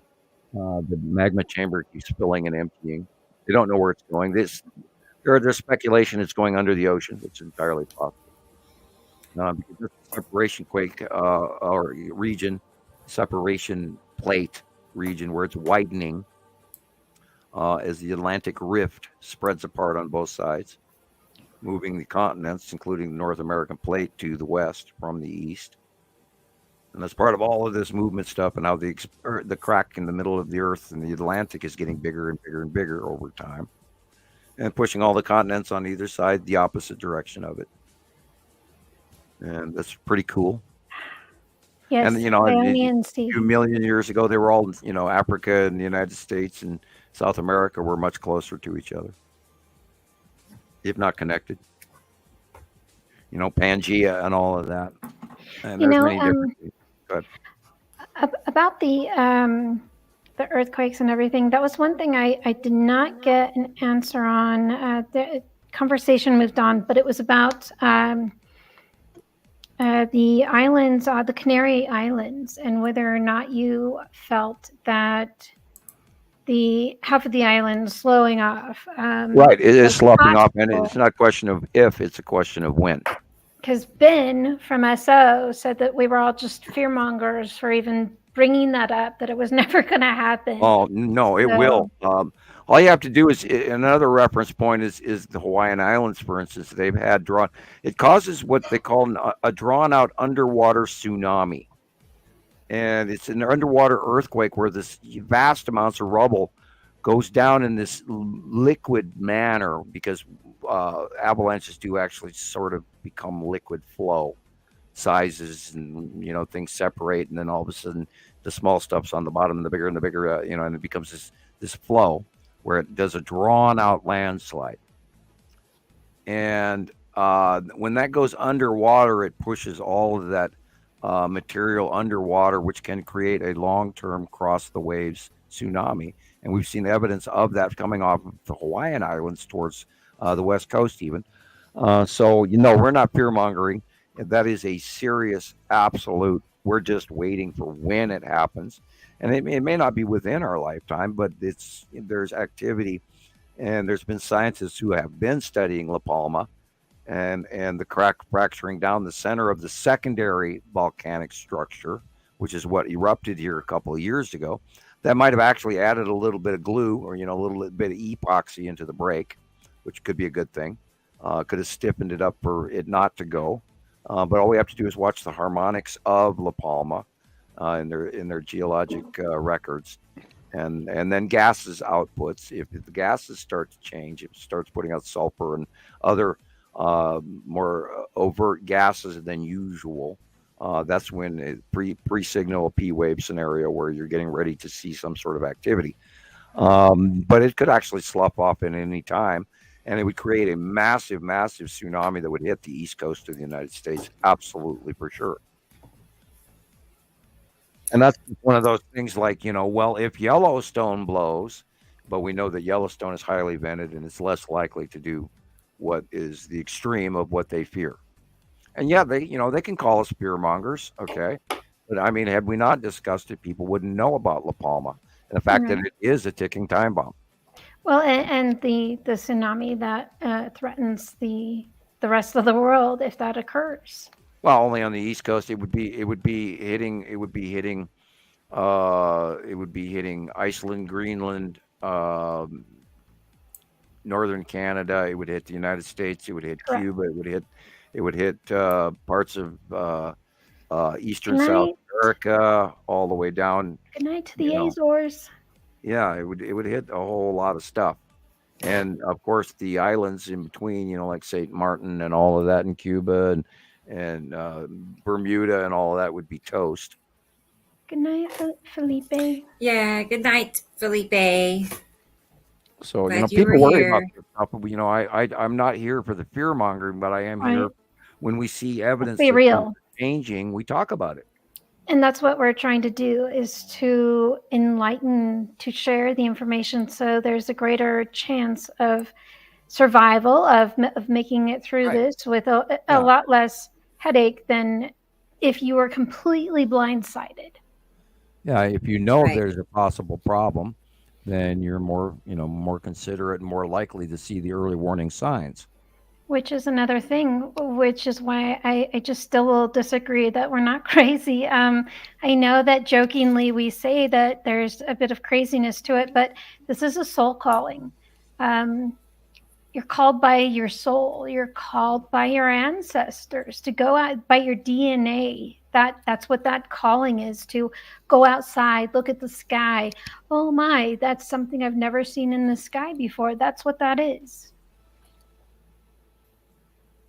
Can't ignore it. Shouldn't ignore it. Right. I get that feeling sometimes, when it's time to go take pictures, it's like, you better go right now. Right. Go right now. You'll be, get the best picture you could. And we may talk about topics that are uncomfortable for people. A lot of this is uncomfortable, and we do limit some of that.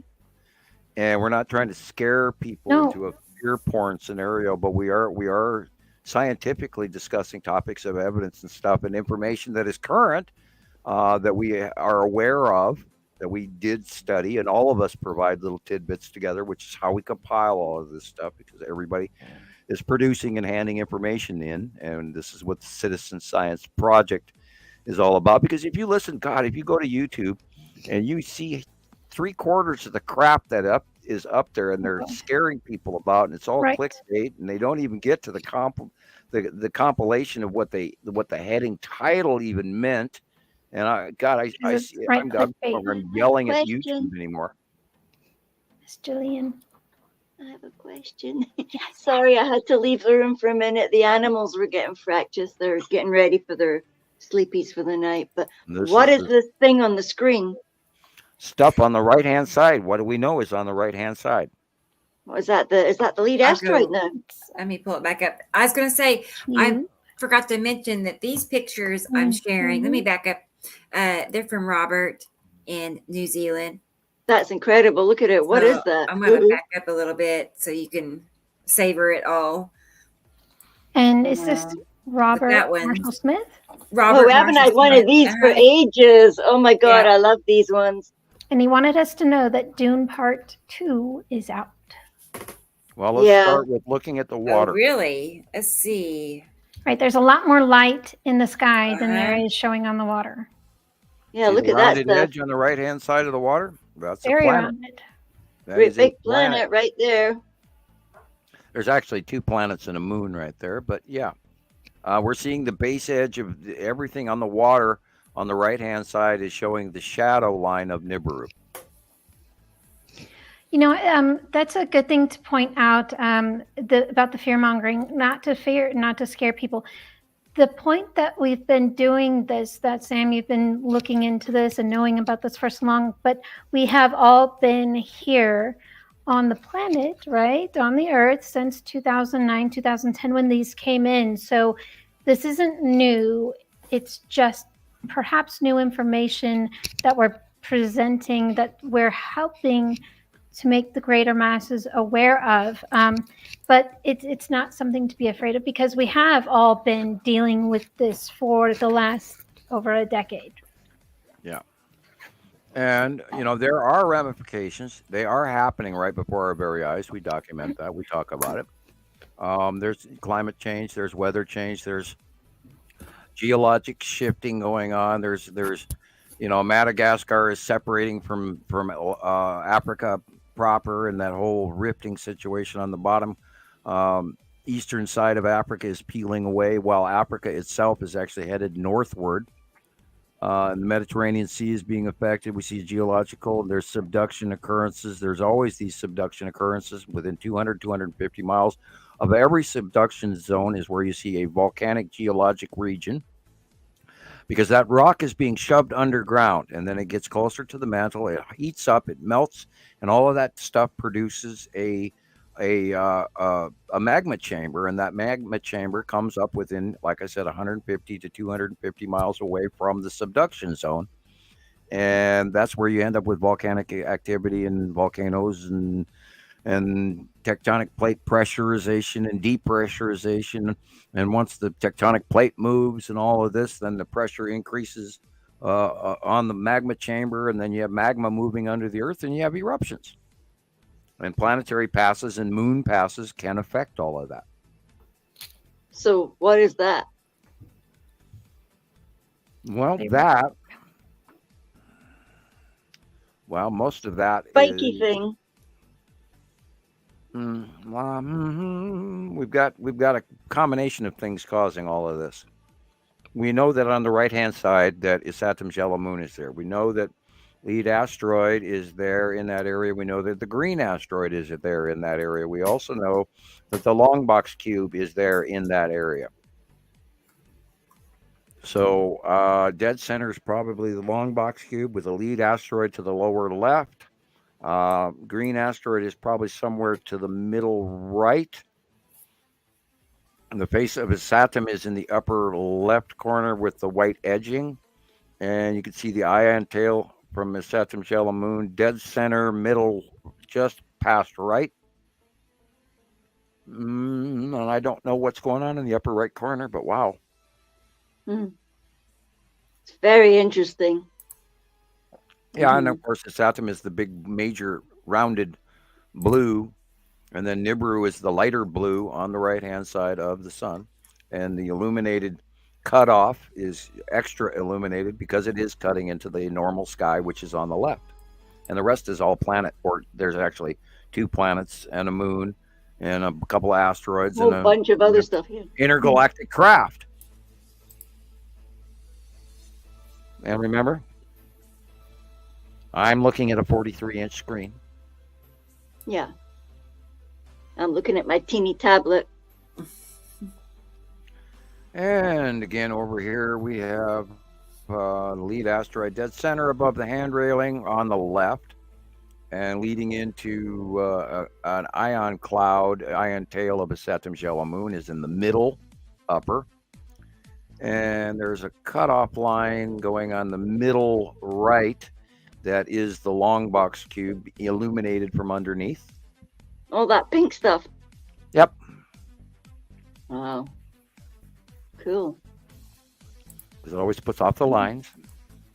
I was wondering on that previous shot what that was on the left. I hadn't really looked at that well enough. Yeah, that was. Yeah. We have the red asteroid and more. Up on the left there. Yeah. Could be the incoming base cloud of Uri, because Uri is rising up higher, so the separation between the horizon line and Uri is increasing, and down in the southern hemisphere, which is where we're at, looking here from his, remember he's in New Zealand, and that's the NZ, Primo NZ at the end of the comment there. Yeah, that is very interesting. Uri rising up, and that looks like Uri onset with maybe red asteroid in the middle with spiral in front of it. Or or tan. Yeah, it could be tan. Excuse me, I take it back. It's tan asteroid with the spiral in front of it.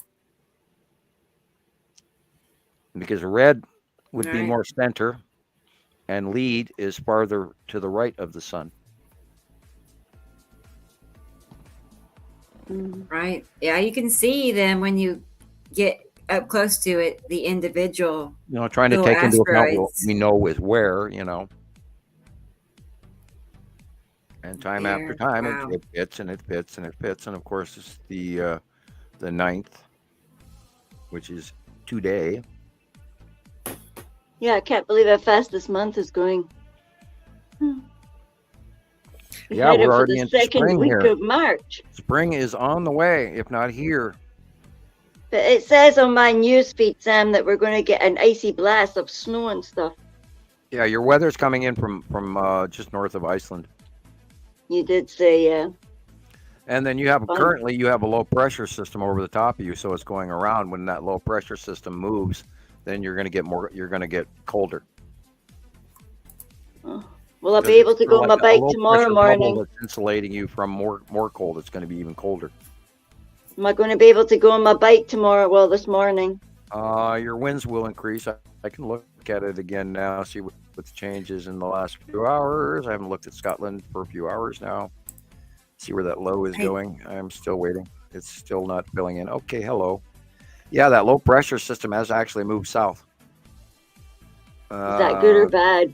Well, you're gonna get a no weather thing moving in from north of Iceland, and it's going over the edge of Iceland and then straight down, literally to Spain and Normandy, and then hooking back up over the southern England areas. So, yeah, you'll get a little cold, but it won't be too long, too bad. Yeah, that's right. Maybe I'll try my bike tomorrow. Well, later. Yeah, it doesn't look like you're going to have there's no high winds in your immediate forecast. Yeah, I don't like going in the high winds. Hey, Gillian, I was just going to point out, these are the pictures that you sent me from, what's her name? Yeah, you Michelle. sent me picture. Michelle. Yes. Yeah. 4 pictures, so. Yeah. Yeah, and the video, but Sam went away when the video was on. Sorry. Oh, we played it again, the red asteroid. Yeah, we probably did. It's just I'm getting sleepy now, so. I know. Sleepy's. If you need to go, you need to go. It's about midnight there. We don't have to do 5, 6, and 7 hour long podcasts. We can always. Right. We can leave something to be desired. Gets tired, then we can quit. Right. Yeah, I still have to go live tonight as well on TikTok. Oh, so do we have to finish it? Look, it's a unicorn cloud. I'll rest up a little bit. Unicorn cloud, look. Unicorn. There's all kinds of stuff going on in this shot. It's really hard to say. Yeah, it's kind of wild. I don't even know. It looks like a cubie. Well, it's just about sunset, and we're seeing illumination way above Earth. That looks like a trident as well. Look at it. Oh, sorry. Now trying to figure out all the shapes in there. That's kind of a bizarre one. Good night, Facebook user from the Azores. Philippe, yeah. I'm sure it is Philippe. I don't know if I'm saying it answer your correctly or question, not. Audrey. I have to find your question. Okay, question. Please clarify, is Nibiru 5 times? No, it is. The rumor is Nibiru is 7 to 10 times larger, and Saru is 5 times. So Saru is smaller than Nibiru. And Jupiter is quite large too. And Jupiter, and we assume that Uri and Jupiter are somewhat similar. There's no way to get out there and measure this, and we're unfortunately only dealing with human information, and a lot of that, unfortunately, is gossip. So, we hunt and pick through stuff that is out there, and we sort of some is used as a base, but it's not always sworn by. We know that it's a water type planet, and we've seen them. They do have oceans, and they're big. Yeah, that was the last one. And that's beautiful. Yeah, this is the site of Uri. And you can see the stripes, and there's the site of Uri again, and that is most likely looking to the north by northeast sky. She said 4 p.m. I would believe it, and look how weirdly dim it is at 4 o'clock in the afternoon when it shouldn't be. Well, I know that because I ran with the big, with the trolley down so that I wouldn't get caught in rain. It felt like rain, and then nothing happened. Yeah, people attribute that it's just, it's winter and the skies are going to look weird and gee, we have less light. But I've been noticing an unbelievably unusual, weird light angle coming from things. And we talked about this before with a couple of different people recently, like the sun angle has drastically changed even in the last couple of weeks, which, is normal for spring, but it's not really supposed to be happening yet. And I'm noticing that the sun is coming up pretty early now. And spring ahead, and you're going to change it. The daylight savings time is coming, and all of that. We're going to have to readjust, but it just seems a little bit early this year. Yeah, it does. Oh, you back again? Okay. I am back. Yes, I took care of my. Yeah, we all go out for drink breaks. Yes, and stretching. Get blood in the butt from sitting down too long. Mm-hmm. Yes, I had. It's like your bum goes on.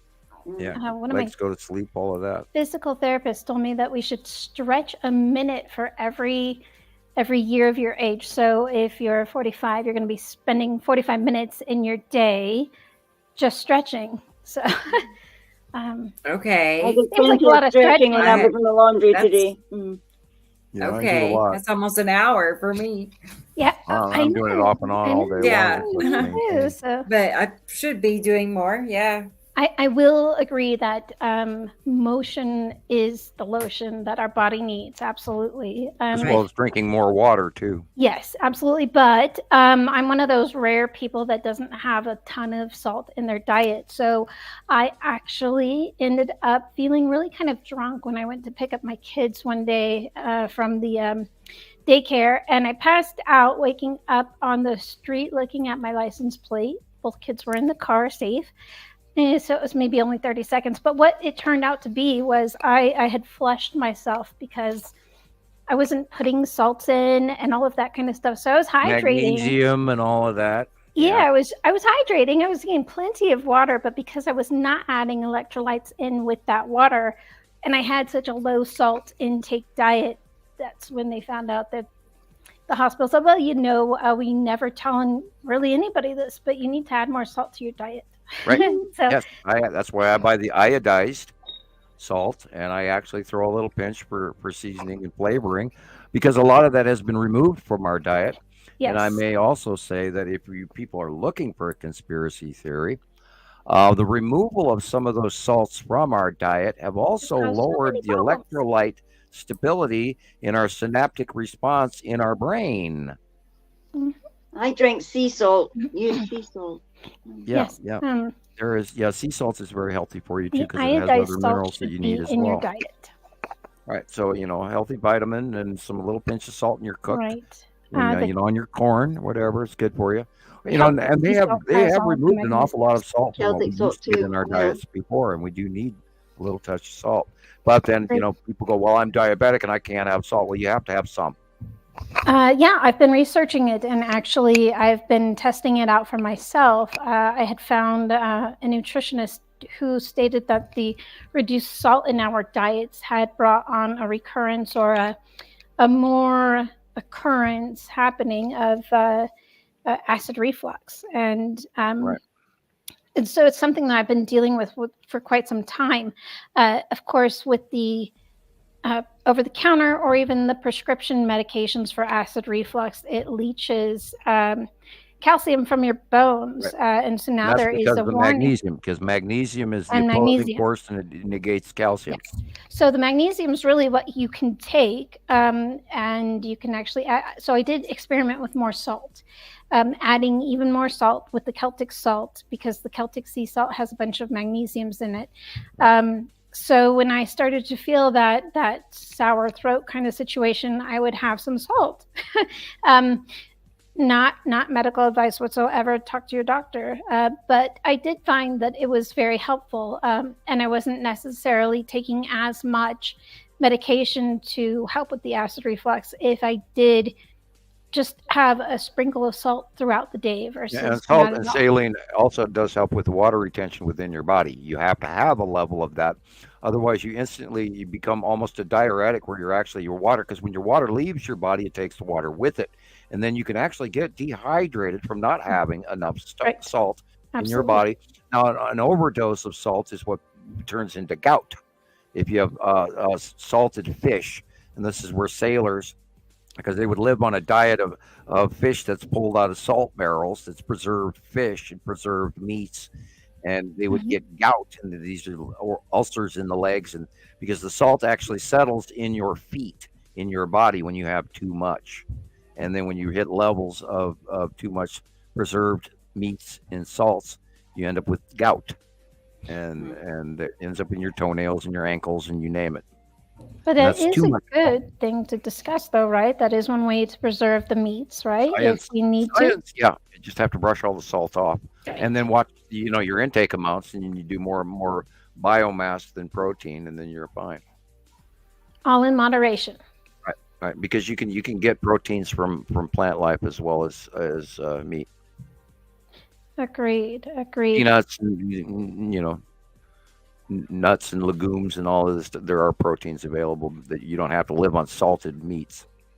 And of course, fresh produce, like fish, straight stuff that's fresh, that's not preserved. Which means you have to be a hunter-gatherer. Your body tells you as well what you need, because you crave stuff. Well, you have to have a balance, and like the universe, everything is chemistry, and you have to balance your chemistry. And when you're taking something away, you're creating a deficit and in this area and that area and everything. So you have to watch your diet and healthy. And anytime you're eating, if you're living off a lot of frozen foods out of your freezer, then they're putting all kinds of stuff in it that you don't need, that they're trying to keep that thing in the freezer for a year or 2 years. So this is a product that our bodies don't assimilate very well. And this is why people have diseases and illnesses, because we're pumping things into our body that our body can't deal with. So that's why I'm a hardcore person that says cook as fresh as you can with as pure a product as you can, that's not laid out with preservatives. I do not eat jarred tomato sauce as in spaghetti sauce. I make my own. Nice. And I cook with, canned tomato sauce, but I would rather have the canned tomato sauce that I can openly smell, and I know what's in it for the most part, depending on the pesticides grown in it or whatever, which is also a thing where, maybe if you're worried about that, then grow your own tomatoes, which are quite easy to do, and they're plentiful, and you can make all kinds of preservative and can it and put it in jars, mason jars. People need to learn how to do that. You need to grow your food for yourself. And that way you're going to be healthier, and you won't have all of these illnesses that they kind of sort of expect. And so they discount it when you're just another person with this, food-borne illness. And so they chalk you up as everybody else. And here, take 2 of these. And then you're adding other chemicals to cure something that you shouldn't have to cure in the first place. Anyway. All true. Really. So it's a fine line of balance. Yeah, I knew they had taken too much salt out of our diets. And Agreed. 100%. I had adjusted for that personally myself over the years. Especially, I do buy sea salt as well. I have both sea salt and regular iodized salt. I don't get the non-iodized, because then you're not getting any benefits, and it's been messed with. And of course, people in Jesus's area, they have a very huge salt production in Salt Lake. So it's a pretty amazing scenario. The countries that we get salt, pink salt, the brown salt, the green salt, the yellow salt. It's stuff. Well, I need to say good night because I really need to go and sleep. Go to sleep. I can tell you're tired. I know you are, Gillian. Open your eyes. Look, my curls are standing up as well. You're tired too. Well, it was good having you here with us, as always. Absolutely, yes. So you go get some I don't want to miss anything. That's why I'm like, listen. You could turn it on, turn your speaker on, and you can lay there and listen to us. Just listen. You'll be here. Don't expect to learn. Everybody's telling you good night. Yeah. It's too bad Sweet we don't dreams. learn this class. night, night, everybody. Oh yeah, all the laundry's calling tomorrow again. Like one more day, and then I'm off for 4 days from work. Okay, you'll make it. One more day. Right. Monday's dentist day. I'm not wild about that, but Tuesday's Theo's first. Theo's first haircut. Shh, don't tell him. Hey, that's nothing. Wow, he's He gonna won't be be so a handsome. Yeti anymore. He might not like it. He might. If it's getting warmer, he might. Can't wait to see his pictures. Oh, he's so big already. I can't believe how long his legs look like sitting lying here next to me. He's just really growing into like a little dog while we were doing the podcast. I can't believe all the things that's happened since we've been doing this. It's so cool, you know? Yeah, we're on show 41. That's true. Yeah. Can you believe it? 40 got removed. Oh, sadly. Bad boy, girl. At least for YouTube. Yeah. We're bad. I went to go look at it and they wouldn't let me. I know. I woke up and I was looking at it and it said you've been blocked, and I thought, oh, what happened to me? What did I do? I was sleeping. How could I have done something? I'm confused. And I thought, oh, sure, but it must have been music, because I remember at one point we said, oh, put some music on.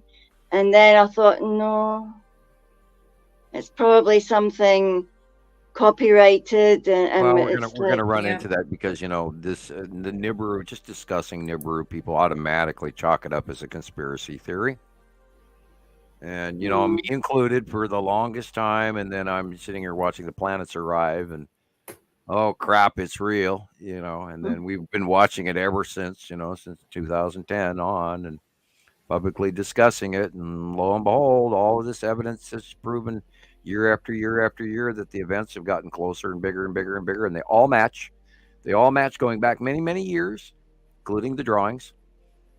And so we are the base information for all of this, because nobody else is out there talking about it, so we have to, and that's what we're doing. I can't believe how exciting that new platform looks, and how keen I am to get in there and just seeing it there, like a wee peek of it with a planet picture, and so tempting. No, I know. It looks really good. So yeah, and then we can all move into our little vloggy blog rooms or whatever it is and start doing our thing. I know. I'm gonna have to help you make some videos. At least you've got to teach me to make videos, like you talking about things that you know about, and make a TikTok channel. You can get a following going. You need 1,000 followers, and then you can go live, and talk to people. Oh, is that how you go live? You get 1,000 followers. 1,000 followers, and then you can hit the live button. So, how long did it take you to get to 1,000? Yeah, how long did it take you? I know. I'm trying to remember. Well, while you're remembering, I mean, a few months. When I was early on TikTok. Were you using like hashtags and stuff? I had 1,000 followers. Yes.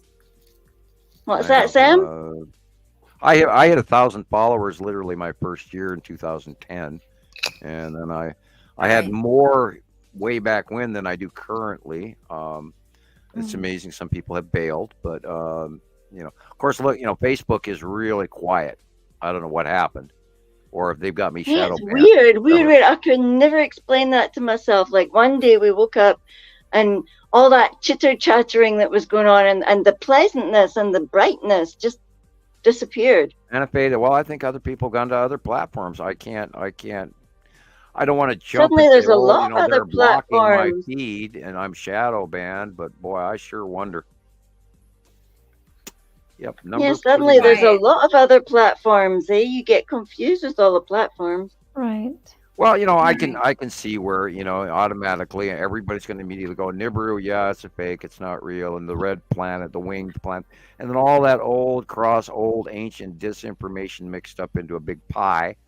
I imagine it's impossible to wade through and where to land. And let's just hope that they finally go, well, these guys really know what they're talking about here, and off we go. I just keep hoping that's going to be the case. Mm-hmm. Hopefully. Right. Well, I mean, more and more people are seeing it especially when you compare it with drawings. I think I've had several people on TikTok tell me the same thing that other people have told me, how it finally started to make sense. This information just makes sense, so I hear that often, really. Yep. As someone watching. Gillian, go to bed. Yep. You're still sitting She's struggling what to do. Starting again. She's digging in her heels. Oh, I know. We can keep talking and keep talking and keep talking. That's the I thing. know. It's just I've got to go to work tomorrow. And phone conversations between ourselves and other people, and we're talking, and I need to go, and then when another half hour goes later. by, and then. But we do that when if I'm calling you as well, Sam. We end up talking for. I know. It happens over and over again, and I chuckle about it. We just, oh, and by the way, this is going on. Oh, by the way, this is going on. Off we go again. Yeah, and then, can I just ask you one more thing? Yeah. But my brain's a vacuum now. It's like your eyes are barely open. You need to go to bed. I know. I'll go better when you get to sleep. You think? I know you will. You I've got this fuzzy dog that's going to be lying on my head because he doesn't think he's a big boy. He's a little boy still in his own head. Sure. So have you got any more pictures for us, Rebecca? Yeah. Or are we kind of we could wind her up if you want to, or whatever? We could. I mean, I can look for pictures, or if you want to wind it up there, we're coming to a conversation lull here, and we're not really showing right. Sky pictures. I hear you. So I certainly wind it up now, and have. everybody can do their thing. Go ahead. What, Nicolle? I certainly have plenty of questions to ask, but okay. I had it drilled into my head as a child that I wasn't to interrupt and blah blah blah blah blah. I was one of those kids that was raised with the kids to be. I think that's why we sit here, but not right. Well, and then again, there was one of those people in the chat. I'm sorry, one of the Skywatchers or a new viewer who was rather frustrated because it is rather hard to hear as a viewer. It can be very difficult to hear Sam speaking when one of the other guys is going or speaking. I don't know what it is, but I often hear that Jesus will be a lot louder than anyone else on the podcast. I don't know that that's a bandwidth thing. I don't know. I'm using a laptop to join the podcast. I don't know if I think Chris might use his phone. I'm not sure. I don't know. I don't know what it has to do with. But oftentimes, earlier, I was listening to 2 of the shows because I missed 2 of them. So I went back to listen to stay current. And I had it. The volume was great, and I was listening to Jesus. Jesus was talking, and then I couldn't hear Sam, so I turned it back up, and then later on when Jesus started talking again, I had to turn it down because he was so much louder. Wow. And I'm talking directly in front of the mic on purpose because I have noticed that myself, that I'm a lot quieter than I should be, and I've got this thing cranked up to full volume. Yeah, I noticed the softness of the tone, the voices as well. I don't know what's happened to the tablet because I specifically put it on the tablet so I could hear better everybody. Right. And so I don't know that it's a bandwidth thing. It's possible. I mean, to figure out what it is. Maybe if it is if I get my tech guy to look in to see if he can said. turn it up past 100% or anything on the mic gain, I don't know. It well, could be I just thought it was something to do with a StreamYard, whatever. Yeah, I'm well, not sure. I'm on CenturyLink. It's not Rocketman's the internet. The expert, right? He said it was in the bandwidth, and Sam, you said that you have plenty of bandwidth coming in, but the outgoing bandwidth is where it's really, really slow. So maybe that's really what it is. I mean, he is the guy in the industry, right? So he would know. So he knows better. He should, right? So I don't know what we can do about that though, but yeah, I simply don't want to interrupt. But Andrea said something interesting here. She says, equalize your mics, go to the same levels of one. Do a mic test at the beginning of the show. Does anyone else know? Maybe there's like a variance where everybody should be at a one. Rebecca, being that she's always wearing headphones, she hears it differently than everybody else. So you should actually do that mic check without the headphones to see if you could hear it in front of you. I can do that. Yeah, we can do that. I don't know. Can you adjust each guest's volume? I don't think I don't think I do. Yeah, I don't think you have the any ability control to over adjust. that. We're learning things as we go along here. You're going to be a real techno wizard by the time we're done. I'm like an inch away from my microphone right now. Let me look and see. I'm looking in the actually, settings. it does give me mic settings. Yeah. Can you raise mine? Let's try it. Hang on. Wait a moment. Okay. Uno momento. It's grayed out. Like, say something. 1, 2, 3, 4, 5, 6, 7. Okay, I've raised it now. 1, 2, 3, 4, 5, 6, 7. Audio. Does that sound louder? Audio setting here. Let me see. That sounds louder. It does sound louder. Yeah, it sounds different. Mic volume. Automatically adjust mic volume. Let me go. So like right now it's how does that work? Yeah, there it is. Yeah. Did that help? That helped. Yeah. Okay, I it seems mic too volume loud. up full. I can turn my volume down. That made a difference? I believe it did. Definitely, yeah. Okay, sorry guys. I'm wrong here this whole time. What about to the listeners? Let's ask the people listening if it's can anyone it was at 180 and I turned it up to 200. My settings, my mistake. So where would I see my Andrea, settings? Are you still at this?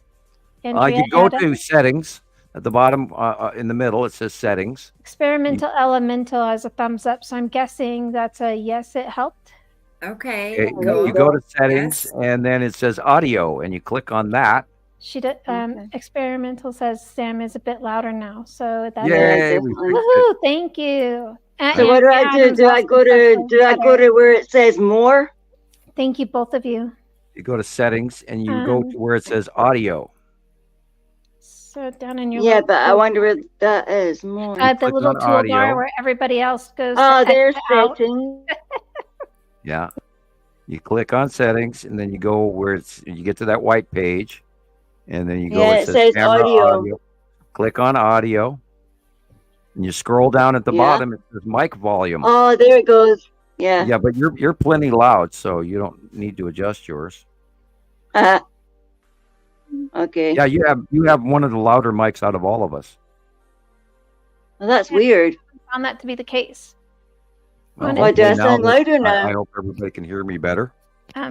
But we can all go back and listen to this later on and check after 4 hours, 40 minutes in. That's right around when we started adjusting the mics. So, but Andrea says that you're loud enough, Gillian. But I definitely had noticed that Sam was the quietest out of everybody. Yeah, I did too, and I was watching the YouTube. And that's why I, tried to keep my face as close to the microphone as I could. And I turned up the gain and the volume and everything else. And I thought, what the hell am I doing wrong? Because this is a very good microphone. So. Hope so. I didn't make myself loud enough to do that, Andrea. Sorry. Next time we'll do a mic check. We'll be professional about it. Yeah, well, I'll check the settings when I come back again for the next show and make sure that it's stable. I'm sure it will be. I'm sure it'll stay the same. But hopefully now you can hear me.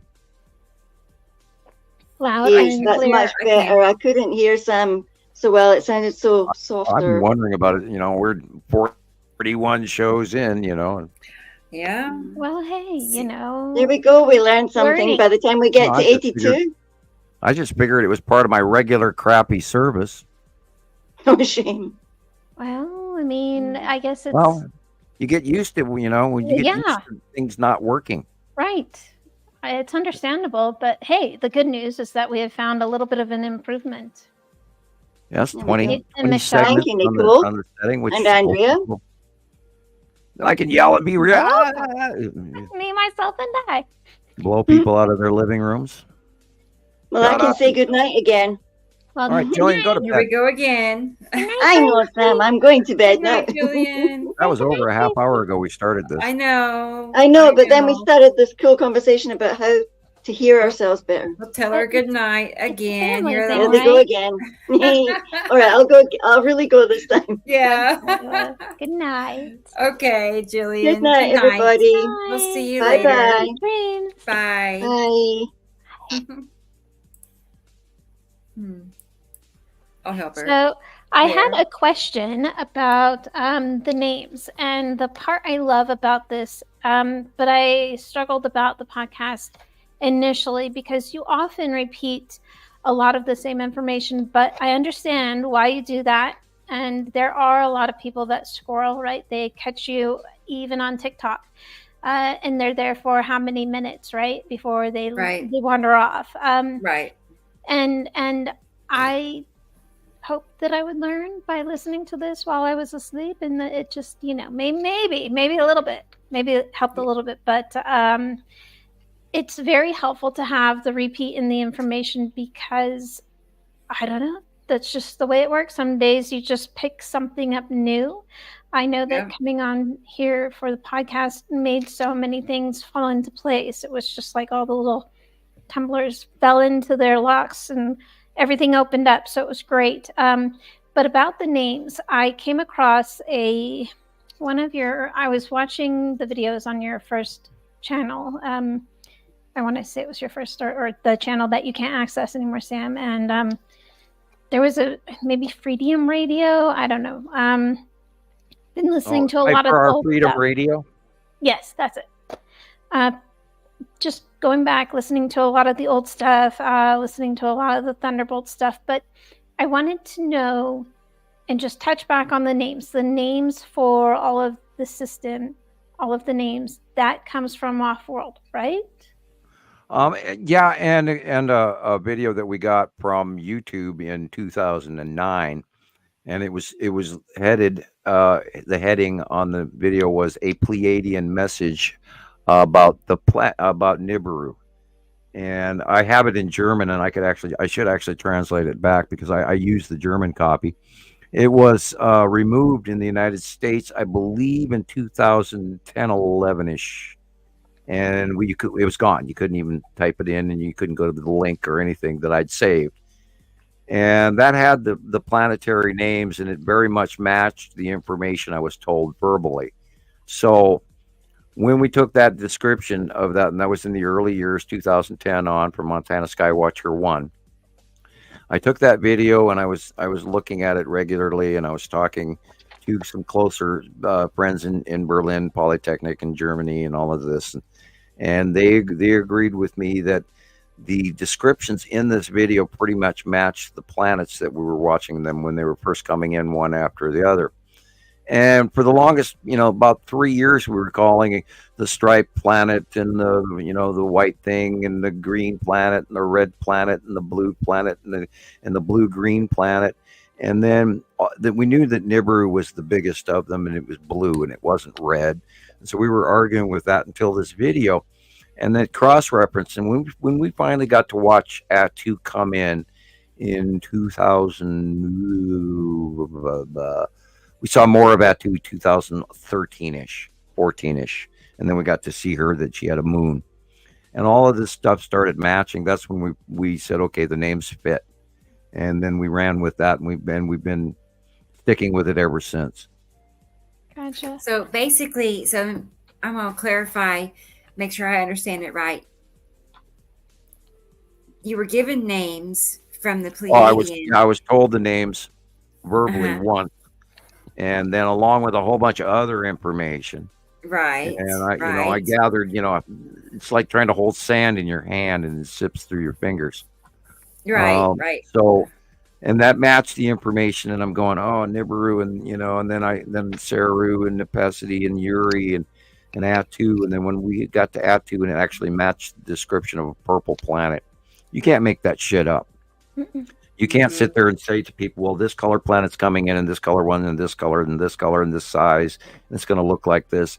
And when after about the third year, the cross-reference information matched the planetary count A, it matched Imaru, and you know, being this big orange ball gas giant thing that they first discuss in the diagram of that video, and they start with Imaru. And so it all matched. And so after literally about the third year, we just said, okay, it matches. So we're going to run with it. And that's where the names come from. Got it. Do you know by chance where the Hercolubas or name came from? Imaru and Hercubus are one and the same. So with Nemesis and, you know, and they, you know, you got all these, you know, cross tag names that, you know, different cultures called it, you know. So yeah, Nemesis, Hercubus, Imaru, all one and the same. And sometimes you refer to it as Imaru proper. What's the difference? Well, when I say Imaru proper, it is the massive, unbelievably large body gas giant that actually holds the two stars. And so when I say Imaru proper, I'm referring to it being more than just a planet, but it being the main body gas giant that holds the two. It's an electron cluster holding the two atoms in our construct of our compound that our binary solar system actually is, of the electrical universe. We're a compound. We're a series of elements crammed together into a chemistry structure. That's why we don't have planets smashing into each other, and we're not catastrophic. We're not, I'm trying to search for the word here. Paradoxal. We're not paradox. Our solar system is stable, and that's why it happens cycle after cycle after cycle after cycle after cycle for hundreds of thousands and if not millions of years. It's a binary, always was, always will be. These aren't just a thing that passes in this one single event scenario. It's a repetitive, stable, binary solar system. And because of the cycle, that's how all these, it kind of restarts and regenerates all of the cycle for the renewal of all of the resources that they are able to pull from the earth. Yes. Right. And that might be by design, or it might actually just be by the fact that, we are in the Goldilocks zone, and we are the sorcerer's stone, so to speak, turning lead into gold and all of that. And our planet does that. And this is why we're a mining rock that the other races are mining. Are you familiar with Dan Winter? Sounds semi-familiar, but no. So I was, I'll send you something from him later, but he speaks of the Draco as being a high dragon race. Yes. The lizard man population, members of the Federation, yes. Right. The high ones are winged ones. Is what so it is said, and that goes into the Draco realm mythos. Yeah. Okay.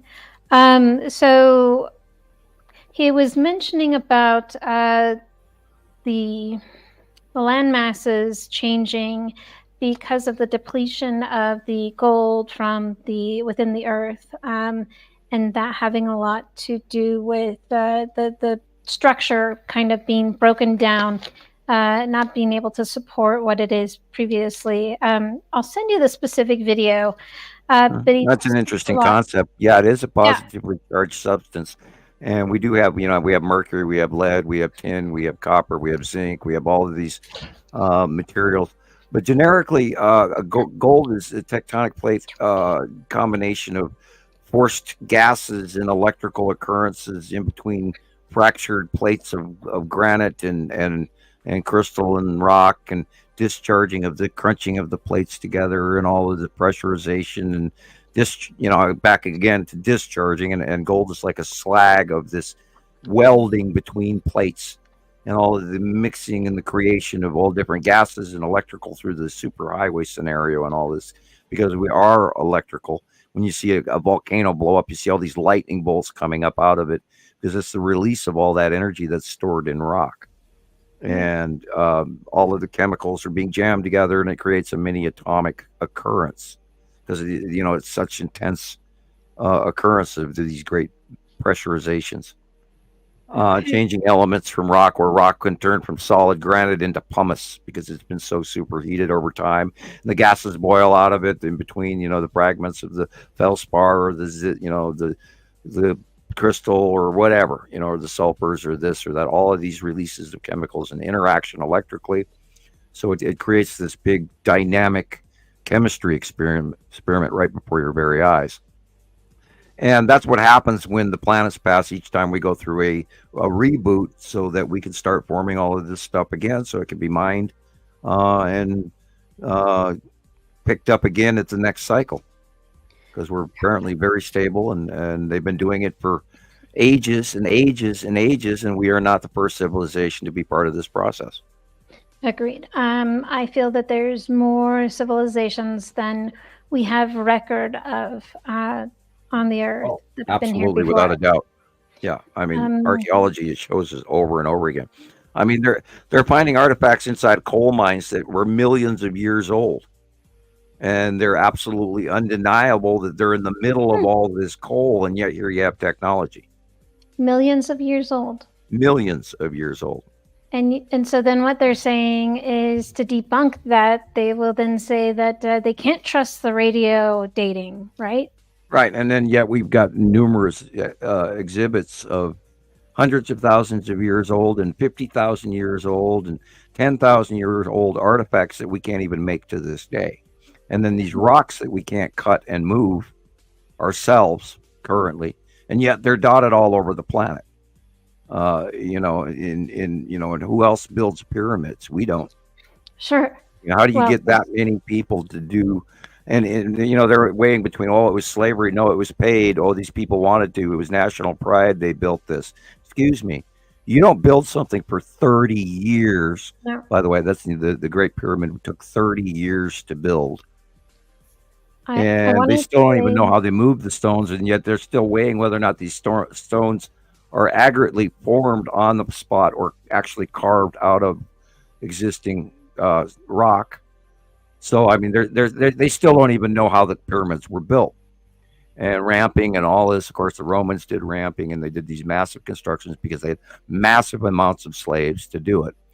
But, they're trying to bend over to the Egyptology scenario, saying, well, they were paid, trying to cut away the evilness of slavery from their, political appearance.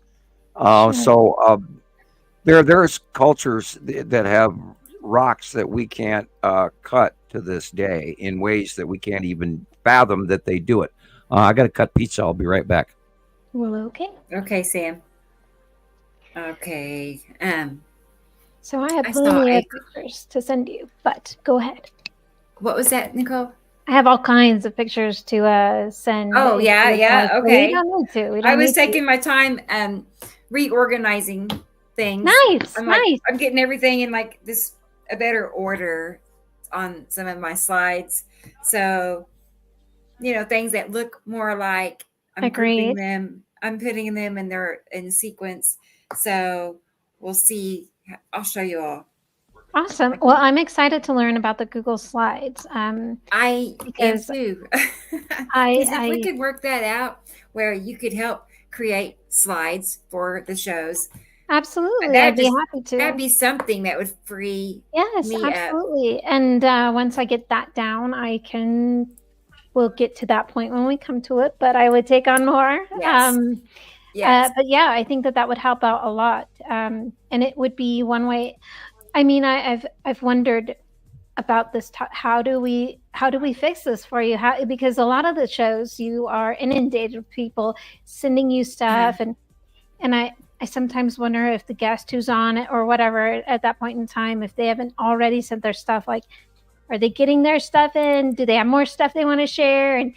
And but it would defeat the purpose to say don't send it because you want to keep it current, right? I mean, even the Facebook pages want the pictures to be fairly current. So this is the perfect solution. It is, right. It'll take a lot of stuff off. Yeah. Because I mean, a lot of it I have to do, you know, because I have to be signed into like my Google account to do things, and you know. But I'm just trying to think of things I can outsource, you know, which would help a lot because I'm so busy. You know what I mean? I'm just very busy, and I can't believe that you actually had to mention your comment, right? About they emailed me a picture. I'm gonna check it real quick so I don't forget. And while you get that, Gillian was asking Dan Winter books. Nicolle, I'm back. Hey, welcome back. I am not certain that Dan has books out. He probably does. goldenmeaninfo.com, I want to say, is his website, but he has a lot to do with, I don't know if you're in, I don't know how many people have studied the galactic heritage or any of that stuff. I don't know if you're familiar with Lissa Royal or any of that. But there is this whole lineage of races before humans, and it gets into many versions at the same time, cross-referenced as well. Right, and a lot of in this area started with Lyra, which of course that. And that boils into the rhesus and the non-rhesus, and the multiple cross-references to the ape versus humans and our bloodlines, and how we could not possibly be coming from ape because of the bloodline, right? Et cetera, et cetera. Yeah. Gillian's familiar with Dan Winter, so I found Dan Winter through Graham Forscutt, which he offers a Galactic Astrology Academy. I want to say is what it is, but I love astrology. Like that the other day. Oh yes, well, yes. It wasn't them per se, but it was literally. I was scanning through that topic the other day again. Well, yeah, it's fascinating because it's more of the view from coming into Earth from the sun versus looking from the Earth outwards to the sun. So it's a whole different game, and it kind of also looks at the astrological, your natal chart is considered your soul's map, right? All of the skills and well, not all of them, but those that you've chosen to come into incarnation with, and those that you've brought with you show up in your natal charts, which is something you don't really want to share with everybody or anybody. A lot of us will have information that's kind of hidden in like a dark horse kind of situation. Star charts too. Right. So there's a lot there. There's so much. Everything connects, right? Your trines and your squares. Right. But they also, for the galactic astrology, they work with more of the 144 degree mark, which I find interesting, of course. So it's very interesting. But yes, Gillian says she's very familiar with Dan Winter. Yeah, the more you say it, the more it reminds me I have heard of him. Yeah, not intentionally looked into. I may have stumbled across his information and not sank in who it was, but you know, I read so much and I view so much stuff regularly, and have for years, because I'm always trying to add that little missing chunk of knowledge that's got an open hole here and an open hole there. And same thing with I'm an absolute history nut, and I try to fill in missing pieces of history. So. Well, sure. And well, it's interesting when you start searching because there's a lot of different versions. Yeah. Everybody's got an opinion. Seemed like it was earlier you guys were maybe going towards the Tartaria realm with the mud floods and all of that, right, Rebecca?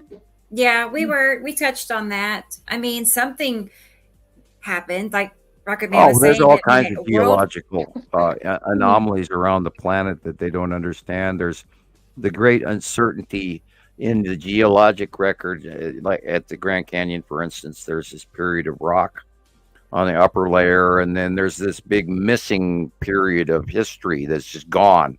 And then below it is multiple million-year-old rock, and there's this big space in between.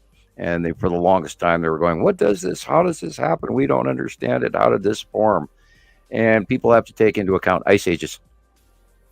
Ice ages will grind one region in the planet down to next to nothing and take and distribute it all over the place and eat up the hundreds of thousands of years worth of rock deposits. And if it's soft rock, it just gets eroded through time. And that's how the great nonconformity occurred at the Grand Canyon.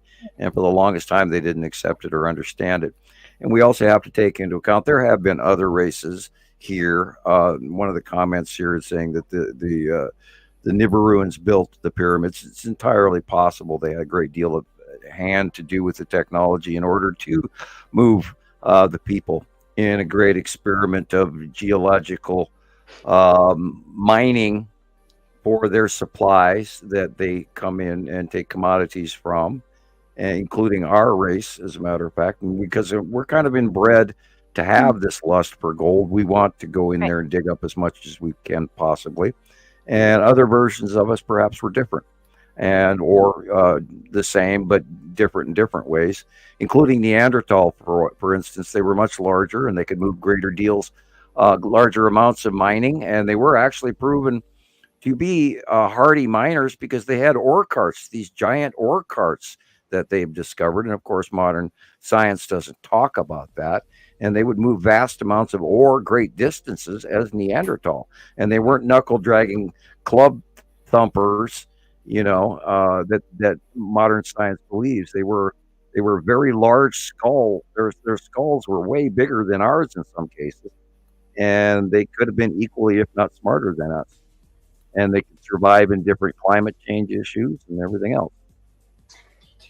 Yeah, you guys familiar? I'm sure you are, but the song Big John reminds me of that. Well, here's an example of, you go up to Minnesota and it's Paul Bunyan. Right. And, the reason that the Paul Bunyan history goes back through the American Indians and up there is they had all this mining operations, and they had these huge, giant square hammerheads laying all over, and they've been sold off throughout history. But these giant hammerheads that were too big for anybody under 30 foot tall to be wielding as a hammer, and yet they were laying around by the thousands. These big square blocks with a center square and it was forced in. You could see the wear on it, that they were used as large hammers, and you shove a tree in the handle as an axe handle. And I believe that the Nephilim and the giants were probably 2 or 3 cycles ago, probably 3. And they were mining in great, huge, vast amounts of North America in the Great Lakes and everything, the gold supply in there, which would account for all the larger, freaky, weird cities that we're finding all over in the central United States, that so big that they don't make any sense for normal humans to be walking on. But yet, if you add the Nephilim or giant factor into it, and all of the skeletons that they have found over the centuries in the United States, including anywhere from 12-foot tall ones to 30-foot tall ones or higher. And then the Smithsonian, of course, just recently destroyed all of that stuff. And that was publicly admitted and went immediately under the carpet after that within a week. So yeah, there's been numerous cycle after cycle after cycle of mining on the earth, and we supply commodities to the other races. It's just that simple. Yeah. Well, so one thing that goes to support the whole thing would be we're constantly told by the Discovery Channel or your science channels that we're such an anomaly. We're the only solo star system that they've found. Everyone else is a binary, trinary, or more. Right. 83.3% of all solar systems have 2 or more stars. Right, and you look up. So we are not the exception. We are part of the rule. You can see that there's triangles, all kinds of different. There's trinary star systems all around us. Orion is an example of it. Orion, yes, of course. So plenty, like all of those around us. They also, I mean, for us to have the upcoming eclipse, for the moon to be a fraction of the size of Earth, of Moon, and to cast such a large shadow, for it to just be put specifically, just perfectly in the perfect right spot. When I mention this, I get, well, that's because God made it that way. Oh boy. And anytime somebody throws God on the dinner table, you have a space between here and the next galaxy in between that. Right. So Andromeda, 12.1 light year, whatever, however far it is, 9 light years away, or 12 or 13 light years away. There's a huge distance between God and science in most of those people's minds, and I feel sad for them, because that's called whataboutism, and the moment you throw that out there is just telling me that you stop thinking. Correct. Yes, you're not a critical thinker. And I don't want. I'm not trampling. I am not trying to. I wasn't saying you in particular. I meant you, as in you in general. Well, sure. Him, not you. But we're not trying to disrespect anyone's beliefs or anything. But there's no such thing as a coincidence. Yes, you can find the dictionary. You can find what it means in the dictionary, but I'm going to tell you there is no such thing. And it's far too odd for us to be just so perfectly placed. So everything is just perfectly set up. And so it just lends further to the fact that and the fact that we're non-paradoxal as well, that we're still here billions of years later. The thing that people forget, and everybody, because we've been conditioned when they talk about the Big Bang and everything was, boom, there it is, and it is. There are galaxies that are billions and billions of years older than ours, and we're watching them form all the time in space light. That going back through the Hubble telescope and all of this, and now the new one, and you got to remember that we're looking back through time, a light that took millions of years to get here. Right. And so we're watching in the past. And so they're completely limiting our outlook on everything by what they observe in the present, by coming to a summation from limited information. And for Andromeda, of course, is light years away from us. And it's a lot older than we are. And we're actually, Andromeda and us are actually heading towards each other. And there's much more going on too. But and then our galaxy, and we only go around our Milky Way or around the galaxy once every 1.4 million years or something like this. And so there's so much more going on than modern man even just aware of. We're not alive long enough to witness it. So much more between us and what's written in the Bible. Agreed. I actually got into my daughter was down here earlier, and she asked how you sat so still for so long, and I had to explain that it was just a photo. Blame my bad internet, yeah. But when she saw Jesus' name on the TV, she said, "Is that guy Jesus?" Culturally uninformed. Well, so I was. My mom was raised a Mormon. My father was raised a strict Catholic, and they were both rebelling from their religions when they met. So we were not. For me, I'm sure that's why I was with them. But they were never. They never forced us into a church-going atmosphere. I didn't even know my mom was Mormon until I was in my 30s. So it was funny because it reminded me of.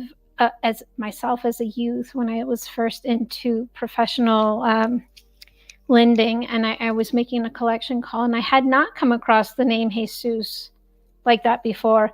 So I sheepishly called to make a collection phone call and asked for, is Jesus there? and they said, oh, you mean Jesus? Yes, Jesus, yes. But yeah, so no, she's, I don't know. There's a lot of people that do follow religion and that do follow the Bible. And one of those calls when I had made earlier on in that same career, in that same office, I referenced the Bible, and oh gosh, it was a can of worms that I did not know that I was opening up, and he basically was wondering why on earth I would trust anything that the Bible would have to say. After all, it was just a bunch of men reiterating tales from other men, and how much of it was actually true. And but I've also heard you suggest that to study and to read the Bible is of use, because perhaps it's never wise to throw the baby out with the bathwater, right? So yeah, I mean, it's actually a rewritten representation. Now, when we talked about this before, what happened when the Abrahamian information, that's what it's considered, is this is where the Old Testament comes from, is Abraham and his group of people. And what had happened is when the Sumerians could no longer, during the climate change, the Sumerians could no longer afford to even feed their slaves, they sent them home back to Palestine, which is where they became Jews, because they'd chosen the new name of their people. And they had the Sumerian and the Egyptian tales of the resurrection, and the one, the Son of God, and the Son of Ra, and the Son of the Sun, and all of this, right, all in their teachings. But when they got back, they just changed the names to fit Jewish names. And this is where the early Abrahamian, including Muhammad and all of that information, is boiled up from Egyptian and Sumerian tales that are literally word for word, except for the names were changed. That's it. And if you go back and you study that information, mm-hmm, you'll find that their legends are the same as our Bible legends, except they just have different names and slightly different stories. That's all it is.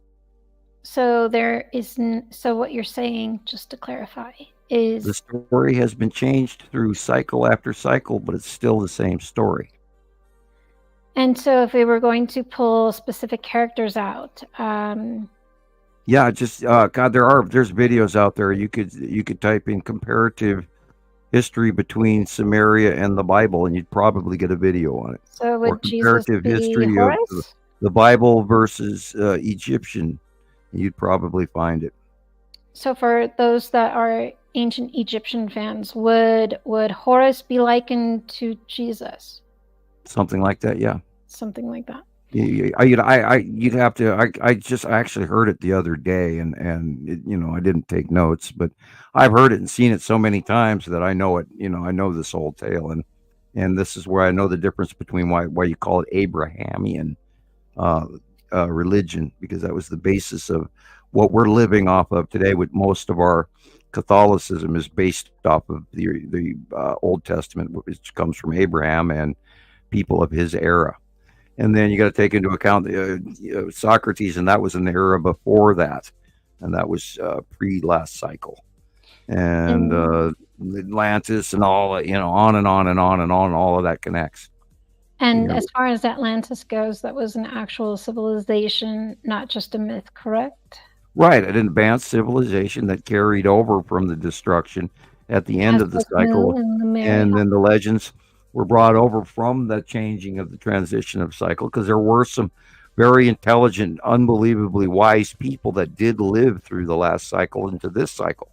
Which is why the kind of temple structures and pyramid structures that we see in Egypt are very similar as are the depictions in Mesoamerica, we have no concept of what the information that was stored in the libraries of Alexandria or for instance other Greek temples and stuff, where they were storing all this information that some got carried over and brought forward and by Plato and Socrates and Pythagoras and all of this, and a lot of that text was lost and was rewritten on, and only when it was found in an old reused vellum book that was written differently, that was sitting in a museum in Great Britain. Did they actually even find out background information about Plato and Socrates and Pythagoras and all of this? So there's a lot of lost information going back millennium, including Dead Sea Scrolls, etc., that people don't realize that there's a huge space of time lost in between the transition of information, including the Roman Empire and previous empires prior to that. And the time for the other part of our system, it's what, 1,000 years to our 1 year, or? I don't know what you mean by that. Familiar? So when you go back and you're researching the tablets, they talk about the time between, for us humans, being much shorter than the time on the neighboring bodies. I have no cross reference to that, but I do know that the other life forms on the other planets live thousands of years, and we only live a short period of time. And that's because of the clipped DNA. 24th chromosome, yeah. So we don't self-heal. That way we don't have a prolonged existence, and that way we're also controlled. And we were short-lived, and we do our service, and then we're done. And we're a livestock that has been created, and we wouldn't look like us, except they created us to look like we do, out of 12 separate races, manipulated through what we call CRISPR technology, where they splice genomes to achieve a desired effect. And of course, this is a patented technology coming from the other higher advanced races. And like I said, we're not the first version. Right. There have been big ones and little ones and tall ones and fat ones and round ones, and they were shooting for whatever works best. There was a question up the page. Somebody was asking, that's the reason I sent you this picture, Rebecca. Could you do a drawing looking from behind the sun towards Earth? This is where it says Imaru. This is the orbit model. The orbit has two armbands. There's two sides to this orbit model. One, of course, is strongly, and now you're looking at where Saru is, and you're looking at where Nibiru is. And in actuality, you can backwards where Saru is closest to Imaru, because currently Saru is away from us. And Nepesity and Atu's moon and Uri are closer to us, over the top of us, and Nibiru is also closer to us, and so we're looking at it as if it's spun a little bit to the right, and all of that is coming at us and going over us. So for me to draw that looking at from the sun would be the exact opposite of the monthly drawing, and Rebecca can post that next if she'd like. And so you just have to sort of, I could draw a picture of it, but it wouldn't make sense for a lot of people, and it would misinform a bunch of people. So I don't see why. Here's the orbit model. Nibiru and Nisatum are on one arm band side of the orbit, and Saru and Uri and Atu and Nepesity and Matim are on another. And Matim is not drawn in here because it's a small dot off the side. Okay, where is it in this drawing? I do not see it. Well, it could be. Nope, don't see it. Just wanted to share that Robbie had suggested that drawing there. And Thunda would like to ask, why do crop circles exist? I would say it's a form of sharing communication. Yeah, there are people always ask about, they talk about first contact. Oh, I wonder when first contact's going to happen. Guys, it's been happening for so long you wouldn't believe it. Would you agree? I'm a direct result of that as well. You know, I mean, I can read these things, you know, and I've read a lot of them over the years, and you can ask Rebecca about that. I don't read them all, but I've gotten to the point where I understand what they're telling me. And then you have references where I could look at this thing and go, oh, this is coming, or this is about to happen, and it does. Now, I'm not a mathematician or anything, but Freddie Silva, don't know if you're familiar with him, but he has a book out on the crop circles, and I think it's Secrets in the Fields. Anyways, he's got all these, he's able to read them like you, and a lot of them share all kinds of math. Yeah, there are equations. some geometric design patterns that have mathematical implications. Yes. Right, and I'm not great with that stuff, and I just look at it and see what it's telling me. All kinds of information. Planetary, and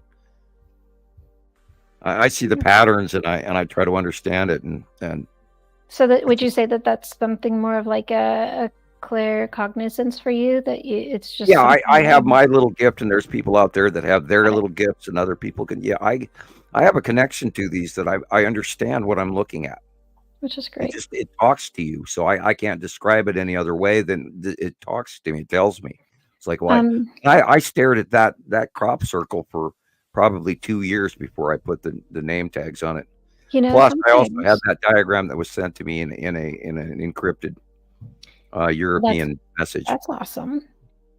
It's good though. So yeah, I actually stare at natal charts like that, like something's gonna jump out at me here. Something. Yeah, you let it talk, and through experience over time, you start to realize patterns.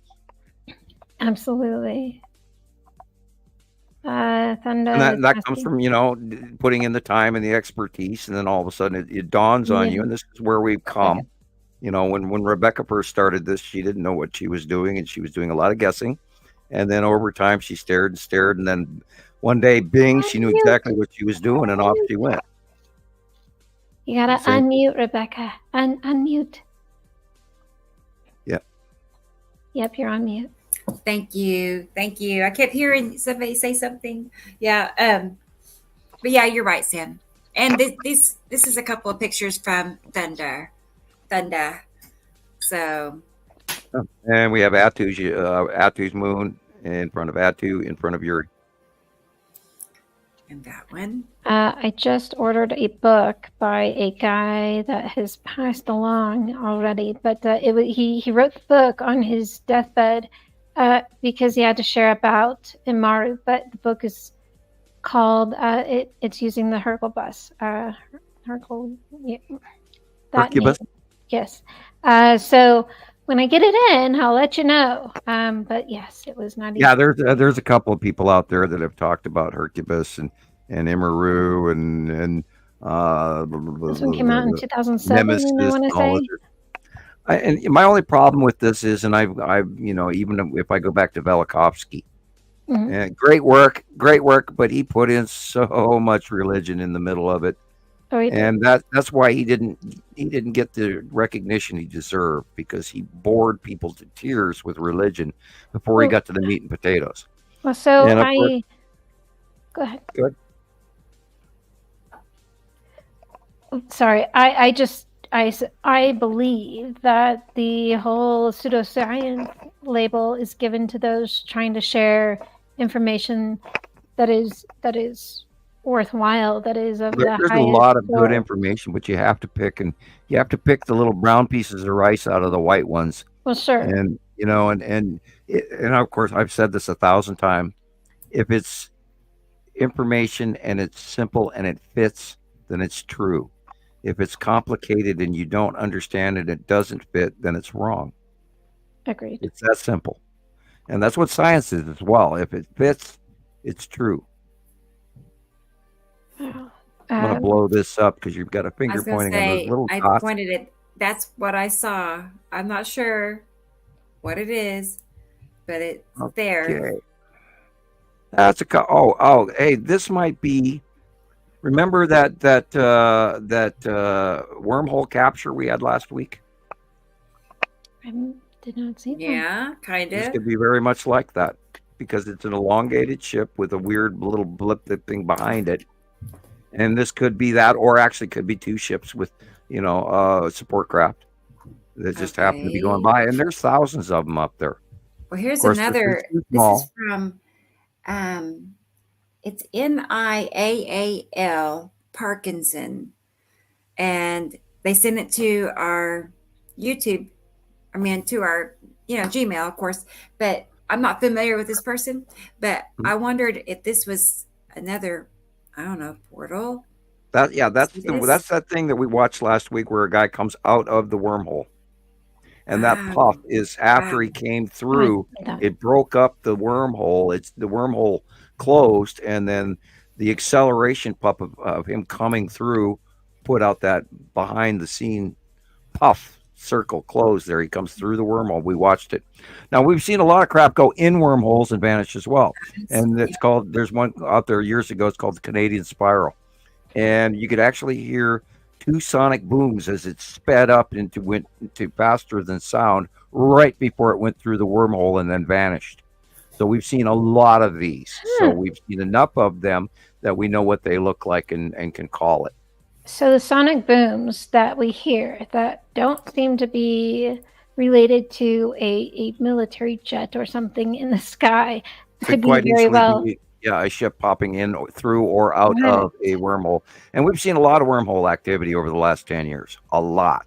And there's been a lot of reports and investigations about these anomalous booms and, these.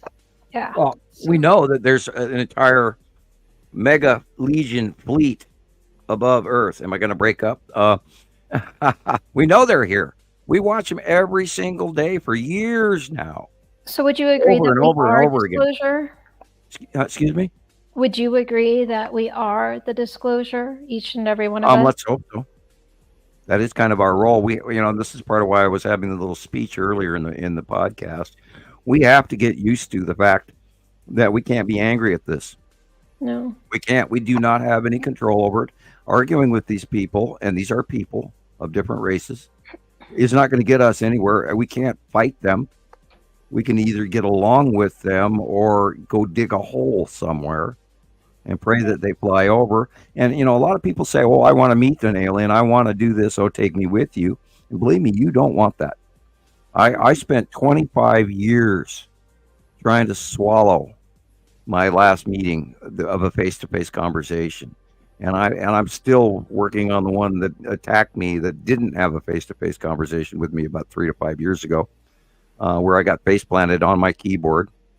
And every time I think about that, or even the meeting or any of the previous abduction scenarios, my entire life, or including meeting other races at age 9, etc., that all weighs on you, and it's not something you easily deal with. It does get easier with each event, but it's not something that is comfortable for what your psyche is ready to deal with, especially if you're a complete non-believer and you don't have, anything way to deal with it. And this is why we talk about, first contact people. They're all over the planet, and they've been getting people ready for this. And they know from being in the future, they can look certain people up and know their past, and then they can have direct relations with them in the past, because their higher races can actually go and meet them after they're already in their history books, which is, that's that time loop crap that, if you go Back to the Future crap,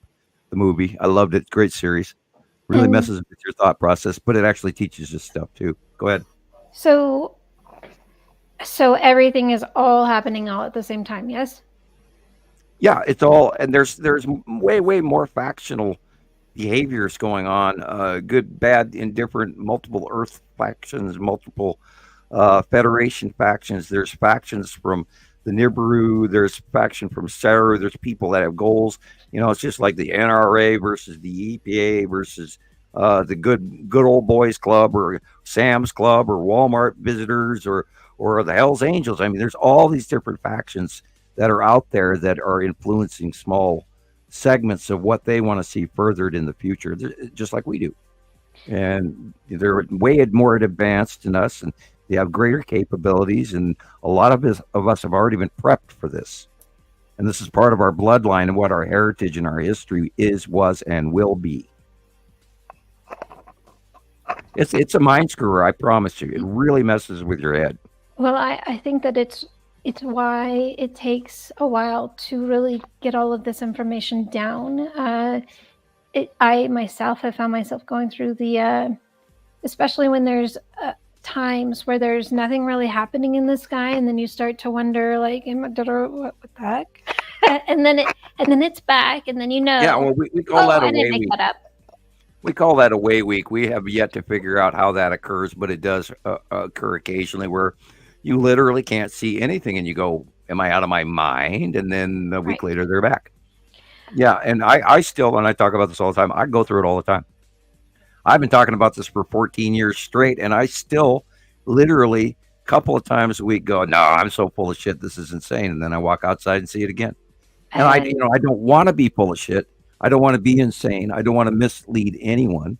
But we've been doing this so long, we cannot argue with it being real. And my drawings always show that month after month after month, year after year after year. And we are accurate. Nobody else is this accurate. It'd be different if your drawings, weren't, 100%, like maybe half were hit and miss. Yeah, if I was more often wrong, I agree. I wholly agree. It's like every single drawing is perfect. So right, and my drawing that I did was what when I found one of your drawings online, Sam, I because I did the remote view for myself, because for myself I needed to know, was I crazy? What the heck? Because I found two of you and you didn't agree. There's others that share this information, but there was a lot of stuff that was clashing. The information didn't add up, so I needed to know if I was I crazy? Was everything that didn't seem normal to me in the sky? Was I just overreacting? What the heck was going on? And so when I did my remote view, I really quickly just sketched out a very rough sketch, and it matched one of your own drawings, and that's when I knew for sure that you were one that I needed to find more information about, and because the other one, although it synced, it didn't sync as much. I mean, because the other one is still on a path where these are not right overhead, and I can't agree with that, because they are. Well, a lot of misinformation is still saying, yeah, it's on the way. Nibiru is coming. Right. And yeah, especially the ones that are on the Hercule bus. That's the stuff that was, published 10, 15 years ago, or completely is intentionally misleading so that you'll be looking out through your telescope and not actually realize that all you're staring at is land masses on a planet in front of you, and you don't know why. And and not everything matched over the last decade plus. We wouldn't be having this conversation. Right. And that was an early question I had gotten when I tried to share this information with someone, was the telescope question. Well, can you see it through a telescope? And I knew from what you guys had shared that no, I couldn't see it, but I couldn't explain it. And now I could. They're too big. You can't see the forest through the trees. They're too, it would be like turning the opposite way, right? Yeah, well, it'd be like staring at a nearby mountain. Right. You're going to see very close pine trees. That's all you're going to see. And right. And if you point a telescope at Nibiru, you're going to see deep dark blue with weird stuff going by as it rotates. And you may assume it's either clouds or land masses or lakes, but you can't really, because it's so close, you can't really even see it. So you won't even know that you're seeing it. I have a picture that I post regularly, and somebody else made it, and it's a capture of Attu and Attu's moon and lead asteroid going back probably 2020. And on somebody wrote on the bottom, people are looking for something and they don't even know they're looking for something. Right. Well, and these people that are out there searching the skies, they don't know what they're even looking for. And this is, of course, I can refer back to Jesus in a heartbeat. He says, I knew something was wrong, but never in my wildest dreams did I know it was an entire solar system and a sun. And he didn't know, but he knew that something was wrong. And, that's where it's so hyper extended close to us now that anyone who's trying to get on board with this is almost having 2 times as hard as when we did originally, because we got to watch them come in when they were small. Right. I would have to agree with you there. Yeah, here's the reverse. This is the addition of the asteroid object cluster group, and you have alien writing giving you a description of these asteroids. This is the addition of the object cluster group to the solar system, showing us that when they did that crop circle addition, we knew, and that was right around the time that the object cluster group started becoming way more visible. Lead asteroid, etc. It's all on the left part. And I don't know exactly what the terminology and the wording means, but I know that it's the lead asteroid group. But it's very interesting that it really does match what we see in the skies. I mean, it doesn't make a lot of sense to me that we see such shapes, so many shapes. I mean, I'm looking more for I don't know, not river rock shapes, but well, they're showing us on this graph that they're going from smaller, bigger, and they're coming towards us. And okay. It's a transitory diagram. Got it. Still don't understand why they're all the shapes, but well, on with the picture we're looking at, Nibiru is on the bottom left corner. Nibiru has 2 moons. That direct line that's going through Nibiru is the Tool star, reaching all the way to Isatum, and Isatum is on the bottom, little smaller one. And we don't talk about the Tool star because it's not something I feel comfortable passing the technology on about. I could get in trouble from people other than on this planet. It's in the information. It's out there, so you can look up what the Tool star is of Nibiru. Maybe I hope somebody's got that written down. I'll see what I can find. It's the reason it was called the Tool star is because it's a created star. It's a mini blue. It's very, very bright blue. It's very small, and it has the ability to keep Nibiru proper on one side of Immeru so that it doesn't fall into an ice age, and that is what I've been led to believe. Question about that. Would you feel it accurate if it was right over more west northwest in the morning, 6 a.m. ish currently? Because I asked because there was just something that was so much more blue, bright blue in the sky. Well, the blue asteroid has also been next to the sun lately. Okay. Well, and this it was almost like it was setting over. The Tool star puts out this immense shaft light, goes straight up, straight down. You can't miss it for the world. It's so intensely bright. Is that what we see when are we capturing that when we see some of the sun captures with that? Right, when we see some of the cutoff and the there's a difference between shaft light, normal yellow shaft light, but when you see the ultraviolet blue shaft light, got a white line in the middle of it. It's so blindingly blue. That is a refractive lighting off of the side of Nibiru, off the Tool star. The Tool star is facially attached outside of Nibiru's end atmosphere and not close to the sun, as in this diagram. It's just showing you the thread connection. And that's why it's only there for a very short amount of time, right? Only on a side view. There. Because it's generically facing between Nibiru and the star. It's directly connecting Nibiru to their star to keep them in that place.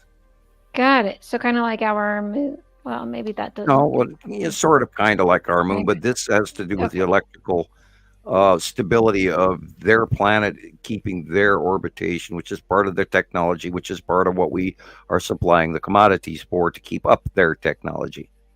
So their advanced race can continue to be an advanced race and not be paradoxical in their actual race planet. It's part of keeping their planet alive, or I don't know what the ramifications of it are, but I know it's a created technology that they use to keep themselves going. Got it.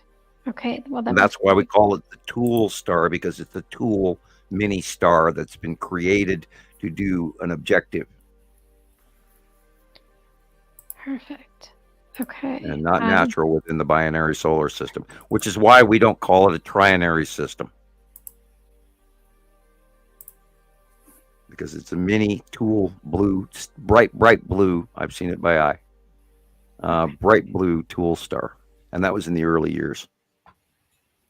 And it sort of makes sense to me, and it's where I'm getting all this information and summation from. It just a lot of this stuff just comes from God only knows where, but I'm accurate. So, are we still seeing the tool star? Not currently, because Nibiru, it's just on the outer edge of our view of Nibiru. It'll be on, just like we're not seeing Nana and Amelsaru regularly. We know they're there, but its Satham is in the way. Okay. Would it be possible to catch it in a sun photo currently? Possible, but it'll probably be later than when the planets move more. We'll probably get, we've seen a little glimpses of it through the last couple of years, but not often. There's been some shaft lighting, and you can tell the difference between cutoff shaft lighting and blue tool star shaft lighting. It's absolutely completely different.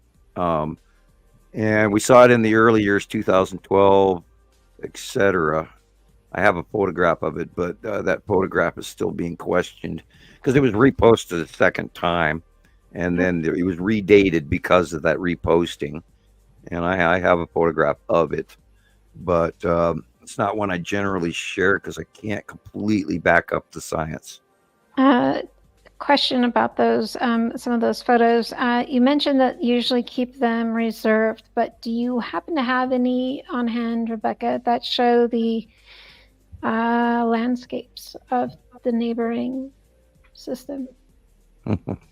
I have one I can send. Okay. Sweet. I'm not sure what you mean by landscape. So if we're looking up at them, Sam has said in previous podcasts where you can see like the mountains or yeah. Well, yeah, we've got tons of Attu's Moon.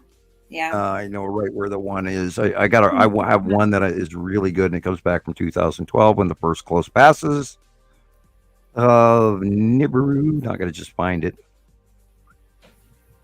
I know kind of mostly where it is. Just got to scroll through about 80 pictures to get there. Rebecca, I am sending you some photos. Yeah, I've been. And if there's any of them that you like or want to share, great. I'm just cool. It was so cute because I am so sorry to have missed the podcast where Chris was talking about he's run out of space on his phone, and right. I often hit that spot all the time, and when I go back to look through and try to delete stuff, I'm like, oh well, no, I might need that. I mean, it does show the progression, like Gillian said. Hey Sam, quick question for you about double rainbows. Would we have a double rainbow if it was not a dual star system? I'm thinking no. I can't actually back that, but I'm believing that we got the mega double rainbows because there are two light sources. There is three. I'm going to hand you a fourth one, Rebecca. Okay. And they're all generic land masses at different angles, and we'll discuss them once you post them. But I'll hand you four, and we'll just leave it at that. Okay, here is this one, and that's a far off, more recent landmass, sort of, at the end. Okay. But the first one is the 2012 close pass of first passing of Nibiru, where we actually did get shots of the landmasses. And oh my God, you guys missed out on some of the coolest shit in the whole world in 2012, and I lost most of these photographs literally on my second or third computer. And I lost so many pictures over the years because of computer fails and me getting hacked and my house fried and all of that shit, because I've been trying to share it with you people. But we do try. And I will come back to StreamYard. Well, and yeah, I think the repetitive information, because I think with this information you sent, it just gets to a point where you have to set it down. Yeah, also have to go back to some of the older shots too, because they do prove a lot more way back when. And people, 2012, 13, 14, 15, there's so much information we gained from that. And of course, it's not really available for us to readily hand to the new folks. And we do try. We talked about this over and over again, showing the older stuff. And these are all older pictures, going back to 2019 is the newest one. But when they match year after year after year, right. Anyway, I don't know. Do you have them yet, Rebecca? Or a similar location? I have got them. Okay, go ahead and post the first one when you're ready. Pulling up right now. Okay. And we wouldn't have this information. Yeah, there you go. So this is it. And this, of course, was captured with the pre-high. This is a camera from before high definition. And this is one that was staring straight up into the sky at the time. No, you're looking at 2012, and it was on the right hand side of the sun. Sarah was on the left, and this is a landmass of one of the peninsulas on Nibiru. And back then in 2012, I was sitting in my yard watching this stuff. I could see land masses. I could see mountain ranges. I could see lakes. I could see clouds. I mean, honestly, I think I've probably seen, if I've seen this picture on any of the previous videos, I have mistaked it for one of our own. Yeah, well, if you look at the upper picture it doesn't look the like bottom picture, they're one and the same. They were matched up because it's an overhead camera, it's a wide lens camera, and then matching with a lower camera, and that was to prove that it was quite real because it was taken from two different cameras at the same time. And this is like I said, before high def cameras, and 2012, and this is, of course, that's Attu's moon. There's land surfaces you're looking at.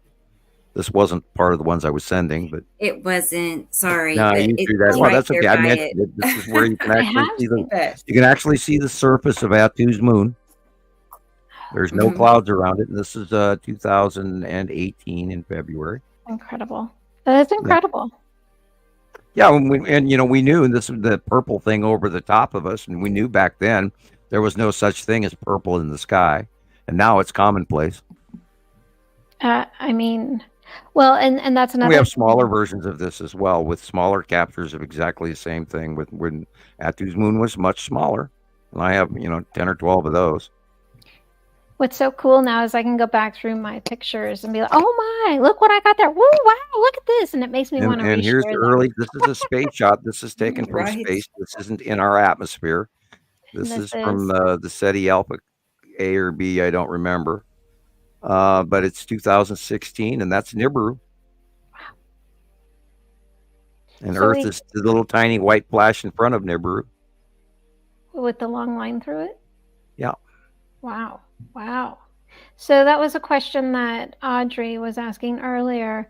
If Nibiru was 5 or 6 times larger than Earth or Jupiter. It's easy 7 to 10 times the size of Earth. That is the gossip rumor that we have gotten from human information. And here's another. This is many years later, and of course you can see that it matches the one from the red picture. And this is also in space. Does it not seem like we're the dark blob beside it to the lower right is Saturn, and it's Saturn's yellow moon. And I didn't see that for like 3 years, and it just dawned on me. I said, "What am I looking at here? Oh, look at that!" Of course, it's there. It's in the orbit model. Nibiru and Saturn are next to each other, and it's in the orbit model, so it matches. Michelle mentioned that the colors of a double rainbow are reversed, and that is something that I've noticed. It goes. I never stopped to look at that. Yeah, I sent Rebecca a photo that I took that has the double rainbow. But yeah, point that out to me. Okay. Now, Mr. BB333 put out one the other day that we've never ever seen with a black middle, and I've never seen that before. So that one caught my attention. There's a hum outside, and it hurts. Whew, my ears. Robbie sent me a couple of pictures, so I'm gonna pull those up. He's in Australia. Okay, go through that last photograph so that we can show you a farther out picture of Nibiru. Did I miss one? Yeah, there's one at the end there, and that's a 2019-ish. Yeah.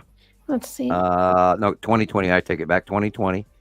And if you look at the blue and avoid the clouds, you can sort of kind of see land masses and mountains. And I did this because it's a sort of good picture of the site of Nibiru. And this is when she started coming back our direction in 2019, 2020. And then we saw her and we went, oh shit, there's Nibiru, because we hadn't seen her for quite a while. And then she came back. And got big, huge, quick. Oh boy, how quick. And that goes back to what we referred to the Dr. Phil era, 2019, 2020. Yeah. And where it says Nibiru, where the word Nibiru is, just above that to the upper right is where Saturn Jelamoon is. Because then it was much smaller. And then, which shows you how big Nibiru actually is, because way back then, we're looking at a smaller version of Nibiru, and now it's just massive from one side of the sky to the other. So, hey there, teleporter mission. They're asking, Sam, are you the only one who gets this information otherworldly? I can, without letting out too much information about my ilk, my group of people, indigos, whatever. There are more people like me that know stuff. But we, God, here I go. There are different gifts that are distributed to multiple different people for a reason. And all of this is part of the setup of the passing on of the coming promise, the decree from the higher races to the Nibiruan races, telling us that some of us are should be allowed to earn a higher status in the Federation. And that, I can't even tell you that's going to happen within my lifetime or not. I don't know. Maybe I'll be on my deathbed and they'll come down and land and put me on a Reed bed and say, okay, Sam, it's your turn now. But I don't foresee that happening. I don't believe, frankly, I'd want to leave in the first place. I'd, be too concerned watching my children's lives. So, yeah, there's a lot of information on that. I am not, I was told I'm the only one that could do this. I don't know how important that is. I think that's my thing. I hear that a lot as when we're gifted whatever task or whatever, we're the only ones that can do that particular thing. So it's like that's what you're supposed to be doing. That's this is my one thing. Right. If you ever watched the movie where Curly, can't try to remember that name of that. It was a comedy movie. And Curly says, all you got to look for in life is your one thing. And this is my one thing. It's a Finger 11 song too. Oh, okay. Yeah. Never heard of Finger 11. So they only had like. Maybe they got two one things and next to each other become 11. I'm joking. I think Paralyzer and one thing was like. I just have the ability to see these things, and I've spent the time correlating this information, and I feel horrendously responsible for this. I'm obsessed by it. So what am I going to do with it but other than share? Because if I kept this quiet, what good would it do mankind? We are transitioning. We're going into another age. This is a new stuff. And everybody has to get on board with this, and everybody has to grow. And it's time. If this is your one thing, right, then imagine how you're going to feel at the end when you're doing your review and you didn't do the one thing you were here to do. Well, that's a good question on one hand, but my alpha and my omega already was at age 17, where I wrote my paper. You've already done it. The paper was it. That was the start. That's the alpha, and then the completion of it is also the omega, because I in my mind I could see that we had to have a binary solar system. We had to have more atomically in order to be what we are, according to everything I understood of the solar system and space. I knew we had to have a binary star. I knew it. Because Jupiter, is it because so? Everybody, and this goes back, everybody in the 60s and 70s knew about the aberration in the orbit of Neptune. And there was this dog, and this is where the whole premise of Planet X came from, knowing that there was an exterior body affecting our solar system because they couldn't account for the aberration in orbit. And so this is where all of that came from. And I was watching a movie the other day where they explained it so well, and I wish I'd written it down so I could share it with you right now. And I should have, and I apologize. Maybe I'll think of it by the next show, or I'll find it again. But it was so strongly known in the science world in the early 70s. And that's why when we knew in 50 years it would be here, and that means it was really early 70s, not 1968, 69. And it was talked about in the science circles. And it was generally accepted that the Nibiru planets were real and the second star was real and everything, and they were coming here. And that's just sort of vanished.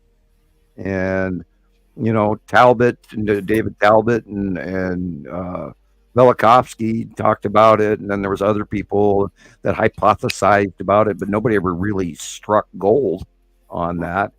And then you know, then they knew that this. And as a matter of fact, Maria was asking me about the video, and there is a copy of it on my page. Come to think of it, where it's an ex-CIA agent talks about it, and he gives most of the planetary count right, and he gives a description about this, and then he gets lost into the Immeru factor and went, oh, this big red planet, and they immediately cross-reference Immeru with Nibiru. And this is where the legend of Nibiru being the winged red planet comes from, because they cross-reference and mix the information without knowing the difference, which is where man's misinformation comes into play again. And there's so much of that, unfortunately, that the good people are handing out tidbits of truth, but also handfuls of disinformation that can be very confusing. And this is, you know, my bullshit meter goes off and I know different right away because we've studied it. So we know what's real and what is supposition that's incorrect. Thank you, Teleporter. I can go look for that much. video right now and go to my page here, see if it's still okay. Which stage are you? That's metaphysical RH. Okay, where is this? I hope I actually did post it down my page. Sometimes I do, sometimes I don't. Okay, that's if you carry RH negative blood type. Okay, here I found it. It's called, and it's on YouTube. So everybody get your pen out, piece of paper. And the title to the video is CIA Agent Exposes Planet X.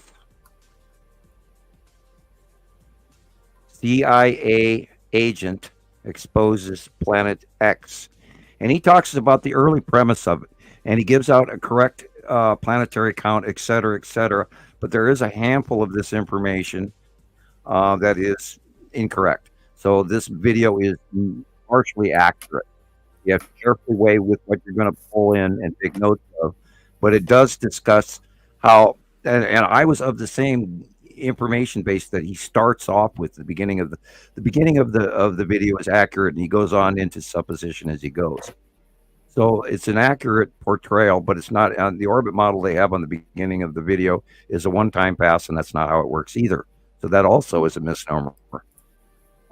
Because we've seen rotational right, left, you know, they spiraled toward us and then move to the right and then move to the left and move to the right and move to the left and move to the right and then move back to the left now. So there's been like 4 or 5 cycles going right in front of us here that these orbit models that they keep putting out do not match. So that's the misinformation, that part of some of that. But yeah, CIA agent exposes Planet X, and the first part of that is pretty accurate. And it's worth giving a listen to. As a matter of fact,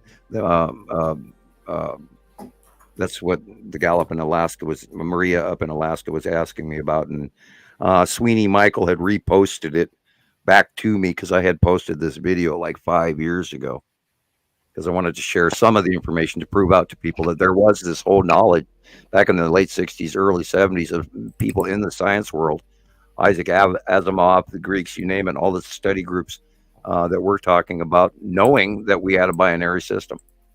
And like I said, the Greeks knew it. The Bible tells about it. There's just so much through history where they talk about 2 suns, including the Egyptian legend and Sumerian and all of this. And once you take in the green tablets and the Kabbalah Bible and all of that, and once you understand the cross reference of that, it makes vast corrective sense. And you go, wow, now I got it. And this makes so much more sense. So yeah, you have to, there's so many threads that you have to string together to make sense of it all, but it all fits together. So if you have another picture, Rebecca, go ahead. I'm going to run real fast and I'll be right back. Sure.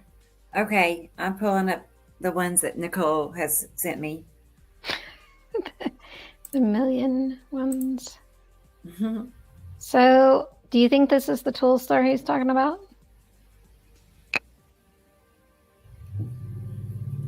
When was that taken? Because I got the impression we haven't seen it in years.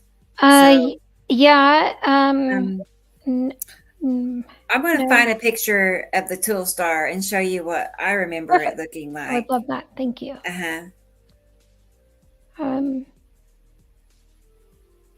Let's see. Renee said it might, but it was very, very unlikely is what it sounded like. Yeah, it's like this, royal blue color glowing. Let's go to Sam's group and look. Surely somebody has posted it in there. An example of the we're looking tool star. For the blue tool star, like what it looks like. I know I have a picture. Oh boy, you're gonna get me to drag out that one I'm not fully sure of, but I'm pretty sure. You don't have to. I have taken a photo that's on the screen now, and I was wondering if it was an example. Sorry. Here's one from Andy Poole. Here, let me throw that up there real quick. There was argument over this picture, so that's why I don't generically share it, because there was a debate issue with it. But I know and I remember pictures very well. And I knew that I had a copy of it going back all the way to 2010. And this was republished at being 2012-ish or 13. And there you go, Rebecca. And this is also at the same time when we started noticing the second star coming. And here's my one and only major tool star picture. And it's now on its way towards you. You have it. Yeah. So and there was an argument. This is taken in Antarctica. And there was a big argument over, oh, no, it says it was published, And I'm going, no, I remember it was out earlier. And then it was republished and redated. I have been meaning to ask. You asked on the last podcast that I was on for a meme about, let's see, it was Kylo Ren and Luke Skywalker. Did you get that? I sent it to you. I did not look for it. Look in your messenger. Okay. I also sent it to the group chat. I'm not in the group chat anymore, but sent it there as well. Looking. Where are you? I only got one picture from you. I thought you were sending me two. I just sent one.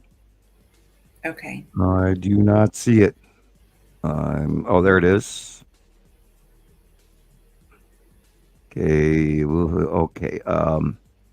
Which one were you talking about, Nicolle? The photos on the screen. Yeah, the one that says amazing, every word of which you just said was wrong. That's what. That's it. Yeah, that's what you requested. So I made it, and I hadn't seen that you'd posted it, so I didn't know if you'd gotten it. Well, I will grab it and hand it to Rebecca and see if she wants to share it. I don't think she'll get in trouble over it. We were in the middle of you were saying something about something the last you were having an argument about something that someone had said. Somebody had posted something about the sun simulator. And That's right. Yeah. There's that memory of yours. Amazing. Every word of what you said was wrong. And I'm going to save that picture. And I will put it on my camera roll page. That way I can find it easier. Nice. Yeah, I have not been able to see a lot in Skywatcher. I see very few posts, and the only moderator or admin I see at all is Deb, and that's very rarely. Wow, I never see Deb at all. Rarely, very rarely. But It's she's rare, I don't even know who the other moderators are really. I'm not. I don't know, but I feel like we have Matthew and then Andy and Deb, and we used to have Lucinda, and unfortunately Lucinda passed away. Right. And yeah, she was a very strict hall monitor, and she kept she worked really hard. She made a lot of files. Taught me a ton. She taught me so much. She taught me as much as Rebecca and Jesus, and JD, but only in a different way, right? Yeah, she was pretty. She made a lot of people mad, but well, sure, but she worked hard. So I come to the group, and the source that I was initially learning from was very like, don't ask me a question if you haven't done your homework. So I take this stuff as it's a high respect that I have for this, and I get upset when people don't do what they're supposed to, and I miss Lucinda cleaning house and monitoring the hall as much as she used to. When Facebook ran us public, oh my God, we gained like 30,000 members immediately, and 10,000 of them were a pain in the ass. Yeah. So I never wanted to be that. Yeah, she spent countless months trying to deal with individuals who just wouldn't follow the rules, and so we had to keep we were removing people. We were removing more people than we were working. You know, it cut into our research time. It cut in. I mean, she'd go in there, and Deb would go in there, and Andy would go in there, and I'd be going in there, and all of us would be removing people, just time after time after time. That's what we spent most of our time doing. And then so we finally couldn't stand it anymore, and so we went back to private. And then we lost a whole bunch of members doing that. And we don't know to this day if half of them were bots or not. Because I haven't added a new member to Montana Skywatcher 2 in like a week. Oh, well. Yeah, I told the TikTok people to be patient. Yeah, it's really hard to go through. We got to go through individuals now because we've been trolled and trolled and trolled and trolled. And I'm just so tired of it that, I'm just a little bit more leery than I used to be. So there's the picture. There's the blue shaft light. You can see the tool star in front of Nibiru cutting off our normal sun. The other illumination on the far left is the side of Saru, and the incoming star is back there behind all of that. It's in our out view either at the bottom, but the star came in on the left. So we know that was the second star. And this bright light with the blue shaft light above the cutoff line is the tool star with the blue shaft light. Wow. That's incredible. And this is a very close pass of the early. Yeah, it says 2013 on the bottom of the picture. And it wasn't. This picture came out in 2011. And this is where it was the discrepancy. And I don't want to cut off people's names, and redate things. And so I left it. That's why I don't post it a lot. But as you can see, the shaft light is completely different than anything that we see regularly. There is a question. Rodney Letman would like to know, what is your take on the light workers? Metaphysical or reality? Which do you want to know about? I am a member of the Lightworkers. It's the Keepers of the Flame. It's the Indigos. It's the people who are warriors for the light. Supposed to be here, and members who are brought here to enlighten people, or the Illuminos, right? The illuminated ones. Well, let's clarify that about Lucifer. Lucifer means to bring light, the light bearer. Yeah, well, remember that Satan is an invention of Rome, not right?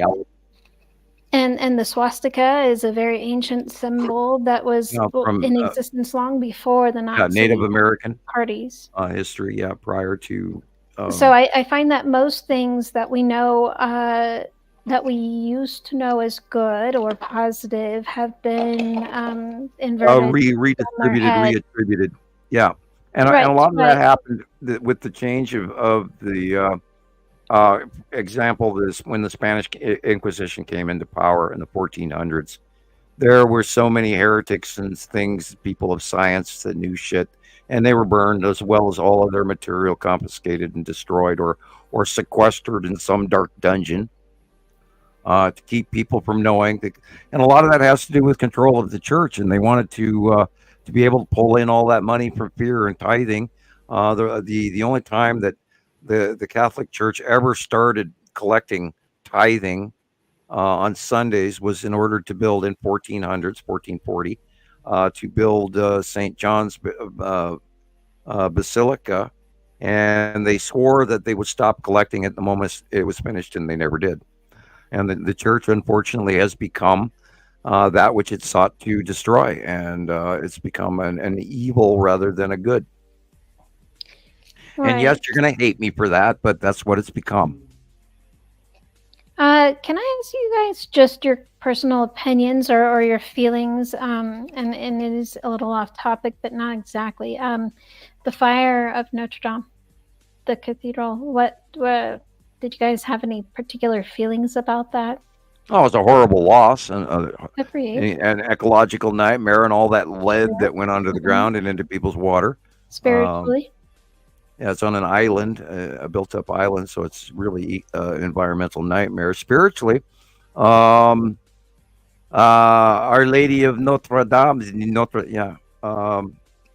Lady du Paris, Notre Dame. I don't see God's finger involved in this. I see man and lightning and age and, perhaps they flick cigarette butt in the wrong place, or who knows. I don't see it. I don't see retribution from God. Thank you. I don't, I don't see, as my stepmother used to call it, God's finger. No, if the evil were smited, we'd be already long ago better off.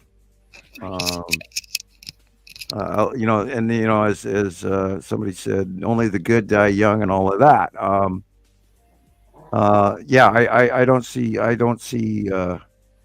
God's hand smiting the wicked or the Sodom and Gomorrah. That's more scare tactics to keep people in conformity.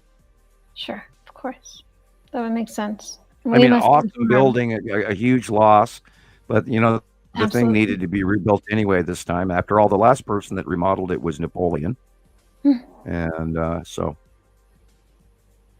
and then previous to that, there was a remodel like 100 years before that. Fantastic architecture. I've studied it repeatedly. Is that part of the Gothic? Yeah, I absolutely just love Gothic, and the Gothic architecture goes in also. It cross references into the Temple Mound and the structuring of the 30, 60, etc. The building of the rules according to God and David and all of this, and the building of the trying to think of the name of that place, and I can't pull it out of my head. The actual number one Church of God on the Temple Mount, which has been back and forth between Islamic and Christian ownership, and changing of the churches and getting rid of graven images and all of this, and people's fears and all of this. I wish that 1444 and the Spanish Inquisition never would have happened, because that's when all the other religions stopped talking to each other, because at the time the Spanish pissed everybody off, and we would be in a different world had that not occurred. And so much information was destroyed, and so many millions of people, and I hope we don't get in trouble for that, but there were so many people killed by the Spanish Inquisition, one or two. There were two of them. And it was horrible to think that another man can judge another man because you said something, or so-and-so said you said something, and then we burn you at the stake. We're heading that way in a lot of ways too. We're being damn critical. We have to stop. I grew up with my grandparents not discussing politics, and if they did, you certainly weren't sharing who you were voting for. It was considered rude to ask. And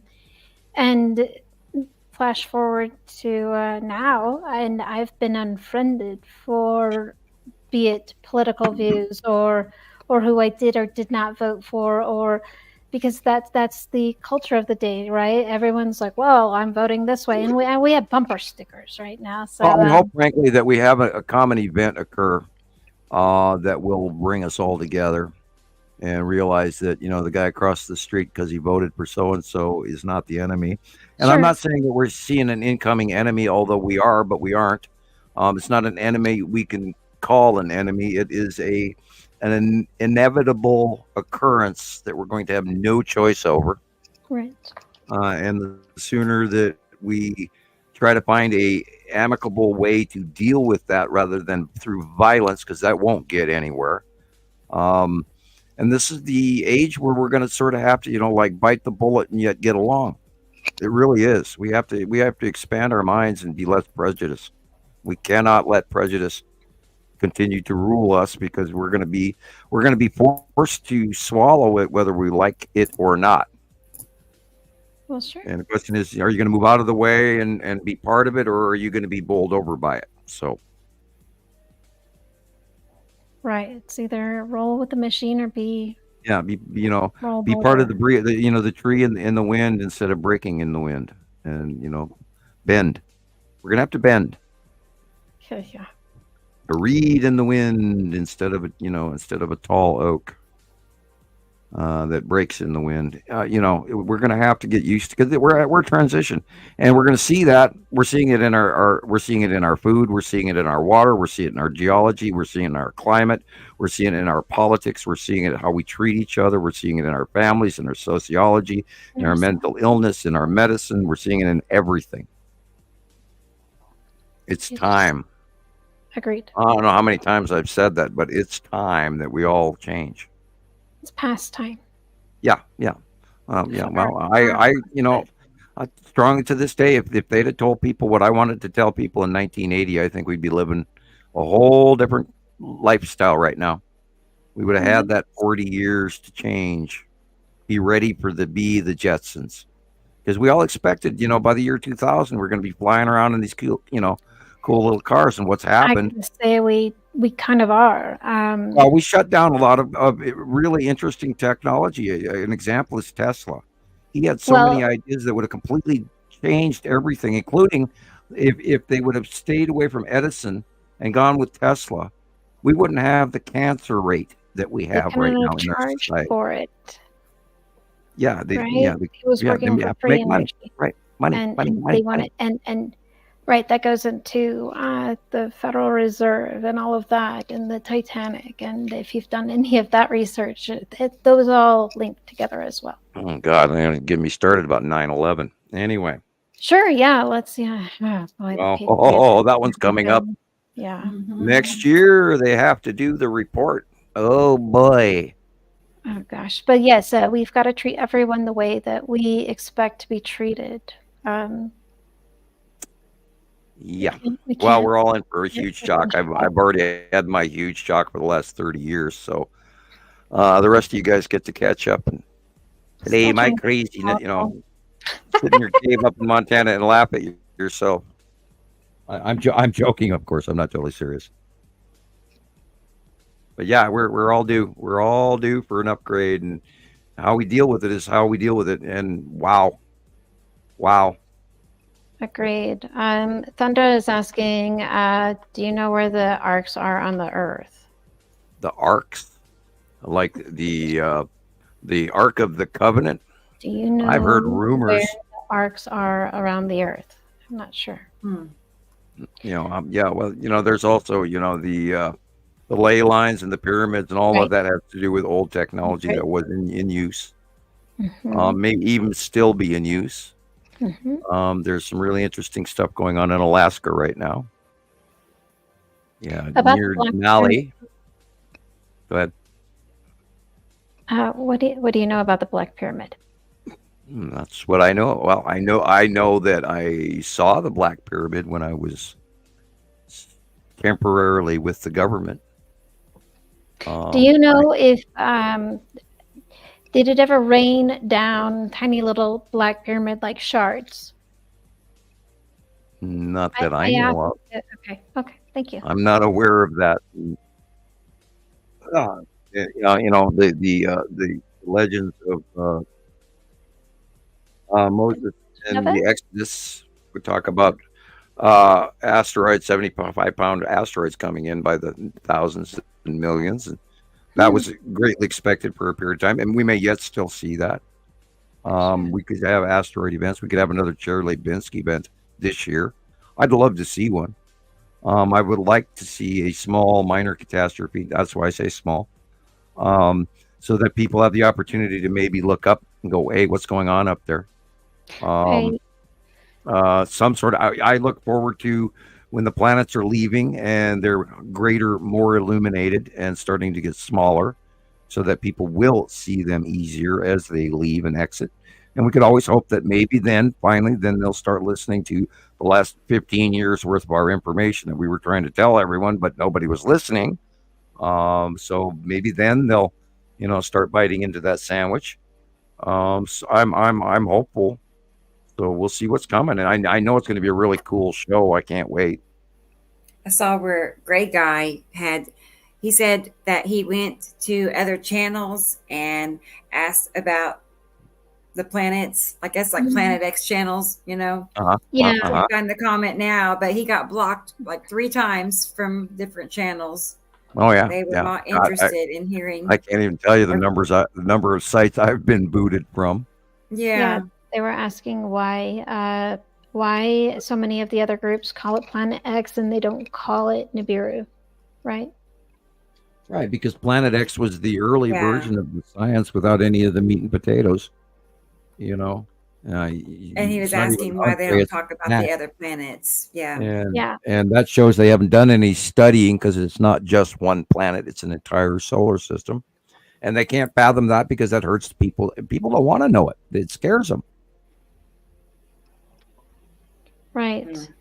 Yeah. It's very interesting. I think Tesla the car came out and is the opposite of what the whole thing was about in the first place. And they sound like jets and mobiles, honestly. In my personal opinion, of course. All these technologies have been blocked. And part of the reason that we haven't gone to flying cars has to do with ET and the Air Force and regular commercial flights. It's an industry that, if we went to flying cars, then that industry would be doomed. There are plenty of vehicles that are very, very available to fly right now and can be used they're kind of expensive, but if you compare that to a Ford pickup, currently they're about the same price. And there's flight corridors that ET uses that is licensed by the governments of the world, that they allow a corridor of flight so that we don't intermix traffic and sightings. And only when they vary off of that flight path are most of those reports. And they fly, straight up and down the top of the Rockies, and then they have into other corridors. I don't know exactly where, but I know that does exist. It may be classified. I might be getting myself in trouble by sharing that. I apologize, government. I didn't mean to. You're kind of muddled, so don't worry about it. It's all opinion. For entertainment purposes and educational purposes only. That's so Sabrina says, I've been looking forward to this all my life, yet couldn't figure out it was a solar system till a few years ago. It's crazy feeling the change coming all my life. Glad I found you, Sam and Rebecca, and the rest of the team. Much love to you as well, Sabrina. And that also goes to the RH blood type lineage. People who have and are supposed to know this stuff, you have that longing and that questioning and that wondering for that exact reason. And I've talked about this numerous times for many years. This is why you search for information that is there and it's right before you and it's elusive, but yet it's there. and this is part of, this is where I started arguing with the Pleiadian, and recommend you do not argue with higher races. It doesn't get you anywhere, and it's very stupid also. But I'm arguing with the Pleiadian because he's telling me, yeah, you're going to have this ability to attract people just by your presence, and there are going to be people flocking to you. And I said, well, how is that going to happen? Oh, because, and then he said, well, something wonderful is going to happen, and only you get to or you're the only one that can do this. And, he's being vague, and I'm going, oh, come on, man, you have to give me more information than that. And yet at the same time, there's no way for someone to describe that to you. Yeah, 25, 30 years from now, you're going to be this guy that does this. And I didn't believe him. And then 25, 30 years later, look what's, here I am doing this in a level, in a manner that I couldn't even perceive at the time, that I would be this informed through a daily watching from day one when I first saw them go by me in my yard. I went, oh shit, they're here. But I knew they were coming. So that's why I was able to respond to that in that manner, going, not, oh, what is that? But, oh shit, they're here. There's a huge difference between that. What is that versus knowing? And here, because I've spent the time watching this day after day after day for, 14 years, April 9th, that's publicly speaking. I watched it prior to that, so I can't say 14. So it's almost been like 15 years. But anyway, for generic terms, 14 years, April 9th. And publicly speaking, if I didn't have that education daily, I would have never been able to be where I'm at today. And I have a knowledge base that no one can touch. Maybe NASA knows more, but they're not going to publicly talk about it.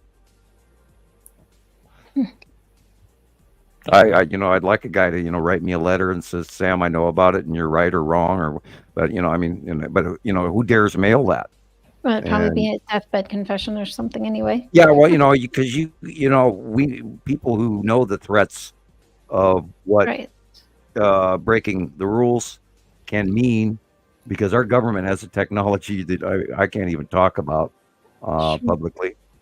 And what I learned and saw, and why the threats were so predominant, and why I didn't speak, absolutely didn't mention it, period, until my 2010 non-disclosure was over, and why I sweated bullets on the first couple of times I started talking about this stuff. And I went through a PTSD sweat where I would have to actually remove my clothing because I had soaked them. I had soaked my shirt just telling people this stuff. And then I went out in my yard and watched the damn planets for a couple of years, and very few people listened. So, and then I had to do this journey of learning how to go about this without being ridiculed to the point where it bothered me so badly. And Rebecca knows what the poop hats and all the shit that we all went through, where they were mocking us and doing, troll attacks in groups, not just one person at a time, but entire groups. And we had to go through all of that to learn how to ignore it for one, and how to deal with it on another. And then it also made us better scientists too, because we had to make sure we knew what we were talking about, and which also pushes me to do more studying. So it's an ever-growing process where I'm constantly wanting to stay on top of the information. That way I'm not talking out my ass. Plain and simple. I want to stay the best. I want to stay number one. It's not because of arrogance or ego. It's because it's my desire to be helpful, because I want to, and I don't want you guys to get the wrong information. Because I was told I couldn't, so now I have to. Well, I appreciate it. I'm sure that everyone that values this information does as well. I don't think people understand the level of danger and horror I go through doing this. And it's a stressor. There are days that I am just, fried. Sure. Because I worry. And it has ups and downs. I have good and bad, and I go through periods where I actually have to shut down for a day or two and reboot. Understandable. Come back again. Listening for a while, I think you've done a fairly good job at explaining this is all at your peril. Well, I had a decade. I should be good at it by now, or shut the F up. Well, hey, we're still learning. Carol Ann, I need an F-bomb drop. Yeah, anyway. I haven't seen Carol Ann in the chat today. I have not either today, so I haven't heard from her either. Speaking of people we haven't heard from, and all of the work that you've put in, I can't find anything new on Chauncey or Radio Wasteland. Nothing. There's nothing on their website. There's nothing on. We got a video of him with a new show. And he's doing a new show with a couple other guys. They're doing a podcast. I don't remember. I'm wondering. I was on Marvel Comics. They were doing a comic book perhaps it all show got on collectors of comic books in the comic book series.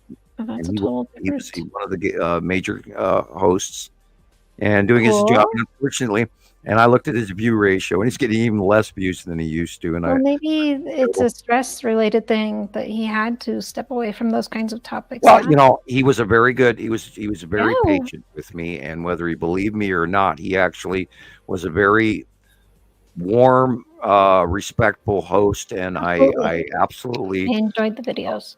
I respect his work. I respect his ability to ask me questions I wasn't comfortable with and still get away with it. Right. And he did put me at ease. And I look back at 87 shows that they spent a great deal of time working on, including their production team. It wasn't just him. He wasn't just some guy in a garage doing it. No. They were an actual functioning business. Yeah. And they sold their product to radio and did San Diego airtime, I believe AM, and another one. Anyway, he's very good at and he actually did some really good shows. And I talked about topics that I wasn't absolutely comfortable with, but we did great work. They're great shows. And that's the Radio Wasteland. Yeah, those were great. Yeah, for sure. Yeah, and now he's doing Marvel something. Or just comic books in general. Well, I'm glad he's okay. We heard the word. We thought he'd been ill, and we didn't know. Michelle, but I never got part 2. Dang it! He never posted part 2. We never got to. Yeah. Well, lots of kudos in the comments for Sam. Thanks for stepping up, says Sabrina. Michelle says Michelle Cox says this is the only place I've actually found some truth about what's going on. So nice. So yeah. Now we just have to figure out how the rest of the people can be informed without smirking and getting out their tinfoil hats.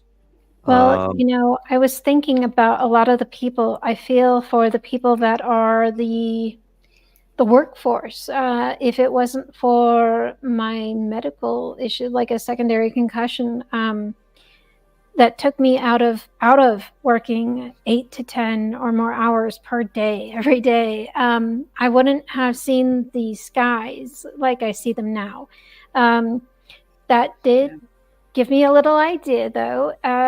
If you have like your smokers, the people that would break for smoke, I don't go outside and have a cigarette and actually look up. Yeah, I don't smoke. I did. I quit back in 2011, but lucky you. Those would be the next ones to right, absolutely. I think those that still smoke are diehards, but I feel like maybe we start with the smoke break people, like they're the ones that out of the workforce, they're probably the only ones that are consistently able to get outside during the day and actually look at the sky, because I mean, that's where a lot of the people don't get this, because you get out of work, you go to work, it's still dark, you get out of work, it's dark. Right. And if you're in rush hour traffic, even if you're on the road for 2 hours like I was every freaking day, and you can't look up while you're driving. Cars in front of you. So you're not able to look at that. When I have Good night, Thunda. Good night, Thunda. When I have tried to, thanks, Michelle. When I've tried to explain just even the stars after school, trying to pick up the kids, the look of blank stares that I get from the parents, whether it's moms or dads, they cannot fathom that when we look up at the stars at night, what we're seeing is a sight into the past. Like all of that stuff that we're seeing has taken so much time to make it to us, that the things that are, they're not the way that we see them now. Yeah, they're not there anymore by the time we see them. Right. So and to try same thing with the sun. If you look at the sun, they can't get it. Where you're looking at the sun is no longer exactly where we're seeing the sun. It takes 12 minutes to get there, and it's actually moved before we actually see the light. And so you're over compared to where it actually is from what we see. I mean, if you can't, if it's hard to get people to understand that the night sky and the stars that we see are it's a photo shot in a snapshot of time. That's not even the way. It doesn't even look like if you were to look at it now versus then. It's how many? Yeah. It doesn't. So it's hard to light years. Right. So it's hard to get people to understand that. And I think that is the breakdown of the education system, that they're not coming out understanding what they're looking at. And I have a lot of breakdowns where people go, that's beyond my education. And then they immediately stop thinking about it. Right. And then they talk about the Windex on the shelf. The flat Earth. But then they jump onto the flat Earth. That's why flat Earth is so popular. Aside from being heavily funded, I feel. But we left the 1400s, 1490 long ago. Right. We don't live on a flat Earth, thank you. Right. Ask Copernicus. Wow. Yeah. So, and then again, I've seen people. Kudos to Rebecca. I am going to break down because I have refused to get TikTok, but. I'm gonna get it. She's gonna do it. I'm gonna get it because of you. No. I'll reiterate it's a Chinese company, and the TikTok may not be very long for this country. At what they're talking about in the political world. They've been pushing that for over 5 years or more now. Yeah, well, they're actually they're bringing it back up again. So. And it's possible, but in the meantime, if that's how this is spreading.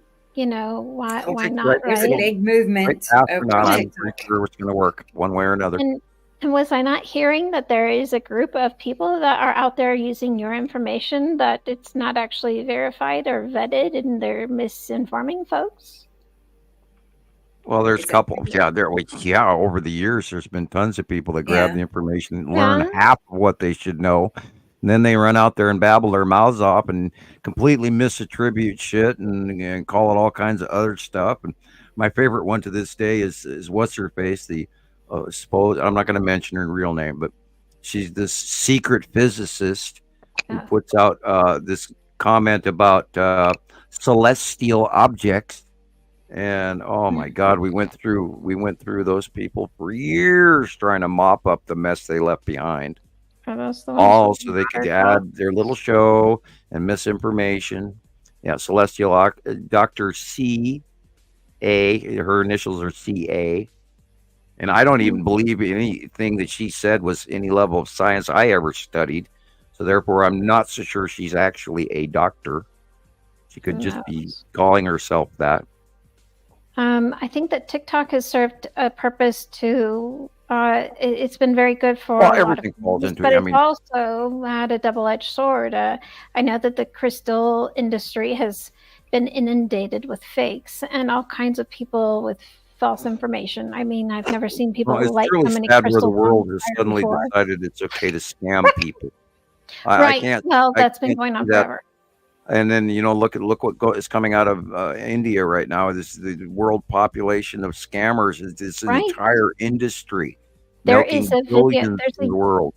There's a YouTube channel that he's a cyber investigator, and he actually films these guys while he's busting. Roki. Yeah, I watch all of that stuff, and I had that happen to me one time where I got that. Shut down where they took over my computer, and I just said, I'm sorry, I'm not going to mail you any money, period. And it was well over $500 they wanted. And I just looked at myself and I looked at my computer and I went, oh, I can replace it for that. Thank you. Have a nice day. And then I was locked out. Well, there is it was on a PM that I opened that they actually took over because it was a Trojan horse, and it did get my system. And I did try to reboot it, and I could not reboot that computer. So that one learning event was enough for me. And then I started watching Peruki, and it's called Scammer Payback, in case anyone wants to look up that on YouTube. Yes. A question about the, so Michelle Cox is making a statement about, I don't know if you've heard of these, Rebecca or Sam, but Andorra crystals. Now I've heard of these things, and there's a guy that talks something about Michael with the Pleiadians or whatever, but he promotes these Andorra crystals, and honestly, they appear to be nothing more than slag glass, and they are super expensive and uber rare, apparently. Yeah. I don't find those to be very authentic. I've never resonated with that whatsoever. Well, you don't hear me selling all kinds of health products and crystals, no.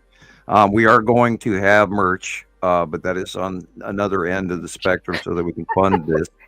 I am generically against it, but the tide and my friends around me are grabbing me by the sleeve and going, "We're going, so Sam, you have to come along." I know. And, yeah. Well, for years I was trying to get people together to put their money into a community, and you could call it an ashram like scenario, and buy some real estate and some land where we could all like-minded people get together and work and build a community and grow our own food and do all. And I know all of that stuff, and I've been studying it for many years, and I worked at it really hard for like about 8 years, and I was mailing off, real estate guides and postage here to numerous people, and it cost me a small fortune. Oh yes. And then I never had anybody put their money where their mouth is, and so I've kind of dropped that. Sure. Perhaps this will be the way that we actually get kicked off. I would be very interested in a comic book selling, and there are other people that are writing books, and then eventually, if we do go public, and I'm more known, and I actually live through this, I will then sit down and write a book. Not until I actually get well known enough that I can foresee a period of actually living through it, like I said, because if I go too far, I just will not be around anymore, or somebody's going to accuse me of some federal crime that I'm not doing. I'm not doing any crimes. I have no criminal history. I'm not suicidal. I don't have any porn on my computer whatsoever. My computer's for work only. I'm pre-qualifying all of this stuff, because if I go too far, I'm just going to vanish. Right. Or the government will say, well, this guy did this and we're taking him in off federal prison. He goes, and no one will believe me anyway, because they have a power I do not have. And this is part of that threat that I know exists and is real, because I've seen the evidence of it over the years, all the way up until the Reagan era. And then things changed, and they pretty much left me alone with a few hints in between. And I don't need to go into detail on that. But enough to safely say that I know that I don't really have a freedom voice that I would expect. But then I learned that in 1980 with my simple paper, and because I wrote something that scares the hell out of them that they don't want to get out.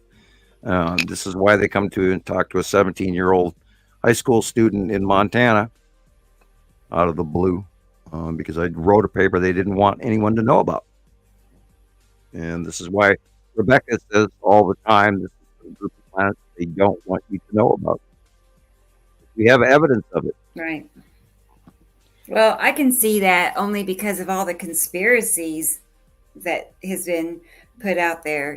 Why would they go to so much trouble to explain away every angle, every detail? Renaming 10 new cloud types and all of this. Yes, and it's just like they go to a world of trouble to hide and cover up and distract, everything, and create, like I said, those conspiracy groups of people are just, like armies. And we know that a very large portion of the time, the moment we start describing something online that's a really good capture, all of a sudden one of our feeds just drops out, and we get removed. Yeah. And the same thing when we're on the phone. When I'm talking to Rebecca on the phone, I'll start to describe what I saw today, and I'm disconnected. Did Maria? That does not happen on her phone with anyone other than me. Right, that's true. And Maria is writing a book about Sam, and she told me she just got started on it, and the computer crashed. She had to do a factory reset on it. Oh, gosh. And it's never had trouble, and she lost everything that she had written up to that point. So she had to start over. It was just, here we go, Yeah, there's a lot of weird shit involved that we could even say other than local factions, earthly factions. We don't even know what the other factions are up to. And that was part of the attempt on my life when I was 9 years old. And there was a faction that didn't want me to do this. And so, this is why I tiptoe, because, right now, there could be somebody standing behind me that's going to faceplant me again into the keyboard, which did happen. And it was a bloody, bloody mess. And they don't need doors. So if I screw up, if I say too much, I could end up going bye-bye. And this is part of that stress thing we talk about, because this is dangerous for me. And we're suffering the trolling on top of it, and with very little benefits in return. And it's not like I'm looking for benefits in return, although it does help me with computer needs. I wouldn't be sitting here in front of the computer I'm using currently without the help from people from Montana Skywatchers and Nibiru Followers Anonymous. They funded this stuff. They paid for quite a few, although most of them I paid for myself. But the standard of living that we are living off of right now has been provided by the science people out there. And thank you all again. I can never thank people enough for wonderful kindness and helping me out. And if I do vanish tomorrow, well, then I've said my piece. I did the best I could. I hope the information gets out. And if I do vanish, I hope everybody goes on without me. And we'll go from there. Right. Well, let's hope not. But yeah, you mentioned job, and so I don't know. I could be dead. heard job, and I had. I know some of my history. I'm supposed to live through this. I was told that. Well, okay. Then. To what end? I don't know. Do I live through it till now? Do I live through it till 5 years from now? Do I live through it for 10 or 20 more years, in my 80s? And both my parents passed away early 80s. So, that's the expectation of my years are shorter. That's fine. And I'm counting them. And God, we just blew through 14 of them doing this. And I still shake my head. My kids were in diapers when we started this. And now I have teenagers. Yeah. Time goes fast. Go ahead. I'm running out of steam, but go ahead. You're doing an excellent job. I was going to ask, we haven't seen Taylor in a while. Is he okay? Yeah. Does he not want to hang out with us anymore? Yeah, he's good. I know. Well, he's fine. He just kind of backed out of it. He felt like he didn't really have the passion behind it to be around. A little lost, and he didn't know. He might be going through one of the early stages. He'll come back. Sure. Right. Well, did we embarrass him by raving about how nice you can't embarrass him? Yeah, get those cards and letters and marriage proposals in now, ladies, while you have the chance. Right. You could just invite him back on. He's single. Yeah. But I will say this: the other day, he took pictures and sent me pictures on Messenger. He went out for a walk, and he's already hooked. so he's looking. He is looking. Yeah, there you go. Even we'll give him time. He's a good-looking guy. He'll come back. He'll find the right one. Yeah, he's a very smart, and I like this. I like this sidebar information. It was, separate enough, and yet poignant and accurate. I really liked his opinions. It was very nice. Yes, it was nice to have. I'm glad you were here asking questions tonight, Nicolle, because it's a different point of view. It's a different aspect. You're asking questions that other people are asking. And Rebecca and I have been doing this for so long that we're spun in circles and kind of used to all of this stuff. So we have to see it from other points of view once in a while from other people who are not as versed in this. So that's good. Well, hey, I am still learning. I will never say. Welcome aboard. It's not like, because we're not trying to spread inaccuracies. We're trying to spread what we've learned, and we're not trying to spread gossip, and we're not trying to spread misinformation, because there's no reason to stand here and tell everybody about this extra binary solar system and people living on those planets and the ships that are vastly parked over the top of Earth to cause any effect. At the most part, what we could cause is panic, and I don't want to do that, but I am trying to cause awareness change that we have. Everybody's always going, is there ET out there, and are we alone, and what does God think, and all, and we can answer those questions now, and those are the main ones that everybody looks for and learns. But the question is whether or not you're going to believe our accounts. Sure. And we earned all of this. We earned all of this information. We spent the time where nobody else does. Nobody else has gone out every day from members around the world that send in submissions, and we're the clearinghouse for that information. And that's why we do what we do. I heard Chris mention that he started to ask his Uber drivers or mention, hey, you see that asteroid? So you might have something there with him making it big, asking people. Yeah, any little planted seed anywhere.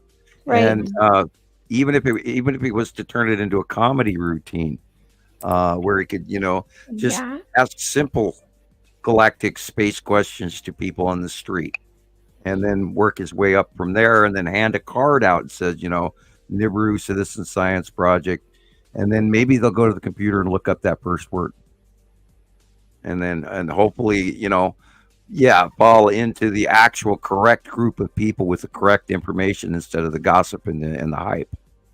And the people that all those other Anunnaki videos galore out there. Yes, there's a ton of those. There's tons, and so and so begat so and so was this God, and that was God, and then they were arguing amongst each, and so was was exiled to Mars, and oh God, I don't want to hear that again.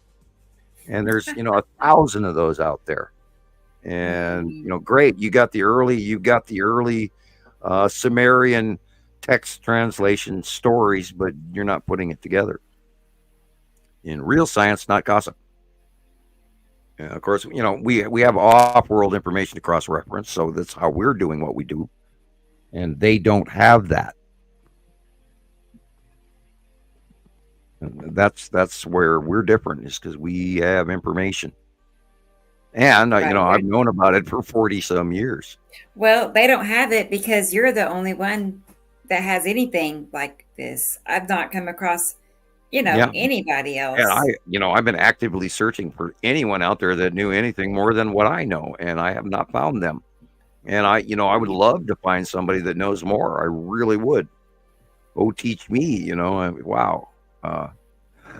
But through the doing every day for over 14 years now, or coming up on 14 years, has paved the way through this information. It's one information source stacked on another to that all of this information fit. And then we went into Roman history, we went into Egyptian history, we went into Greek lore, we went into the Sumerians, we went into science throughout history, Aztec, Incan, Northern Germanic tribe, Norse legends, American Indian legends, you name it. We've cross-referenced all of this. And that's because people send us all this stuff. We go through it, we wade through it, and that's where we're at. Only through learning. There's no other group of people that has done all that. Yeah, there's no easy button, and we had to go through all of this, and it took this much time to come to the point where, we're excruciatingly stable on our platform of knowledge. And this is why we can say this is fact, F-A-C-T, fact. Yeah. And the question is, are they going to listen? Well, even if they just start to get out there and photograph the things that they don't feel are familiar, if you do it enough, you find that they repeat, and you find those things in similar places and at similar times. Even if you start with Attu and Attu's moon, and you keep looking for that same pattern in the sky over and over, because Attu and Attu's moon is the number one sighted body out of all of them combined.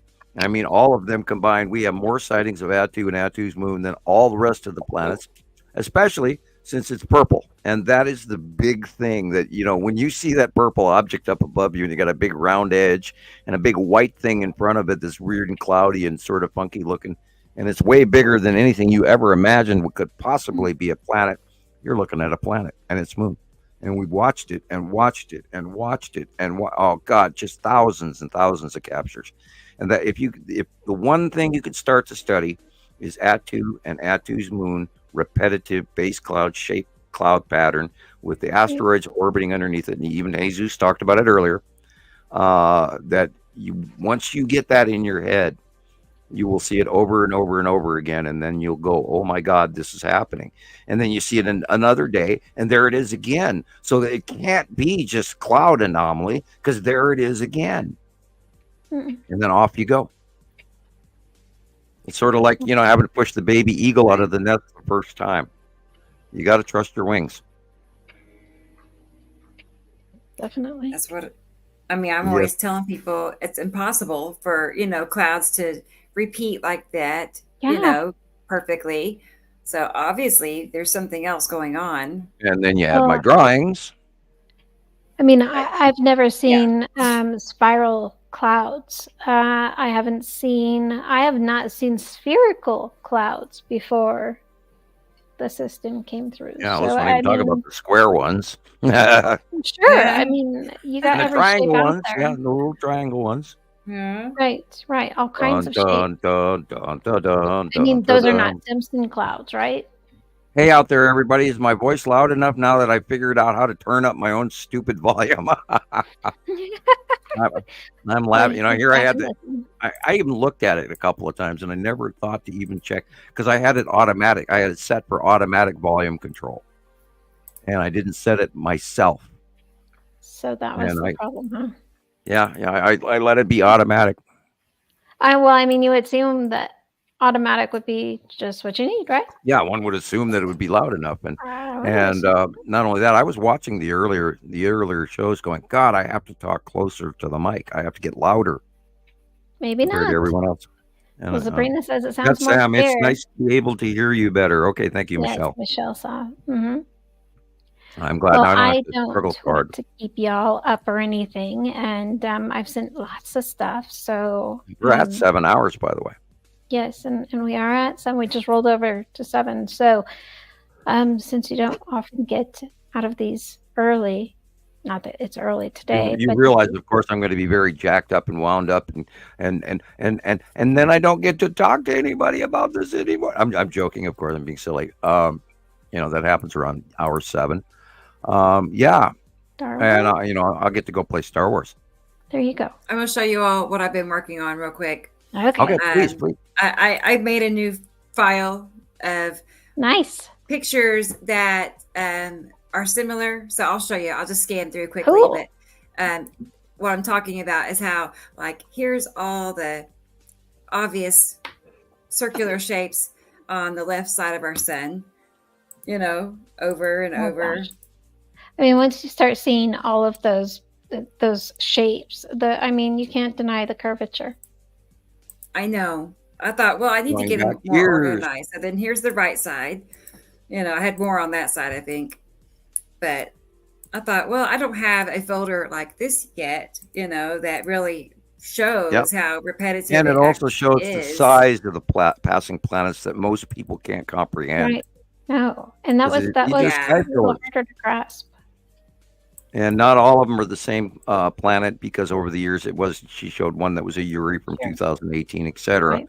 But it shows you the size of these huge ass planets. Yes. And we've got so many pictures going back for so many years. And there's just no denying. Yeah, I love this. That's Nibiru, and it's purple like that because Attu at that time. Let me see if I can. No, I can't see the date. At that time, Attu was directly in front and above, and refractive light shined on the dark side of Nibiru, which is what makes it purple like this. Cool. Yeah. I'm still finding, I'll keep finding extras and put them in their order, I guess. But yeah. Yeah. Tell me I those definitely are have just more on this side of the over and sun. over again. Yeah. Yeah. This is great. I'm glad you put that together. Yeah. And then here's kind of like could be a directly little commentary above. in with it. Could, right? Yeah. I want to say that stadium that you were just looking at, I want to say it's the Chicago White Sox stadium. Oh, it's okay. Very possible. we zoom in. Yeah. It looks like the center banner and the billboard does say the Chicago emblem. I see this. Yeah. And then I got those, you know. Yep. Tons and tons. It's helpful. And then those. It's really helpful to have it all organized like that. I finally made a folder that has all of Sam's drawings. It's what is what it's titled, so I can like when I take a picture, when I go back and compare. Yeah, it reminds me I have to put last month's picture drawing, February. God, geez, I got March's coming up in 6 days. Yeah, I'm gonna have to put that in the file. I haven't actually thrown that in my main file, and so that means I'll be republishing my main file with all the other previous drawings. And there's 100 and some of them in there. I have never counted them. But I didn't always do the drawings. We were doing paper cutouts, and I was doing the Understanding the Sky series, so I wasn't doing hand drawings back then. But over the years, I got better at it. And remember, I do not copy them off of pictures. I draw them in another room, freehand out of my head from what I view in my mind. And we know I'm very accurate. And this is a big portion of what I believe in. That I know that I'm doing the right thing, that I know that I'm accurate, that I know these are here. Right. Mm-hmm. That helps you, you know, I mean, when you are that confident, there's really nothing anybody can say that will, you know, get on your nerves or upset no way you anyone really, can argue. You know you're right. There is no way anyone could argue me out of knowing what I know. And we have so much proof. There's just no way. No way that this is not happening, and it's happening. We've got thousands and thousands and thousands of captures in 14 years. Yeah. So, yeah, and which is They made up some of the authorities and the pros, the pro-am. And I was going to compliment all of our experts here on the show again. I just never got to it while everybody was still here. But yeah, we have some great experts, and you guys have all earned your space and your science level. You're all here for a reason. I just want to say hi to Anissa Arabians because they're in shock. We're still on, so yeah, we're about to wind it up. You know us. You know us. We like to have marathons. We're obsessed. We keep talking. And I don't have anyone to talk to about this, aside from my kids, really, and you guys. So there's always the dog. They don't even argue with you. I mean, I do a lot of talking to the dogs, honestly, Yes. and the ravens that drop by. Yeah, I was pondering that today while I was talking to myself in the shower. I was going, why am I doing this? Why am I talking to myself in the shower? I was like, do normal people do this? I do it inside my head. I don't talk No, I about it in actually the caught shower, but myself it's a good thinking time. It's a good I meditating. caught myself openly mumbling to myself out loud, and I went, that's interesting that I do this. Now, home cat in the shower is a totally different story, but talking to oneself is questionable. I don't think so. I Okay. don't think so. As long as I'm still okay, it's when you don't question your own sanity that you're insane, right? Yes, that's it. I get along with myself. See? or if you watch what is it? What about Bob? If you fake it, you don't have it. You can't have it if you fake it. So fake a heart attack so you don't have a heart attack, kind of thing. Okay, not something Michelle, I would do. She's right there with us. It's an old movie. What about Bob? Okay. Baby steps for Bob. It's a good one. Right. Thank you, Michelle. Oh, man. Yes. Right. We're not alone. There's And a it's a group good- for us. It's a good thing. Yeah, I'm glad that your people are recognizing the Tan asteroid and the Salamander asteroid group. We spent years trying to describe that to people. And then the reoccurrence of the onset of the 180-day cycle and everything, which is about to start up. And it should be a very big show this year. Perhaps. Can't wait for it to end. Well, it's going to be all through the summer and through the fall and all the way back into September-ish. Right. And last year we kind of knew it was going to go longer, and it did. And or my dogs and their sensitivity to the lightning and thunder. So it's Yeah, one of those yeah. two. Just get through the 180 days. I don't need surgery until Chamomile. Right. Chopped up chamomile and a little bit of dog dish there. They'll eat it for the green. Even the chamomile leaves are edible, and the little yellow chamomile bulbs are, of course, bitter. But even the chamomile leaves have a minute amount of that in there. And some dogs go out to regulate their stomach by eating grass. Oh, yes. Anyway, or you can make chamomile tea and actually dilute it enough that you pour it in their water, and they won't taste it. Well, that's an idea. You can buy chamomile drops and put 1 drop in a gallon of water, and it'll help. Because their systems are much faster than ours, so they absorb it faster. Anyway. Well, I'll try that. Thank you. Yeah, I'll go out my yard all the time and pick chamomile. I have a lot of it, and I'll pick it and I'll dry it out and I'll add it to my own tea. And it's pretty. Just look for the little weird little. I'm trying to think of they're kind of like oak leaves, but they're micro.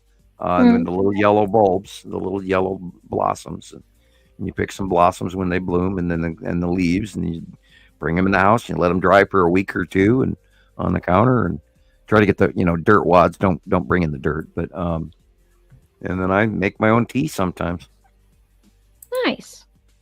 I would like to get actual tea plants, that they grow in Asia, but I don't think they'd grow up here. But it would be nice to have a couple of them in the house where you pick your own black tea or something. That'd be cool. That would be cool. I had banana trees for years and waited for the bananas to grow, and I was just starting to grow them. And then I had to move, and I left them at my dad's house because he had a really nice sunny room. And he said, "Oh, I took your banana plants and stuck them out in the yard," and I about had a heart attack because he killed them the first week. Because he put them out in the direct sun. You can't do that. And because mine were growing in a solarium, and when you put them outside, they get too hot, and then they dry out and die. And they were just starting to grow bananas, and it took me like 10 years to get there. What a bummer. Yeah, I think I had 4 banana trees. Yeah. I used to have a huge solarium on my house in East Missoula, and I had lots of plants. And then when you start to move to another house or another place, you want to bring your plants with you. And I found out after I moved finally out to here, the one I'm living in now, that couldn't do it. And then my kids killed all my really old trees and plants over the years, and the cats got the other ones. Yeah, but now I have 3 plants in the house, a little fresh oxygen, but nothing what I used to have. Anyway, I digress into silliness. Quite all right. I have a whole plant room myself, and I swore I had a black thumb for a long time. Yeah, I got the old green elbow, and all of that. I can grow stuff. I know how to, clone and do this and that and the other thing. I just don't have the tools, although I know how. I got to make a funny joke before we go here. We talk about. Well, you mentioned getting all the old hand tools and everything for that time. Hopefully that doesn't come around. But we don't want to have happen. Yeah. Sends me back to being a child. There's no electricity. There's nothing but a blade that spins, and you push it to cut the grass. So I often think, oh gosh, no. I was so glad when my parents switched over to that.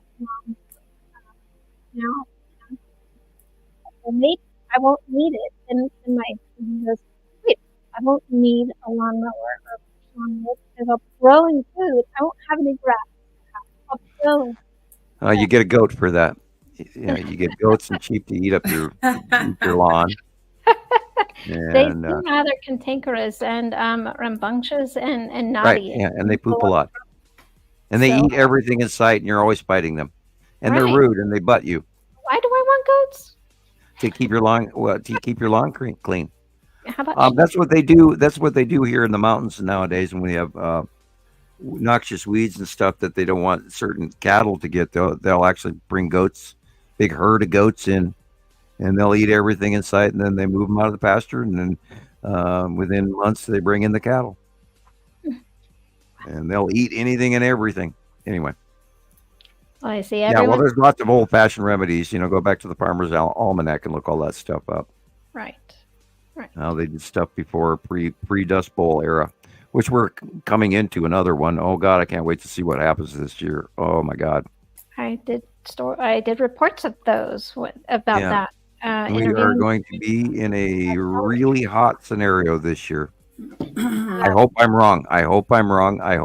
Me too. I don't know, but look at it. I mean, for Colorado, February and March are some of our snowiest months, and to date, we haven't had any. Right. We don't have any snow up here.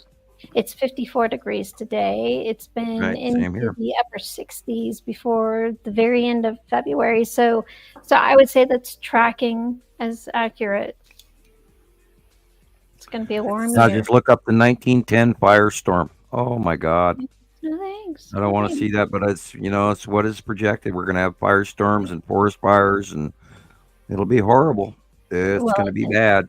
There were already about 3 years where the Colorado skies, if you look to the west, it was just all smoke. It was gorgeous with red sunsets, but it was because of all the smoke in the sky and all the. Yeah, we go through that every year with the Idaho fires, and we've had numerous years where we're just over here in Missoula, next to Idaho, and we're getting all of their smoke, and it just ruins. You can't even breathe outside sometimes. And sometimes we get the California smoke. Yeah, you have to stay in your house, otherwise you breathe that shit, and it's horrible. Very, and some of it's actually toxic. Yeah, you got to change your house filter sooner. But. So we shall say good evening to everybody, I think. Yeah, I think so too. A lot of people have already been saying great show and good evening. So I think they've been, leading up to that as well. But yeah, it's been good to have you again, Nicolle. And like I talked to her before, we're going to have her as a regular guest, for sure. Like, and I'll that's the enjoy plan. Every minute of it, and bring all the newcomer, damn newbie, quote unquote, newbies, yeah, and commentary and stuff. Yeah, and Sabrina, I hope I'm wrong. I don't want to see what what looks like is coming. Let's hope he's wrong, right? But I know I can't stand another hot summer like last summer. It was. It will absolutely be just like last year, but worse. Sam, Arizona just in time. It was like 110, 115 for 4 weeks straight. Right. I mean, you moved to Phoenix, right? But you didn't. It was so hot, and our house is not. It didn't get that cool, and just stay hot. Yep. Anyway, get your air conditioners early. Yes. Yeah.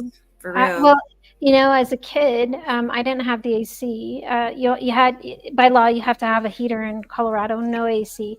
So my parents would have us get a towel wet and wring it out and then turn the fan on like a big old box fan. Oh, boy. So that was our way of air conditioning as kids. Yeah. Ice cubes in a bucket of water and you put your feet in it. That too. Yeah. Doesn't really cool everything. Oh my gosh. When we were hot, we go jump in the river. Just go jump in the river, you cool down. Anyway, so we'll wind it up. And thank you, everybody, for being here. Remember to like, subscribe. Yeah, thank you, and Sam and all of that. Nicolle, and everybody for being here. Thank you. Comment on YouTube if you get the chance. If they don't block us from, number 40. I think we're fine today. 40's gone. This is 41. So I'll check it right after we get done. And I will go and play Star Wars. Sounds great. Awesome. Thank you. Okay. Well, you know the drill, guys. We'll be back Tuesday night at 7 p.m. Central. So that's our schedule. All right. Okay, guys. Well, thanks so much. And we'll see you all in a few days. Bye. Bye.